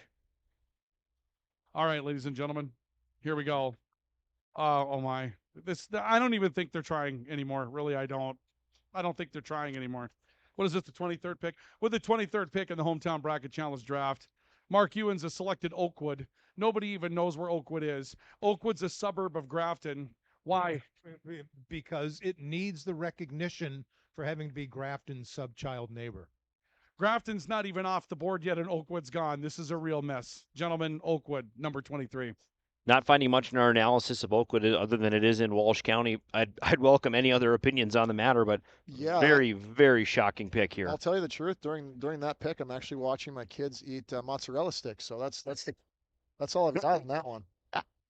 I'm sorry, but we're just not going to be able to get more in depth with that. Suburb of Grafton, some good deer hunting up in the Grafton Airport. Great people. I'm sure my wife's from Park River. It's not far from there. So some good people, but not a place you're going to spend probably a lot of time unless you live there. I don't think it gets as many hits as Boca Raton. We'll send it back to Ryan. All right, the 24th pick is in, gentlemen, and it had to come off the board sooner or later. With the 24th pick in the Hometown Bracket Challenge draft, Adam Helgeson has selected Climax, Minnesota. Climax will go number 24, but it's good to see Climax coming off the board, ladies and gentlemen. Adam, why Climax? I'm a little sad. They had a great 9-hole golf course. Growing up on the south side, well, kind of the west side of Crookston, I used to hang out in Climax all the time. My brother was dating a girl from Climax and used to take me on his dates with him all the time because she had younger brothers my age, so I'd hang out at all the volleyball games and everything. It's a hidden gem, and they got the little corner bar. It's a nice place. It's more than just a feeling. Adam, it is. Adam Helgeson crashes his brother's dates, everybody, with more. Back to the analysis table. You know, Climax is home to one of the greatest Grand Forks Herald headlines of all time as an older lady from Polk County passed away, and her obituary was titled "Fertile Woman Dies in Climax," but it is a nice little town. Yes, he mentioned the Brentwood Municipal Golf Course. If you had the old WDAZ passes back in the day, you could play. Right. You go play the 9 holes all over the place. So that was a great place to finish the day. Great spot to finish. Ryan, we'll send it back to you. No, you're not sending it back to me with that. That's not the way that's going to work. Some text messages coming in. Texter writes, JR's in Oakwood is a great hangout. Another texter says Oakwood is a great town. Another texter says, I just tuned in. Can you recap the picks, please? Another texter says, how can Lynn Cadlick look good? Someone said that it was a waste of a pick to take East Grand Forks. So I'm not sure what that's. Wow, there's a lot of hate coming in all of a sudden on the text messages here while we wait in the war room for JT to bring his next pick to the table. You know, JT has really rattled off his picks quickly today, but I think he's starting to struggle. I think the brain cells are maybe getting stretched here as he's trying to think of towns that he's been to or experienced, but he does have his pick, and he's sauntering over now, Ryan. He is, yeah. Here comes the sachet. I'm starting to be bullied a little bit online. I'm starting to get a little nervous about this whole experience. I'm going to have to ask the mayor for police protection from here on out. But here's my pick. All right, I believe this is the 25th pick. Oh, boy. Population of 376, founded in 1909, and it's the home of Inget Eggs. With the 25th pick, Jared Thomas selects Powers Lake, North Dakota. Probably the winner. Powers Lake is in the tournament, ladies and gentlemen. Powers Lake, the Ranchers have made the tournament, ladies and gentlemen. The Powers Lake Ranchers. Something worth noting: Powers Lake Bowers Lake had more than one nomination this year, and none of them came from the Pauls, which is extremely shocking. But Bowers Lake is able to sneak in this year. Of course, some loud cheers from some of our constituency here. A little popularity with this pick. When we get to the Northwest, I think we got to go to Powers Lake. Maybe check out the American Legion building in Powers Lake. That looks like a nice building. Yeah, Northeast doesn't get as much love as it should, so I'm glad we're finally getting some love. That's right. Powers Lake, it's a good pick. JT really kind of surprising today, the team that he's been able to put together, but I think some credit goes to Adam Helgeson for what he's been able to do. Has really gotten creative with some of his draft strategies, picked up a lot of nice, good medium-sized communities in the draft thus far, Ryan. Yeah, there is a text message that has come in that says maybe JG should just stop. Powers Lake, just stop. That's a text message that has come in. Yeah, so there's some stuff. There's some stuff there. So it's we're still waiting for Phil. I don't know what's going on. He's still sitting there. You're gonna miss your pick, Phil. He's back in the war room. He's just moving now. These guys are moving kind of slow all of a sudden, don't you think, gentlemen? 3 minutes off the top of the hour, Ryan. I do agree. These guys are losing a little bit of steam. Some of their early picks, maybe. That's not on the list. Yes, it is. I think Ryan did not The remember. commissioner should have alphabetized his list. That's not on the list. I know every town that's on the list. How did this happen? I'm very happy about this, Paul. They need to be on the list. The 26th pick in the hometown bracket challenge draft. We're just drafting whatever town we want now. Phil O'Reilly has selected Hillsboro, North Dakota. Hillsboro is the 26th pick for no reason whatsoever. I'm not even going to let you comment on it, Phil. Back to the analysis table. Quit cheating, all right? And by the way, Ewens is on the clock. Hillsboro, courthouse. I think they have a Dairy Queen too, right? Hillsboro, great exit. You got a subway right off the exit there. You're That's going right. to town. Great stopping place on the way to Fargo. It's not so much about Hillsboro. It's just they're not following the rules here. And I think at some point we're gonna have to put our foot down. As the mayor of the city, you expect things to be orderly and done correctly. And I'm finding myself with nothing. I got nothing to say to this. It's become. I'm struggling with the list that we have here is not alphabetized, which I think is about a 2-second function in Word. Yeah. But we're unable to find these and quickly discern if these teams should even be allowed. But it's getting a little bit out of hand. The commissioner here's got to rein it We in. may I have think to strike one down just to set a. that's right. I agree. The next pick is in, by the way, and this one's on the list. on the Okay, list, yeah, okay. this one's All on the list. Another weather reference as well. With the 27th pick, Mark Ewens has selected Mountain, North Dakota, home of August the Deuce, the Icelander Festival. Exactly. And also there's this little radar thing up there, but that's a whole other story. Another weather. We have one time for one more pick in the round, gentlemen, before we go to news. So we're going to get one more pick in if we can. I don't even think we're going to make it. I think we're going to end up having to go to news, aren't we? Dean, where are we at? You tell us where we're at, Dean. Is he even there? He said we got to go right now. Okay, go to the news, Dean. We'll come back with the 29th pick or the 30th or whatever. I don't know where we're at.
All right, Adam, your pick's coming up.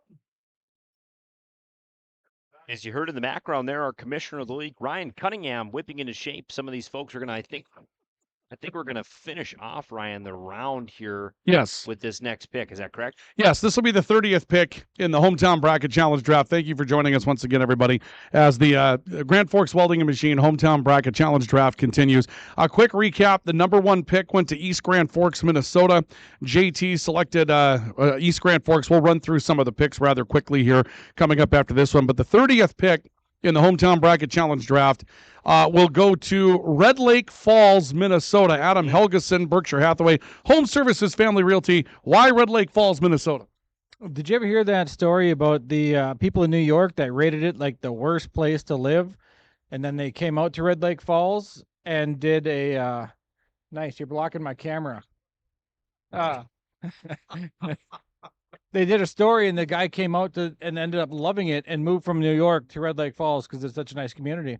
Oh. And plus, where else can you go float on a river and, drink and enjoy the sunshine? All right, very good. I like it. All right, we'll go with that. So there's the that would be the 28th pick in the Hometown Bracket Challenge Draft. Now JT will step in. He's got the 29th pick in the Hometown Bracket Challenge Draft, and Adam's going to block his camera view. Okay, wow. All right, here we go. This one's a surprise. Let's see, what do we have here? Recently updated Their community center. Yeah. Okay, currently hiring for Seasonal. jobs, and they have twin. Is that garage? Yeah, they put their garage sale regulations online. Okay, so they Big put. move for them. Okay. Big move. All right, so with the 29th pick in the Hometown Bracket Challenge Draft, Jared Thomas has selected Maple Grove, Minnesota. Maple Grove, Minnesota has made the tournament, and that'll put Phil O'Reilly on the clock. Okay. Yeah, I referenced the online bullying earlier. That's part of where that pick comes from. Okay. I think we're going to get one vote, pretty succinct and pretty steadily. I'm going to about tell you who that vote's going to come from. But, I did it to something called a workplace peace. Culture is a buzzword in the industry, and so to keep the culture on point, that's what we did there. All right, I like it. So, sometimes you've got different reasons, Adrian, and that's why. I'm actually going to jump back, Ryan, to that Red Lake Falls pick. Very good antique store in Red Lake Falls. So I like to pick from Adam there. Maple Grove, can't say a whole ton, besides I've driven past the water tower quite a few times. All right, let's go. We've got another pick in. This will be the 30th pick in the Hometown. This will be the 30th pick in the Hometown Bracket Challenge Draft, brought to you by Grand Forks Welding and Machine. And Phil O'Reilly has selected Laverne, North Dakota, with the 30th pick. Why Laverne, Phil? Well, of course, home of the famous Ryan Cunningham, a former resident of Laverne, and some people wish he was still a resident of Laverne, actually. I still am. I still own a house there, actually. All right, so Laverne's in the welcome to the tournament, Laverne, North Dakota. How about that? Ryan, I'm going to kick this one actually back to you right away because you know more about Laverne than I do. Well, let's go through the picks that we have. I don't know why JT's back here. Oh, okay. Well, you got to wait and see if somebody else takes. Okay. All right. Fair enough. All right. Somebody wanted us to recap the picks that we've had so far in the tournament. So let's go ahead and do that. For JT, first pick East Grand Forks. Second pick to Phil O'Reilly went to Emerado. Third pick Mark Ewens went to Northwood. The fourth pick Adam Helgeson went to Thompson. Fifth pick to JT Hatton. Sixth pick to Phil O'Reilly, Carlstead. Seventh pick to Mark Ewens, Warren. And the eighth pick to Adam Helgeson, Fertile. The ninth pick to JT Larimore. The 10th pick to Phil O'Reilly, Middle River. The 11th pick to Mark Ewens, Euclid. And the 12th pick to Adam Helgeson went to Reynolds. The 13th pick to JT went to Milton. The 14th pick going to Phil O'Reilly went to Michigan. The 15th pick went to Osnabrück for Mark Ewens, and the 16th pick went to Mentor. That one's for Adam Helgeson. 17th pick went to Argyle, Minnesota. That was JT. The 18th pick, Intercourse, Pennsylvania for Phil O'Reilly. The 19th pick went to Mark Ewens for Pillsbury. The 20th pick went to Grand Forks, North Dakota. That was Adam Helgeson. with 21, JT Dickinson with 22, Phil Candu with 23, Mark Ewens with Oakwood with 24, Adam Helgeson Climax with 25. It was Powers Lake to JT with 26th, Hillsboro to Phil O'Reilly with 27, Mountain to Mark Ewens with 28, Red Lake Falls to Adam Helgeson with 29, Maple Grove, Minnesota to JT with 30. Phil O'Reilly took Laverne. 31st pick, Mark Ewens on his way. And then we're going to, now we've got our new analyst guy. He disappeared for a while, but we're going to get Lynn Cadlick on the microphone here. It's his turn to come up here and give us some bracket analysis. Go over and take the other seat. With the 31st pick in the draft, Mark Ewens is going to take Merrifield. Merrifield will go with the 31st pick. And tell us a little bit about another weather pick, obviously. It's always on that list of towns that are going to be hit by a thunderstorm. Well, Merrifield is actually one of the places where the tornadoes touched down that went around the Grand Cities area, the June 2010 event that was such a big deal in the area. And it's also within sight of the radio station. We can see the top of the elevator. So we've got to give our hats off to that. All right, well, that's going to put Alma Helgeson on the clock, and we'll go back over to our analysis crew, where JT's pacing in front of the camera and blocking your guys' view once in a while. I think all you right, can see JT. First of all, welcome, Lynn. Thank you for being here. Thank you. All right. Were you going to say more than that? You said first of all, but then you're just. Well, yeah, no. Second of all, okay, now break down the pick. That's your job, guys. Merrifield. Adam Helgeson, ready? Just kind of west of town. I kind of think this might be a good pick. Hey, you blink and you miss it, but whatever. Okay, interesting pick that we have here. This will be the 32nd pick. In the 32nd pick of the Hometown Bracket Challenge draft, Adam Helgeson's going to take Mackville, North Dakota. Tell us about Mackville. Mackville is a quiet, beautiful little town. It's got its own reservoir with fishing. I have sold like 4 houses out there in a town of like 200 people, which surprising, but it's a beautiful little town. If you want to get away from people, be nice little community. They got an elementary school, they got a hospital, nursing home. It's a great little town. I like the pick. I'm going to tell you what, guys, as I kick it back over to the to the table. I like the pick. They've just expanded their campground in Mackville. Beautiful little place. I like the pick this late in the draft. That was the end of the first half of the draft. An interesting note there that Adam brought up. He sold nearly 2% of the houses in that entire community, which is not a lot when you talk about the total number, but it is a lot when you're talking percentages. So nice pick for Mackville there. Jared Thomas going to stand in front of the camera and then wiggle his way over to Ryan to make his next pick. Waddle, excuse me. Going right to Waddle. Do you hear that? He did go right to Waddle. 33rd pick in the draft. This says Dave Bonish married a woman from there. The population is 1620, and it was founded in 1893. And this one's another one off the beaten path. With the 33rd pick, JT's going to take Harvey, North Dakota, home of the Hornets. Yeah. Sneaky good. When I was researching this particular town, Big V told me that he would do some things to try to get a grassroots effort going. If you know Dave Vonish at all, certainly knows a lot of people. He's a little bit like the unofficial mayor of Well Everywhere. They dumped in almost, I think, a little over 2,000 points at the University of North Dakota back when they were D2 in the mid-90s. And so I'm kind of hitching my star here to Big V a little bit and hoping he can pull it off for me. Well, I'll tell you what, Lynn and Adrian, I think this is the result of online bullying. He's getting text messages telling him who to draft here. So little known fact about the Big V, him and I have the same birthday, October 13th. Lynn, what do you think about the pick? I've been to Harvey. I don't know. It's there, but I'm still a Walsh County guy, and I've got some guys pressuring for Lankin to show up here.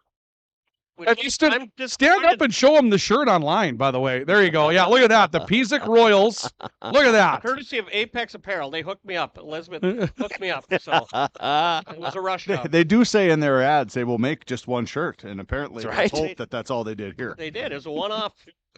What's interesting is that Harvey's colors are gold and purple, just like what you're wearing, and that was the last pick that came in. All right, Phil O'Reilly's on the clock. This will be the 34th pick in the draft. Little over halfway there. All right, let's see what we got here. Oh, wow. All right, so here it comes. Speaking of Dairy Queens, With the 34th pick in the Hometown Bracket Challenge draft, Phil O'Reilly sticking with the Dairy Queen theme. He's going with Lakota.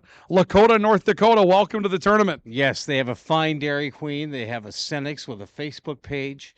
You cannot beat it. And I believe they have some great night crawlers there. Just ask for the Ryan special. All right, so there you go, folks. A Facebook page with your Senex, as JT walks in front of the camera again. A Dairy Queen and night crawlers. That's all it takes to get in the Hometown Bracket Challenge, guys. You know, Lakota's also home to the Stump Lake Lodge, just 10 minutes away from the northern shore of the Stump Lake. I like to pick. I'm Lynn? guessing Phil's going to pick Park River next for their Dairy Queen. It's I'll tell you what. When they got a bowling alley in Park River too, Phil, that's got a pretty good hamburgers. It's been the draft of the Dairy Queen. It really has been. I mean, Dairy Queen has meant a lot in this draft so far. I think the other thing is that it's unifying, if you will. I mean, if Dairy Queen, one community gets knocked out, you have another to get behind easily. Ewens is on the clock. This just handed to me. Spud Jr. in East Grand Forks has posted on Facebook. It's a social media platform, Adrian, in case you're curious. We are having an amazing Friday here at the patio, and it's open. But more importantly, Eastside's favorite son, Jared Thomas, has wisely selected East Grand Forks #1 overall in this year's KNOX Hometown Bracket Challenge selection show. To celebrate our city and its favorite son, they're offering $1 Busch Lights from 7 till 9 tonight. Nice. So it's taken off. Maybe some of the bullying will subside now. Wow. Okay. So this just in. This is what happens in the Hometown Bracket Challenge draft. The Spud Jr., in honor of East Grand Forks getting the #1 pick, is going with $1 Busch Lights tonight. Gentlemen, you can't beat that, can you? Crisp and refreshing, Ryan. We're already into the Busch Lights, Ryan. All right, we have another pick in. I forget what numbered pick this is. I think this is 35. Yeah, I think it's 35. Yeah. Okay. This one's going to come off the big board. Ladies and gentlemen, with the 35th pick in the Hometown Bracket Challenge draft, Mark Ewens has taken Lankin, North Dakota. Lankin.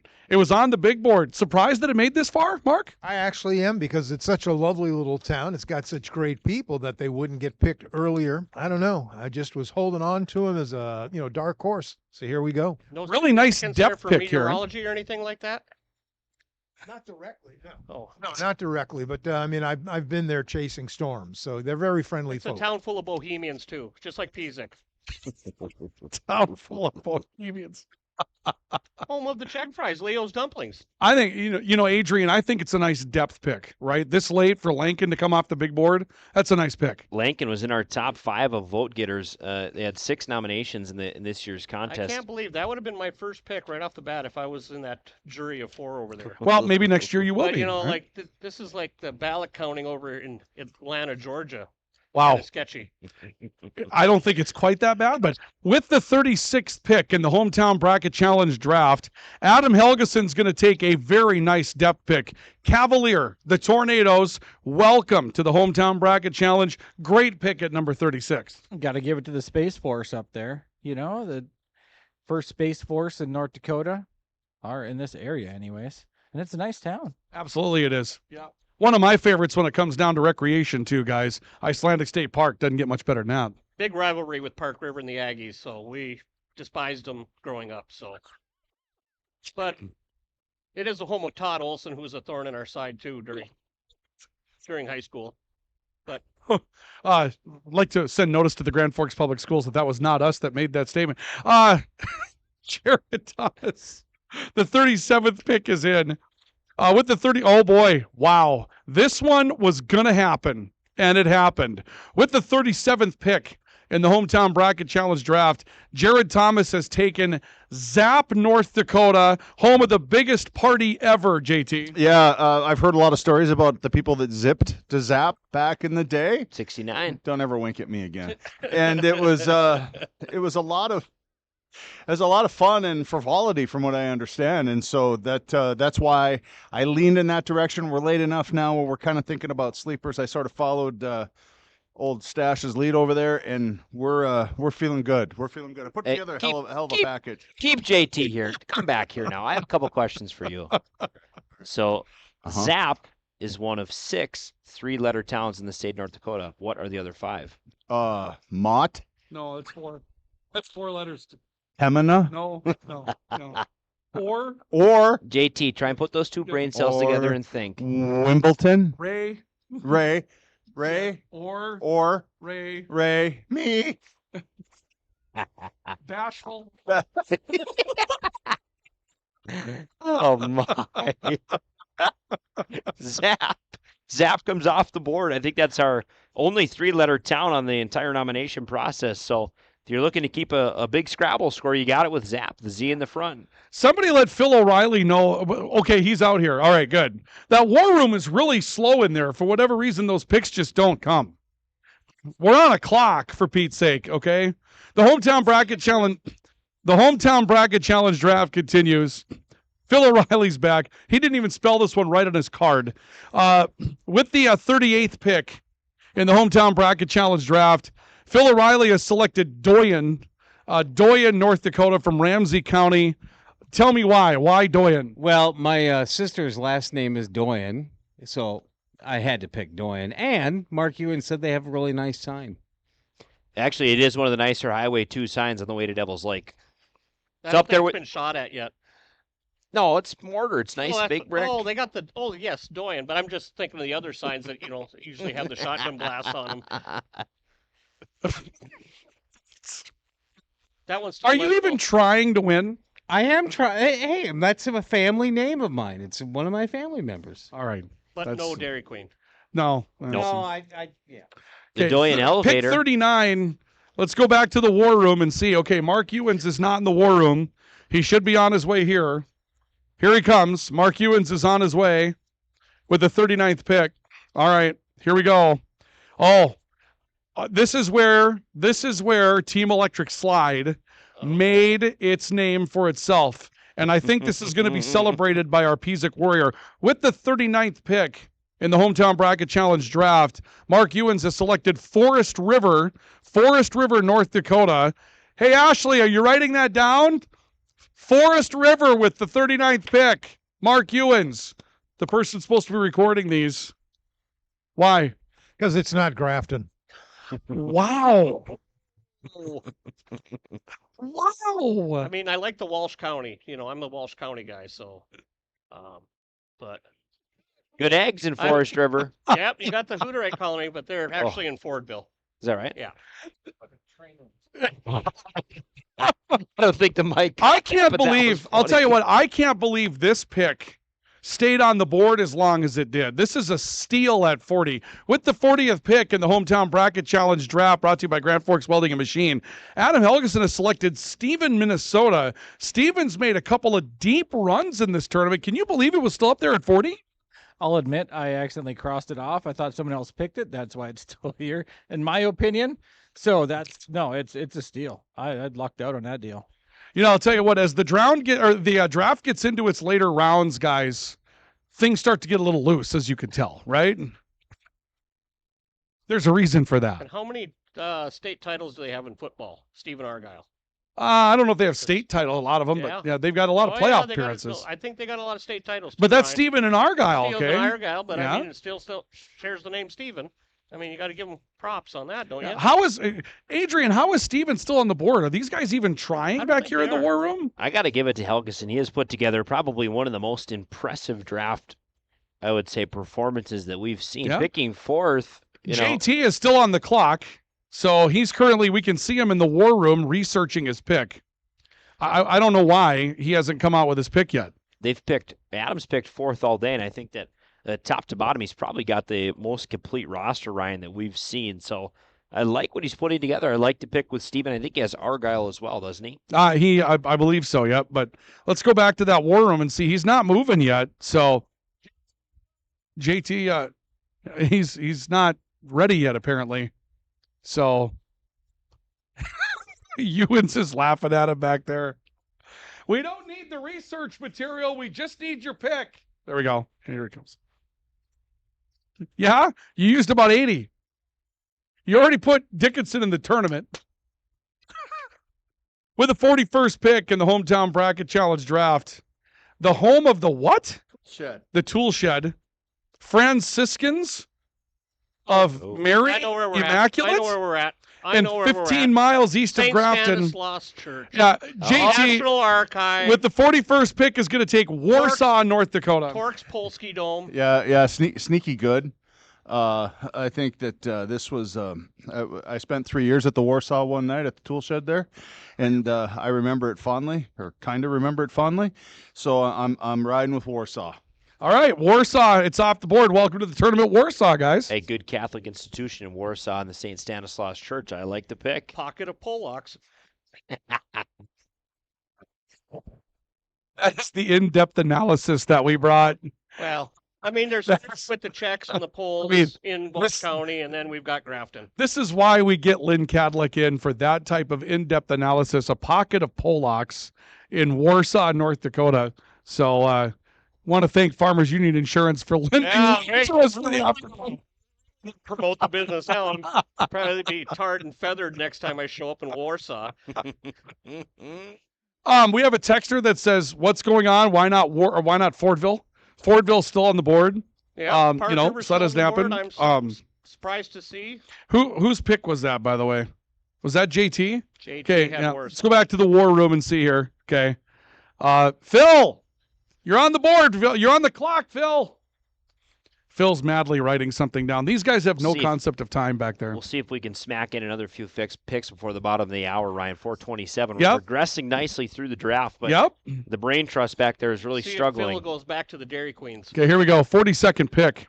It's in. With the 42nd pick in the Hometown Bracket Challenge draft for no reason whatsoever, Phil has taken Viking, Minnesota. You barely can find it. I don't even know why. Because you're a Vikings fan? Of course, it had to be picked. I can't believe it's taken this long. It didn't have to be picked. There's 81 teams on the sheet. I like Viking. I'm picking Viking. Okay, well, I'm not going to try to talk you out of it. Okay, guys, Viking. There you go. It's off the board. I spent an extended amount of time in Viking, actually, as back in my plumbing days. There was a gas transmission facility just outside of Viking to the south that I did a considerable amount of work in. And I tell you what, the air is cleaner out there, Ryan. There's something about Viking, Minnesota that I don't know. It's just got it. All right. Don't know nothing about Viking. Can't help you. Yeah. I can't either. I'm drawing a blank. Let's see. A texter writes, somebody pick Everett, Washington. TJ Oshie grew up there. So Everett, Washington's on the board. Here comes Mark Ewens with what I believe will be the 43rd pick in the draft. This will be pick 43. I don't know why you keep doing this. My God in heaven. With the 43rd pick in the Hometown Bracket Challenge draft, brought to you by Grand Forks Welding and Machine, Mark Ewens selects Key West, Minnesota. The only reason he selects Key West is because sometimes weather goes through there. And because if you say Key West, Minnesota, people know what you're talking about. They know the location. It's a landmark. I dispute that, guys. With your analysis, I don't think anybody knows where Key West, Minnesota is, quite I frankly. need a map for that one. Yep, me too. Yeah. Adam Helgeson is on the clock. I think his pick is out. JT just chomping at the bit to get his pick. Well, he's going to have to wait. We got news He coming must up. have 5 o'clock tea time or something. Yeah, absolutely. Okay. This is I'll tell you what, Adam Helgeson has made 2 very, very good picks in the late rounds here. 44th pick in the Hometown Bracket Challenge draft. Last year's runner-up was still on the board. Manville, North Dakota is going to come off the board. Adam Helgeson, 2 huge picks for you in the last couple of rounds. Yeah, well, the first one I thought was already chosen. And this one, I just didn't want to hear Terry complain that his town didn't get picked. So, this is for you, Terry. A shout out to Terry Bierke, guys, taking his town off the board so he can get in the tournament. Perfect. All they need is a buffet up there, and he'd be happy. A texter wants to know if Mountain's been picked. It has. Mountain has gone. And I think that's going to do it because we have to get back to the newsroom. So we're through 44 picks. We have 20 picks to go. And then the tournament will be concluded. So the final 20 picks in this Hometown Bracket Challenge draft are next. Let's go to the newsroom right now.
Ladies and gentlemen, as we welcome you back here to the Hometown Bracket Challenge Municipality Madness, we got a special guest making an appearance.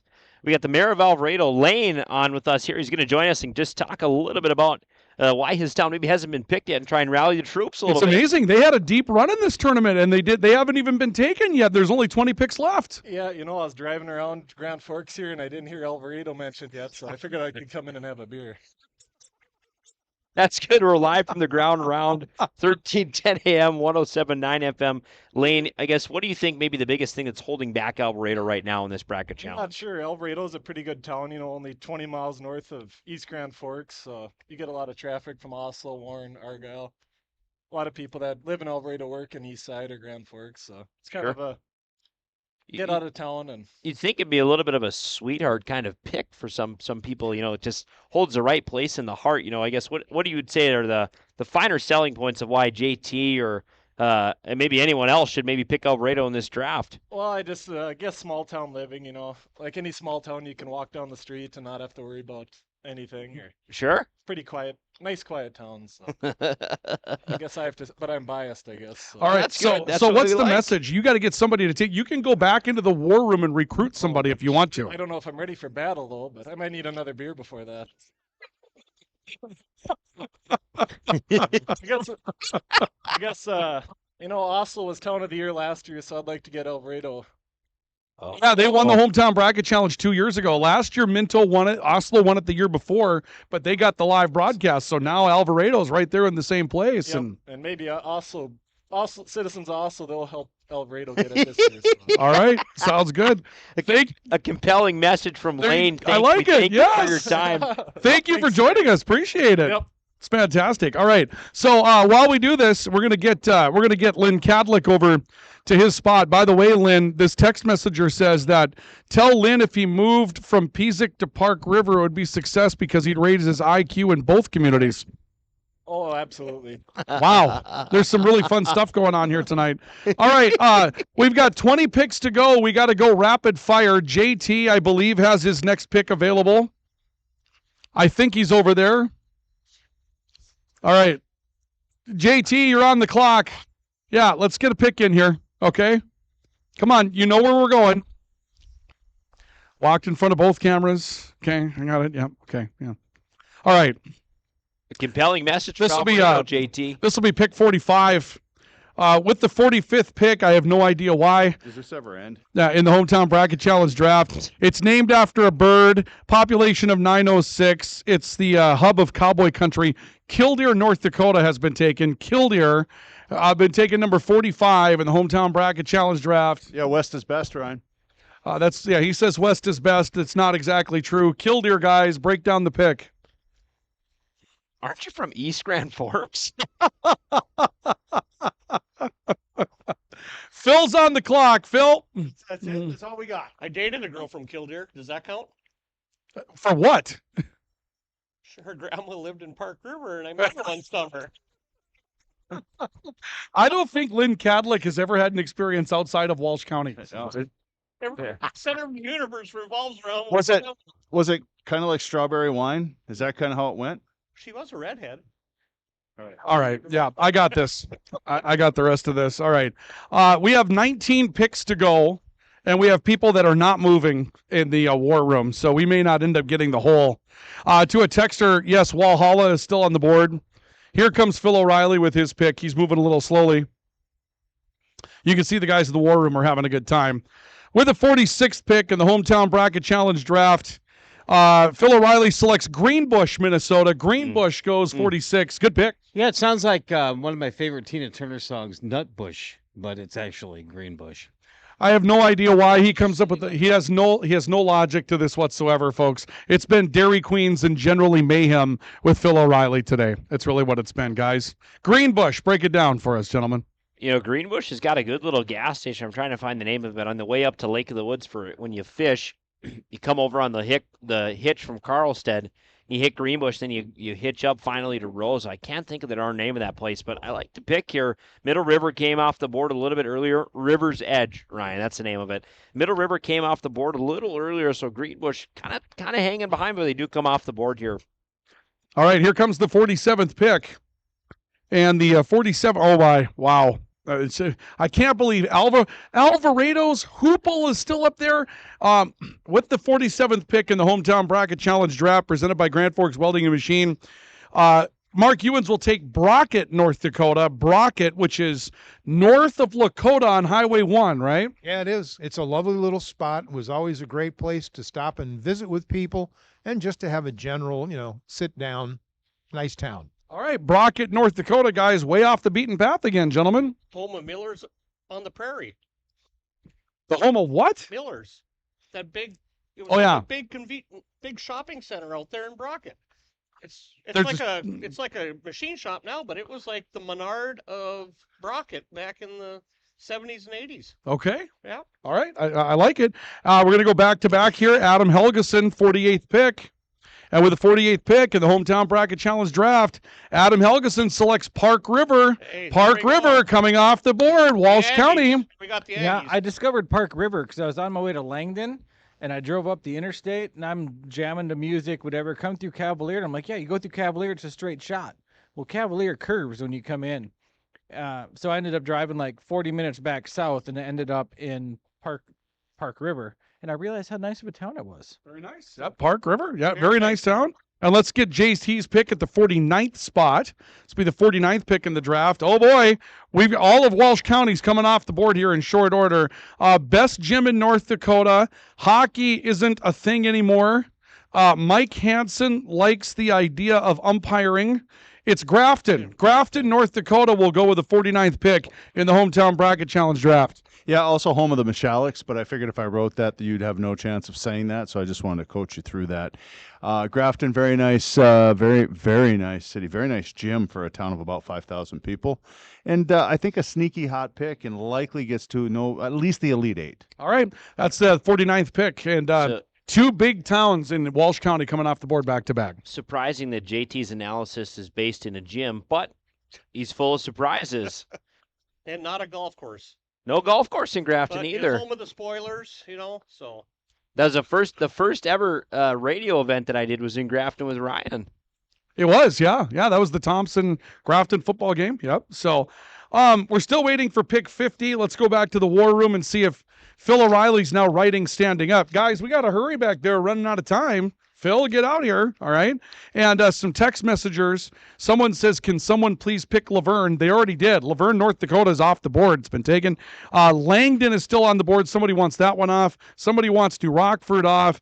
This is not a good pick. With the 50th pick in the Hometown Bracket Challenge Draft, Phil O'Reilly will take Cummings, North Dakota. Cummings. Excellent Why is that pick. not a good pick? Because it's a bad pick. Excellent pick, It's Phil. an excellent. I agree. It's not a good pick. Okay. It's not a good pick. That's a bad pick all the way around. Take Ryan's opinion with a grain of salt. Cummings, I like the pick. I like it. I'm surprised it didn't go number one Cummins overall. Doesn't do much for me either. I don't find the luster there. So now they're lined up. Pick 51. This will be the 51st pick in the Hometown Bracket Challenge Draft. Lancaster for Mark Ewens, going deep up into what county is that? Kitson, that's right. Yeah, it's a gorgeous area. It's just a lovely drive. So Lancaster's off the board with pick 51. Adam Helgeson with pick 52. And with the 52nd pick in the Hometown Bracket Challenge Draft, right to the heart of Cavalier County and the home of the Kemples and Shills, it's Langdon, North Dakota. Yep, that's going out to my buddy. He said I better pick it. So Okay. he said, Online bullying. "Hey, yeah, it is. Bullying is real." 53rd pick in the Hometown Bracket. Why are you doing this? What? With the 53rd pick in the Hometown Bracket Challenge Draft, Jared Thomas has selected Max Bass, North Dakota. Nobody knows a thing about it. He continues to live in the western part of the state with his picks. Yeah, neither does Google. It's the only city I've ever Googled, and Google had nothing for me. So so I thought dark horse. Here we go. Alvarado is still on the board, and Max Bass just went off. He ain't winning the belt. JT is not winning this title belt. Not with the picks he's coming in with. That was pick 53. Let's get pick 54 in here. We're down to 11 picks to go. With the 54th pick in the hometown bracket challenge draft, I like this pick. Carrington, North Dakota. Very nice pick. Good recovery, Phil. Why do you like this pick and you didn't like my last one? Because nobody knows where Cummings is even. And Carrington, North Dakota's got great wrestling and basketball and football. Good pick. Okay, thanks. All right. And they So got a Carrington, nice North 18-hole Dakota, guys. golf course, too. Carrington, North They got a Dakota, nice, gentlemen. Nice golf course. Highway 200, right? Yeah, they have an 18-hole golf course in Carrington. Crossroads. Crossroads, yep. Yep. Very nice golf The course. Chieftain's a fun place to have a few beverages at, too. The Chieftain. I don't think you can even say that anymore, can you? I just did.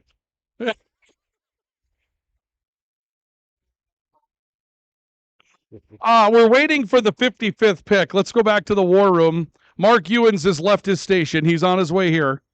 Okay, so let's see what we have here. This will be the 55th pick. I don't know. With the 55th pick in the hometown bracket challenge draft, Mark Ewens has selected Strathcona, Minnesota. Strathcona. Strathcona is where you make it if you're coming back to Grand Forks from War Road and you take a wrong turn. Yeah, it's a lovely drive through the open country. You can pass by Middle River and see the ducks. All right, that's pick 55. Let's get pick 56 here. Adam Helgeson, he's going back to Walsh County, ladies and gentlemen, with the 56th pick in the hometown bracket challenge draft. Adam Helgeson selects Fordville, North Dakota. Fordville, nice pick. You just want to give me the belt now? I mean, Max Bass? What is that? Did you guys hear the challenge that was just thrown down? I don't think it's much of a challenge. Adam's got some solid picks. JT, not so much. It only takes one town to win there, Pizik boy. Okay. Okay, let's, gentlemen, fight on your own time. Sorry, apologies. Okay. The commissioner reining it in finally. That's all right. JT is bouncing back now because with the 57th pick in the hometown bracket challenge draft presented by Grand Forks Welding and Machine, the home of Mike Brew, Alvarado, Minnesota is off the board. The mayor made an impassioned plea just a couple of moments ago. JT, you're going with it. Yeah, and I felt for the guy. The war is hard on the sleeve. They have the weird little ring dike around their town. I'm never sure what that's about, but I know that they like it there. In fact, Dennis Carpenter hit a left-handed floater my junior year of high school to bounce us from the subsection 8 basketball tournament. So I have mixed emotions about this. But I mean, I'm gonna overcome it 33 years after high school to try to get through it. You know, as you guys know over at the table, emotion's a big part of this, right? I would say this is probably the best pick that JT has made since East Grand Forks. I mean, Alvarado, I liked Hatton at 5. We get the mayor. He took Hatton at 5. That was a good Hatton pick. was a good pick, but We Max get Bass, the- that's going to haunt him. We get the mayor on air. I like it. I like the impassioned plea. And it worked. Let's get pick 60 in here. This will be the 60th pick in the I need new brakes every time I go through. the 60th pick in the hometown bracket challenge draft. Phil O'Reilly will take Duluth, Minnesota. Duluth, Minnesota, and why? Bob Dylan rocks. Okay, very good. Bob Dylan. And, emotion again, gentlemen, right? Kevin McHale, one of the greatest Boston Celtics of all time. There you go. Yep.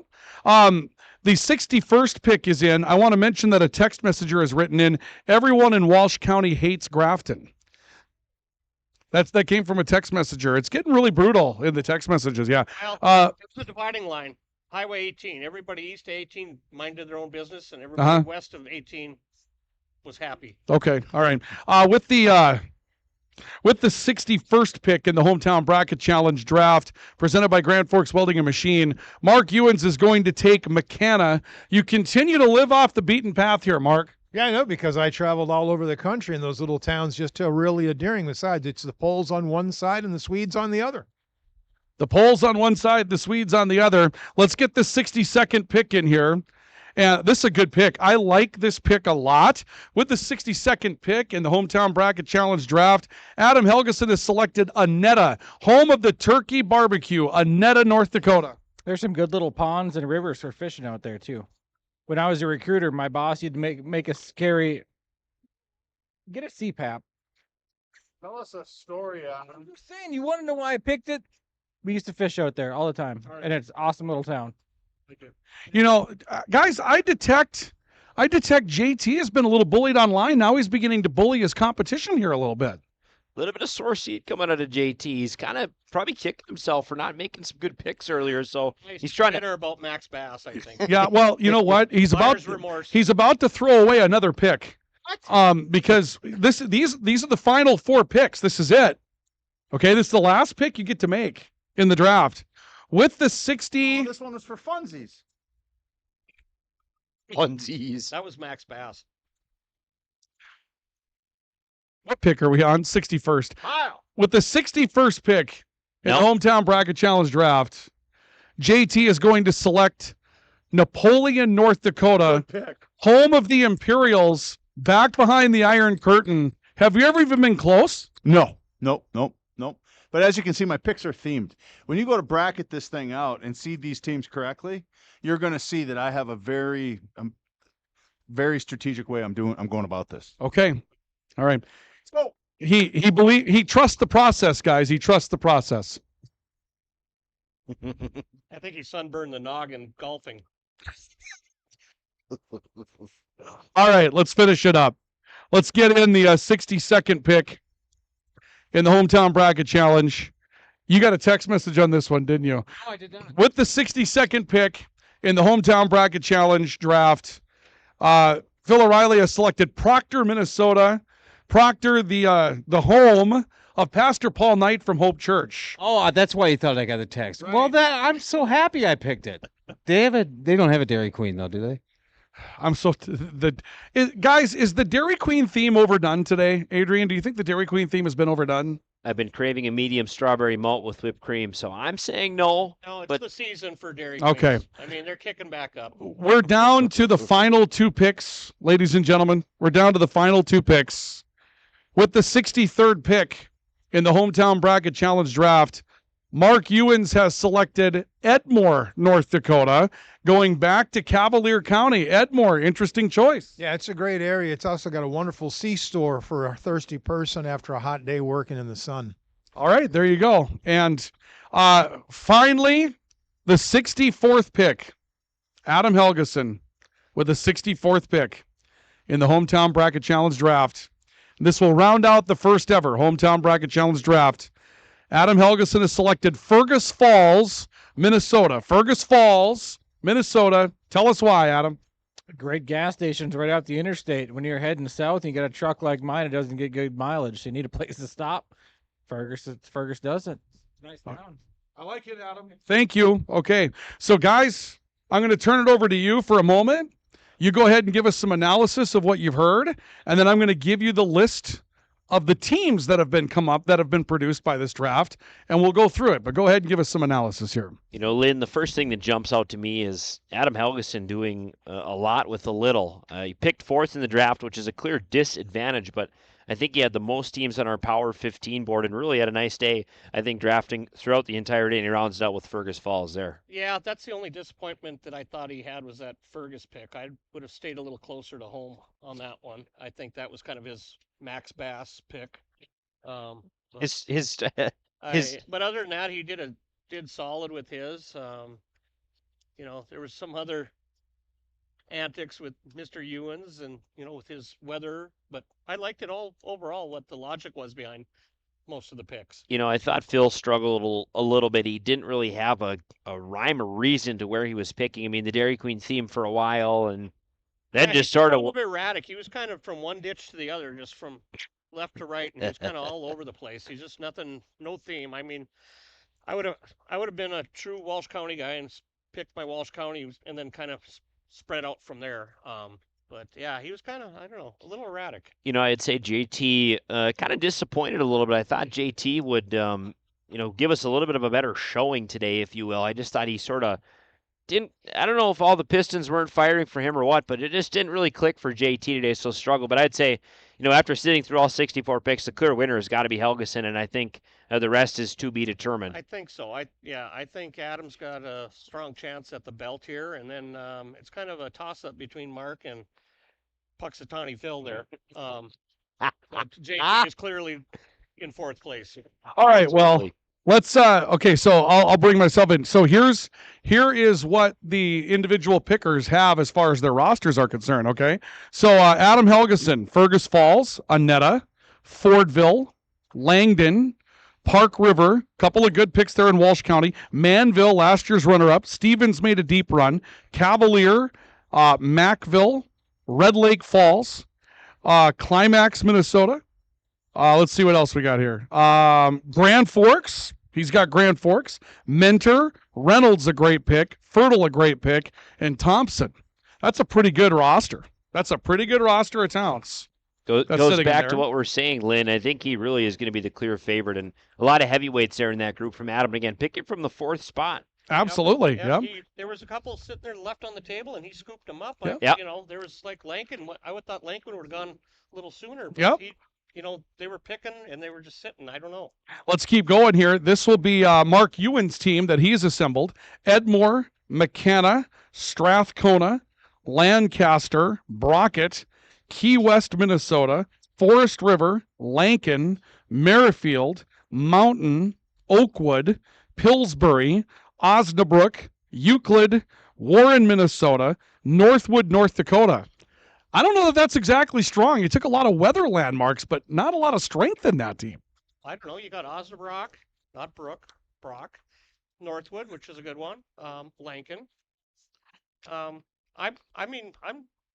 My vote's for Lankin this year, and Park River would probably be second, but I got to keep my Bohemian brothers in mind. So okay. I liked it. I like the passion pick, Ryan. I think that in some instances you have to follow the heart, and I think Mark did that today nicely. Okay. The team from Phil O'Reilly: Proctor, Duluth, Carrington, Cummings, Greenbush, Viking, Doyen, Lakota, Laverne, Hillsboro, Candu, Intercourse, Pennsylvania, Michigan, Middle River. Let's see here. Carlstead and Emerado. You know, outside of Cummings, I don't know if there's really a shining star in that draft order. Yeah, it's kind of all over the board. I mean, you go from Intercourse, Pennsylvania to Cummings. Oh my God. Okay.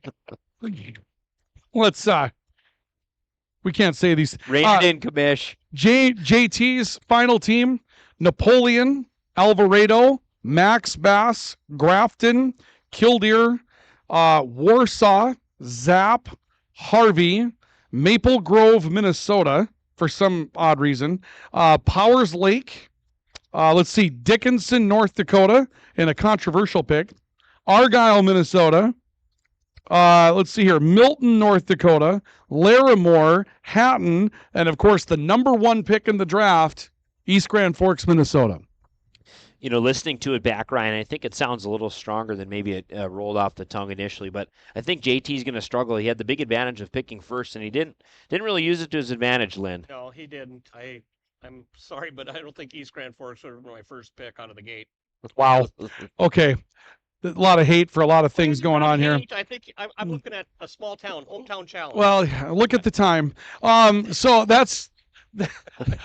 that's going to do it for this year's Hometown Bracket Challenge draft. Voting will start midweek next week. The people will decide who ends up winning the championship belt, and the race for the road sign is now upon us. Want to thank Mayor Bochensky, want to thank Lynn Cadlick, want to thank Adrian Cummings, our great selection of pickers, including Adam Helgeson, including Mark Ewens, including JT, Phil O'Reilly. Thank you for joining us. Twins are next.